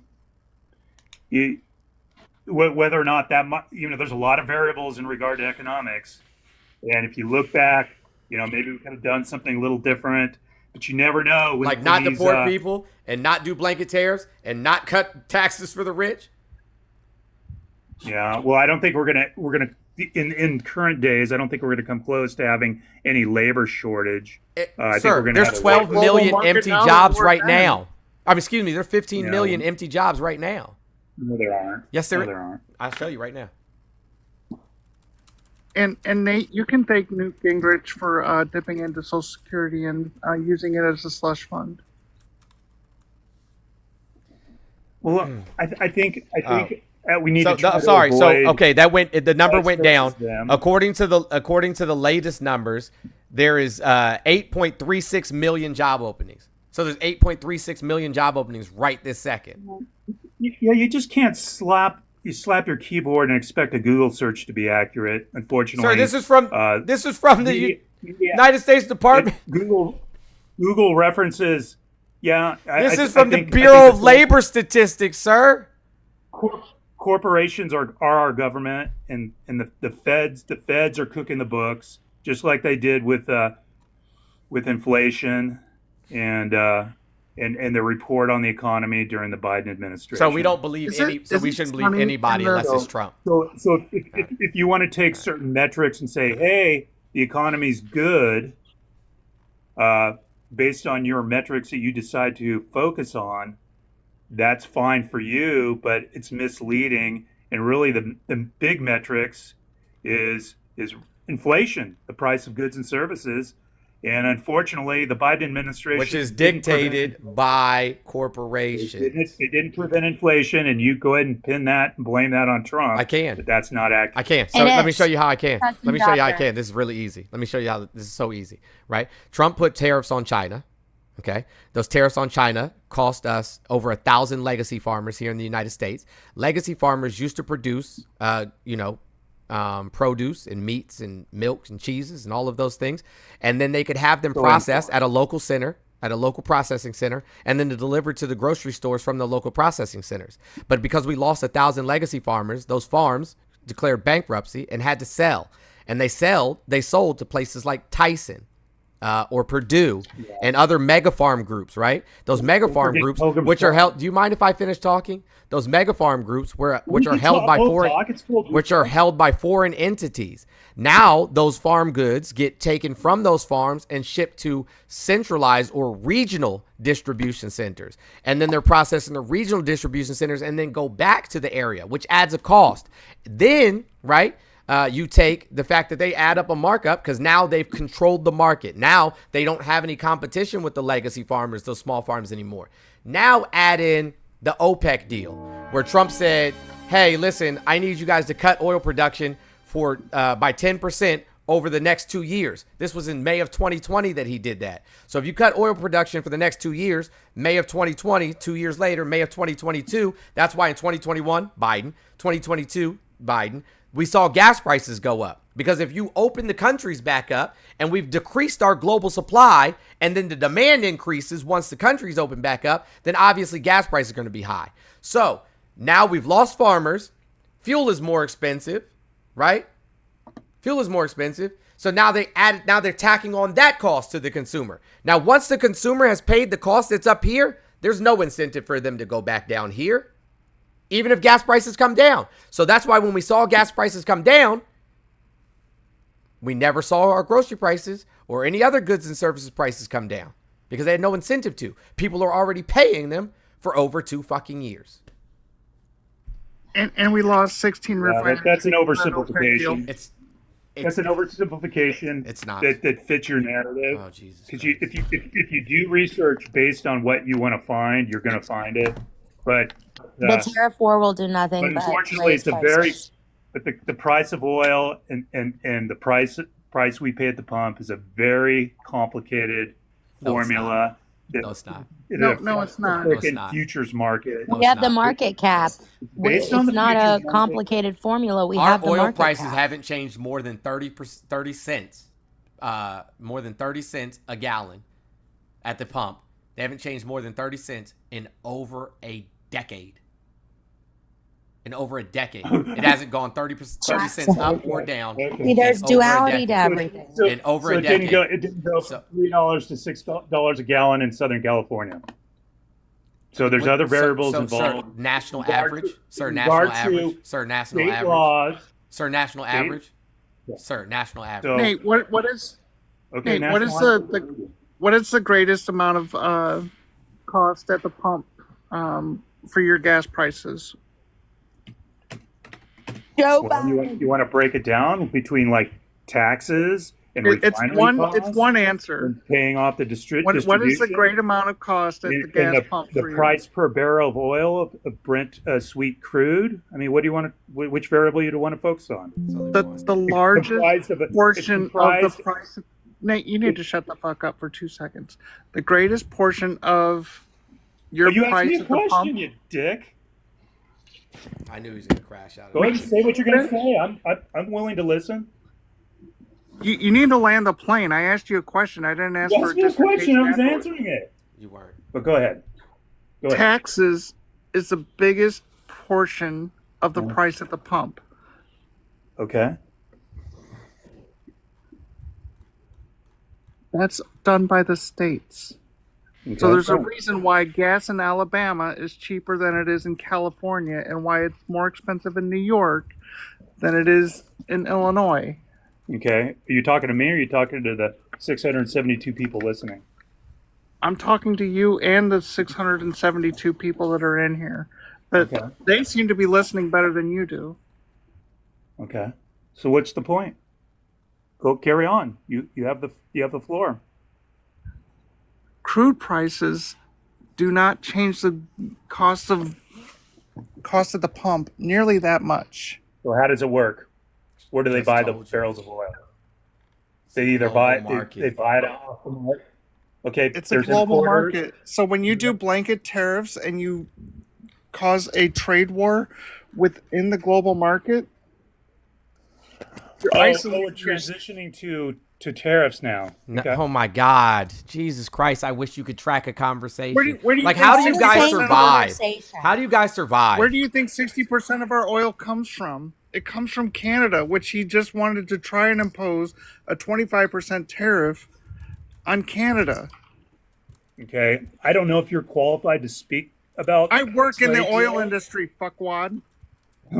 Oh, that's lovely. You claimed earlier that you were qualified to speak about the Constitution. Are you a constitutionalist, Nate? Nate, what's Article 1? Let's do it. If we're gonna do it, let's do it. You claim to be a constitutionalist, and what's Article 1? Just to make sure that you're qualified. What's Article 1 of the United States Constitution? I'll wait. It establishes Congress. You Googled it. What do you want? Make a point. You don't have to have a setup question. Say what you're going to say.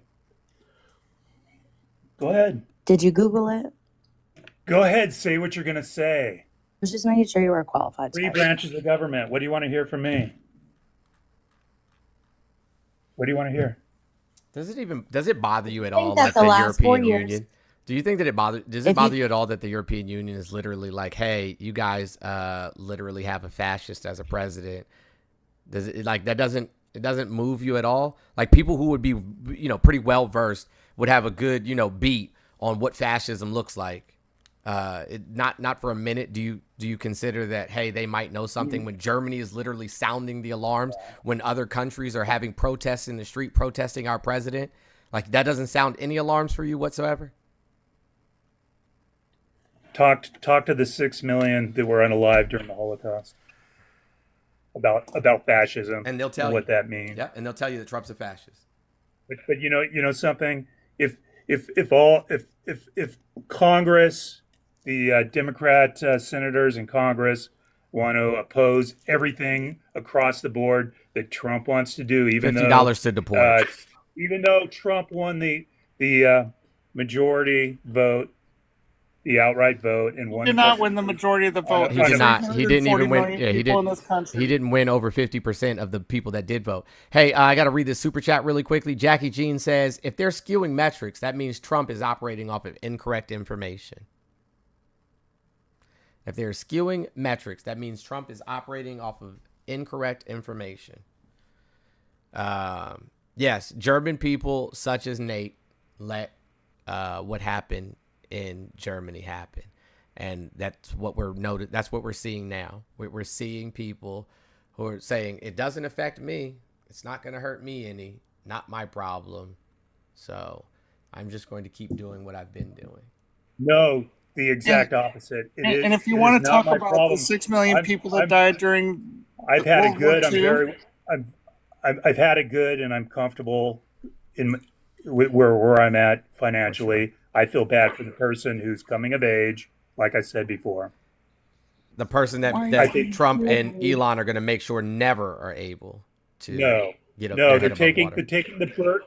Everything is on the back of the middle class taxpayer in this country. The middle class has been ignored by all this BS that the federal government's involved in. Name a policy that Donald Trump proposed that was going to help the middle class. No, it comes down to name a policy that Trump proposed that was going to help the middle class. Give me one. That's a paradox in itself, because fucking Christ, they can never answer a goddamn question. Because you can sit around and come up. There, you're smiling. I like it.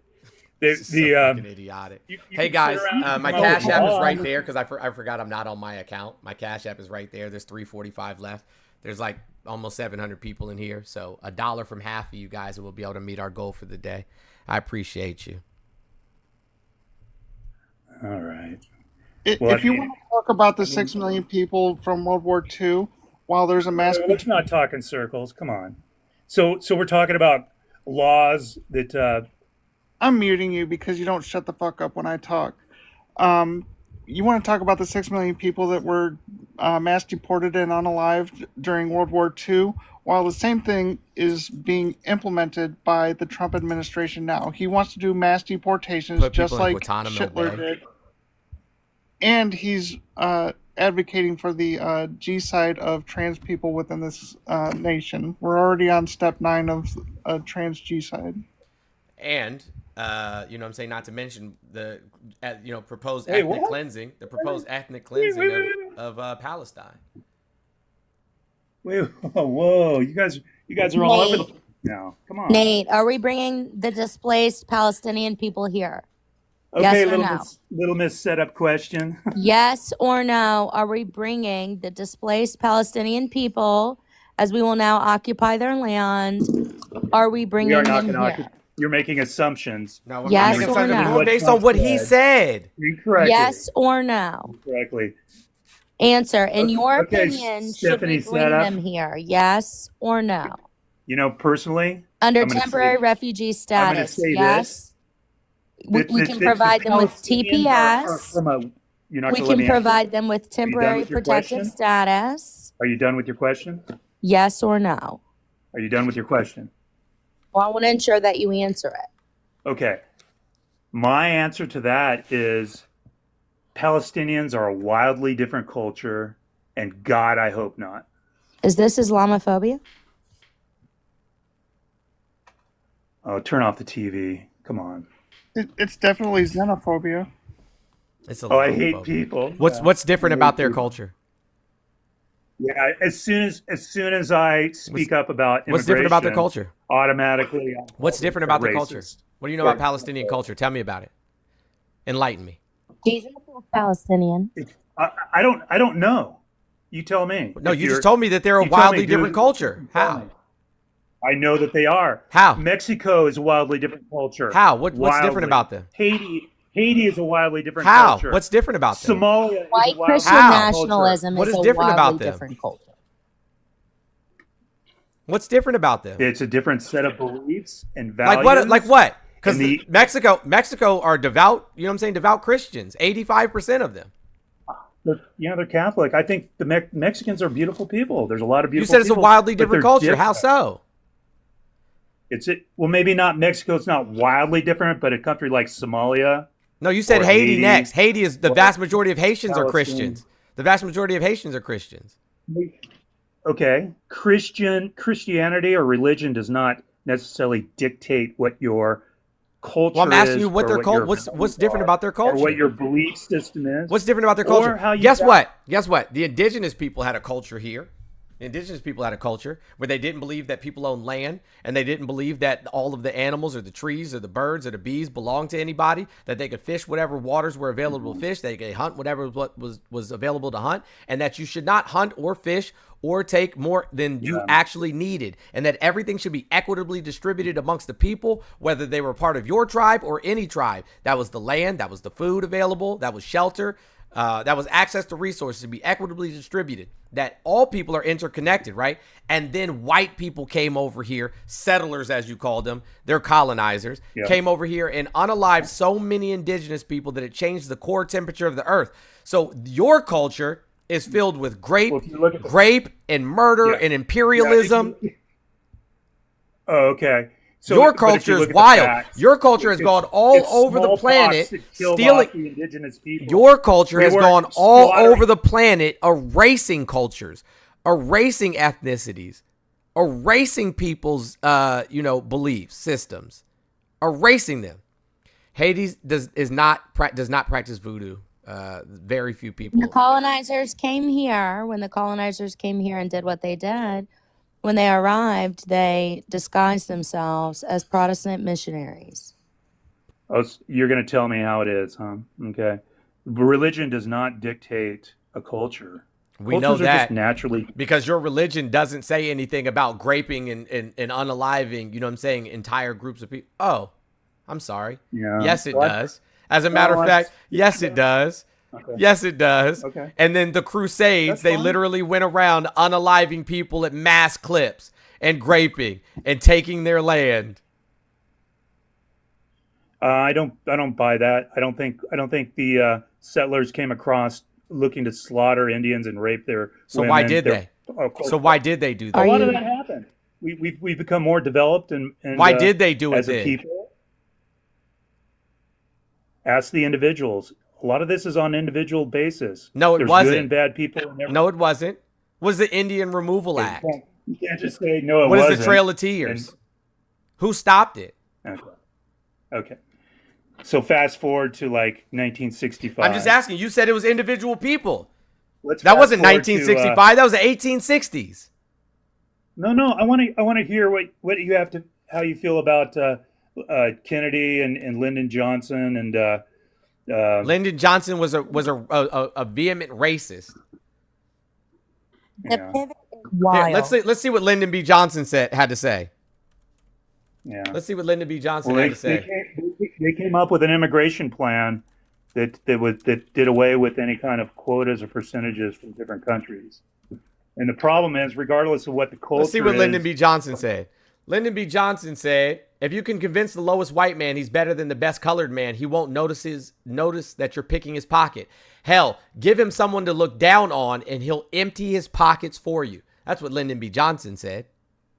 Yeah, he said a lot of things, but he also came up with a Great Society Act, and what that was intended to do was to expand healthcare and eliminate poverty and racial injustice. Yeah, but he didn't come up with that. That was presented to him. Well, he took over for who? JFK, yes, right? that was presented to him. He didn't come up with that on his own. That wasn't his idea. That wasn't something he wanted to do. It comes down to individuals. The only reason he did any of those things is because of pressure and the political uprising across the country. He was forced to do those things. He didn't do it of his own volition. He wasn't altruistic. He wasn't altruistic in his acts. Okay, whatever. You can read his mind. Whatever. But the thing is, I don't have to read his mind. We have historians that have detailed this. But you guys want to be partisan about everything you talk about. What was his party affiliation? I don't understand what difference that makes. Well, that's your whole. I got you. No, it's not. It's not. I got you. I know what you're trying to do. Okay, I got you. I got you. Hold on. We're gonna do something really quick. Hey guys, this is my favorite thing to do. Y'all know this. Y'all, this is my favorite thing to do. We're gonna do something really quickly. I'm gonna go to show your source here on YouTube and Twitch, so you guys get to partake in this too. Well, regardless. So we're gonna. Hey, can you be quiet, please? If you want to can you be quiet, please? Can you be quiet, please? 1960 voting map. Let's look at the 1960 voting map. Okay. This is the 1960 voting map. Sorry, tab. There we go. Boom. 1960 voting map. Now I just want you guys to see something really quickly. Can everybody see that? Okay. Can everybody see that? Okay. It's 1960 voting map. Do you see all of these states in the South and how they're blue? That was Kennedy. Just in case y'all didn't know. That's all Kennedy, all blue, right? What happened in 1964? Stephanie, what happened in 1964? The RA. The what? Civil Rights Act. The Civil Rights Act of 1964. So let's see what happened right after the Civil Rights Act of 1964 was passed. Let's take a look at this voting map now. Holy shit. What happened? Why are all these southern states starting to turn red? Oh. They look blue to me. Why are all these southern states red? It's blue. The whole map is blue. What are you talking? Okay, the southern states. Okay, whatever. Oh, why is all of these southern states red? What happened? It flipped in like a year. What happened? Make your point. You got the floor, sir. What happened? What happened right here? They were just blue, and now they're red. So put two and two together. Okay, gotcha. So let's look at 1968. What happened between 1964 and 1968, Stephanie? What are they, holdouts or something? Holdouts from the Civil War? I mean, what happened in between 1964 and 1968, Stephanie? The end of Jim Crow and desegregation. Yeah, and also the what? What act was passed? Immigration Reform Act. Wrong. Voting Rights Act. 1965 Voting Rights Act. For that. 1968 voting map. Let's look at the 1968 voting map. Oh my God! What happened? What happened in 4 years? What happened? Is that a rhetorical question? Do you think that all of those... So you think from 1960... Here, let's look at the 1960 voting rights map, right? The voting map. Again, 1960 voting map. Okay, so let's look at the 1960 voting map again. So this is 1960. Blue. Why does your profile have a girl's picture on it? That's my partner. All blue. All blue. And then let's look at 1968. Now let's look at 1968. All red. So do you think that those people moved from the south to the north? Or something else happened? I don't know. I should listen a little bit better, but you're losing me. You really should. All of this is blue when Kennedy was elected in 1960. After 2 civil rights legislations were passed, in 1968, it's all red. What do you think happened?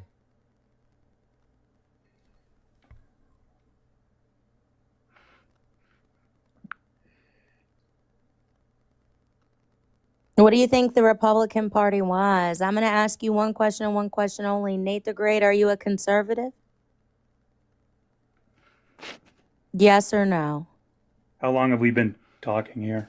Yes or no? It's pretty simple. Are you a conservative? Yes or no? Set up Stephanie. Yes or no? Hey, I got an easier question for you. Hey, Nate, what did you have for breakfast this morning? Oh, God, I don't give a fuck. Okay. Thank fucking Jones's Christ. Jesus.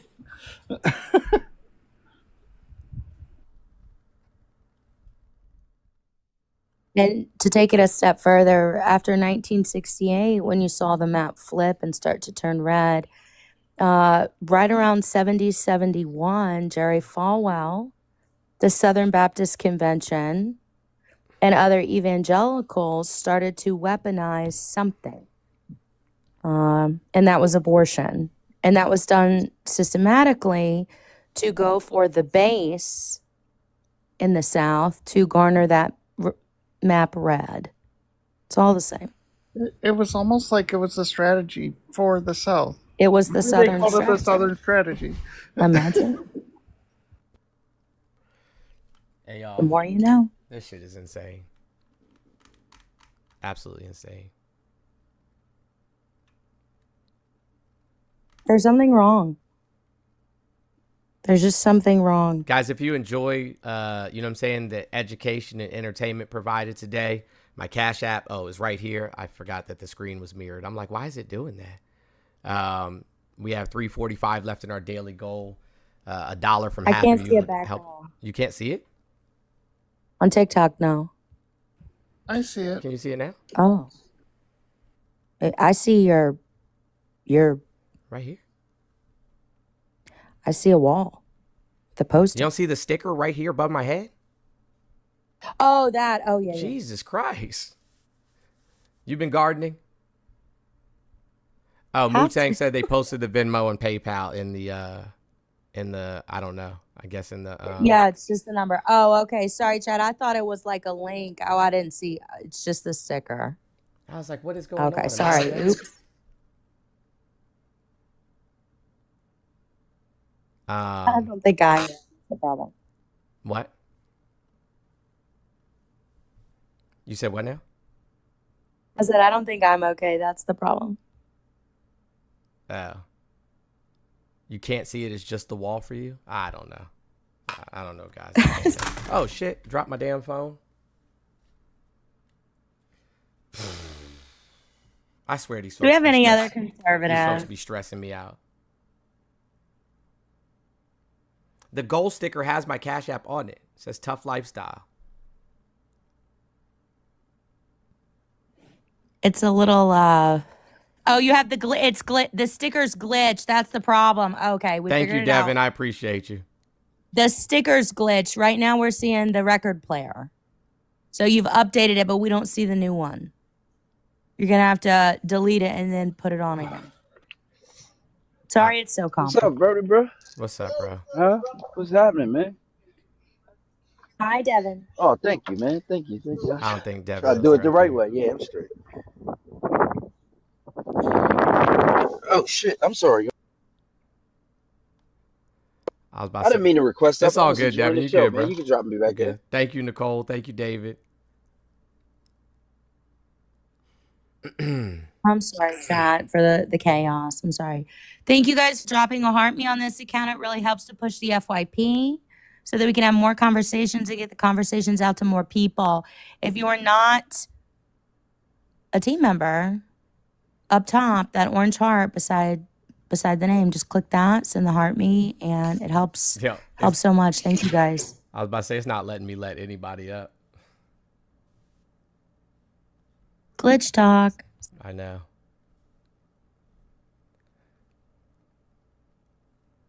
I don't know if Tracy number 2. Let's go, Tracy. Mary, what's going? Mama Mary, what's up? Did you mean to come up? Take it. That's a no. The Diane B. What's going on? Shout out the winner. Created me too. Okay. The winner of what? I'm so confused right now. Dantrell, I think. Oh, I did that. Hi, new yesterday. caller. Hello. Thank you, Robin. Finn, what's going on? I did yesterday. Hold on, let me pull back up the thing. It was shit. Hold on. Give me a second.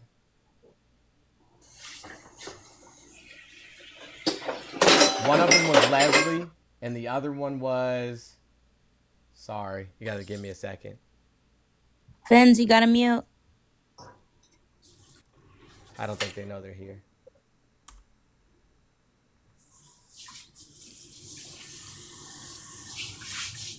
Sarah McClure. W. Sarah. Yeah, one was Leslie and the other was Sarah McClure. Oh, sorry.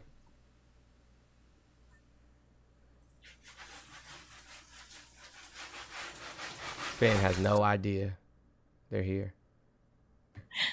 I love the pocket request. Right. Anybody else want to come up? Sounds like he was doing dishes. Sounds like it. Elizabeth, what's going on? All right. Well, you sent a Venmo. You hope so. Oh, thank you, Stephanie, for the $20. I appreciate you. Rachel, thank you so much for the $20 as well. I appreciate you guys. Oh shit, I don't know what I'm doing. Let's go. Let's go. You guys are amazing. Somebody said they sent a Venmo. They probably sent. Adam, thank you so much for the. You all need reparations for dealing with these individuals. I don't disagree with you, Fred. I don't disagree with you at all. And then, hold on, somebody sent it to the Tough Lifestyle Venmo, which I do have. So, hold on. Let me see who this was. Logan, thank you so much. I appreciate you. Nate, you suck. That was brutal. So weird. Well, all right. All right.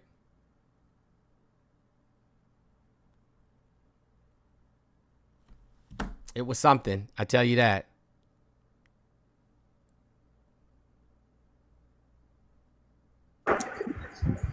Hello. Tracy, what's going on? Not too much. I'm kind of new, and I've been following like a lot of these lives. I enjoy them to get the, information out. I'm a 3-year almost transplant patient. I had a heart transplant. Mm-hmm. So I find that you guys are amazing. Thank you. It gets all that information out that people don't get, and I appreciate every single one of you. Well, thank you so much. I appreciate that. At least somebody does. Oh, you have no idea how scared I am. Well, I'm terrified. Like, does I'm guessing Obamacare essentially like keeps you alive, huh? Yes. So I have Social Security, Medicaid, Medicare, and if things shut down, I can't get my medications. I'm out for the count. So things have got to change. Somebody sent. Hold on a second. Sorry, I don't know how to get to it. Oops. I don't know what I did. I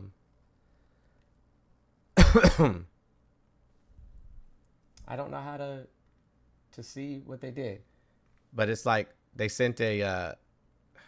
Why can't I do? Okay. Hippo character throwing a blazing uppercut into the air while the word KO appears in the background. I guess that's what shows up on. I don't know what that does. No, Mr. JonesX is not the Venmo.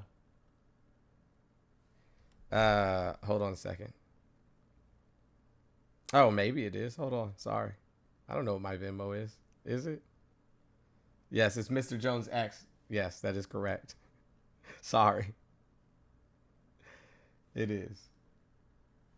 I have two. Tough Lifestyle and Mr. JonesX are both my Venmos. Well, that's terrible. You know what I'm saying? Like, I know that pre-existing conditions can be really, really tough when you're trying to get medical care. But if you're on Social Security disability and Social Security benefits, to be honest with you, I don't know what's going to happen, especially if we start, moving people out of the country, people that pay so much into these systems. Oh, Christina, I did get yours. I apologize. I got yours. Kier Solaris, I got it.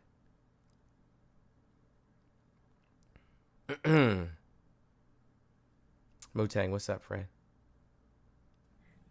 Doing shit. I'm How you still feeling? really sick. Oh, jeez. I'm still barely have my voice, so I apologize. Was trying to rush up about your Venmo. I posted your PayPal as well I don't know if you need to note it down, but it's Mr. R. Jones 32. Yeah, I couldn't get my username to be my PayPal and Venmo on all the platforms. It really sucks. I tried hard too, but it just didn't work out. Yeah, no, I'm spamming it in the comments. Well, I appreciate you. We got a sending so much love to the guests. This is why Trump is a problem. Jackie What? Jean said. Good, what? Shayna, Carolina, you guys know you're up here? All right. Sorry, I didn't know. That's okay. DJ, I'm not. Who's saying I'm more sick. lit than normal? It's crazy. I'm not. I have pneumonia. Like, I'm literally sick. But I'm gonna drop back down. I'll Okay. talk to you later. Love you, Motang. Love you, Sheila. Didn't you tell T? All right, talk to you soon. Wu-Tang more lit than usual is hilarious. All right, guys, I'm gonna go. I gotta go get I finally finished all the work at the house, putting down all the floors and the baseboard molding and reinstalling the toilet because there was a broken flange, and fixing the sink and all the stuff. Nomads did a shit ton of work too. What? Thanks for having me up. Thank you. But now I gotta go. I gotta go collect all of my tools. Love you, Jones. Love you back. Yeah, if you guys enjoyed the show today, consider hitting one of the pay links on the way out. But I do appreciate you guys being here. Thank you for the tappers. Thank you for the gifters. Thank you for the old subscribers. I don't know if we have any new subscribers or the new. Thank you for the subscribers on and members on both YouTube and Twitch. Thank you for the super chatters. Thank you, everybody. I appreciate you guys. Thank you to some of the greatest mods of all time. I know you guys have to work overtime in these spaces, and it can get exhausting. I do appreciate you guys tremendously. But I'm going to get going. Check on your friends. Everybody who says they're okay is not necessarily okay. Protect your peace at all costs. Take care of your mental health. If you have not yet started your therapy journey, today's an amazing opportunity for you to do so. Eat as healthy as you can. Drink your water. Take whatever medication you're supposed to take. And as always, stay dangerous. Love you guys, and I'll see you next time.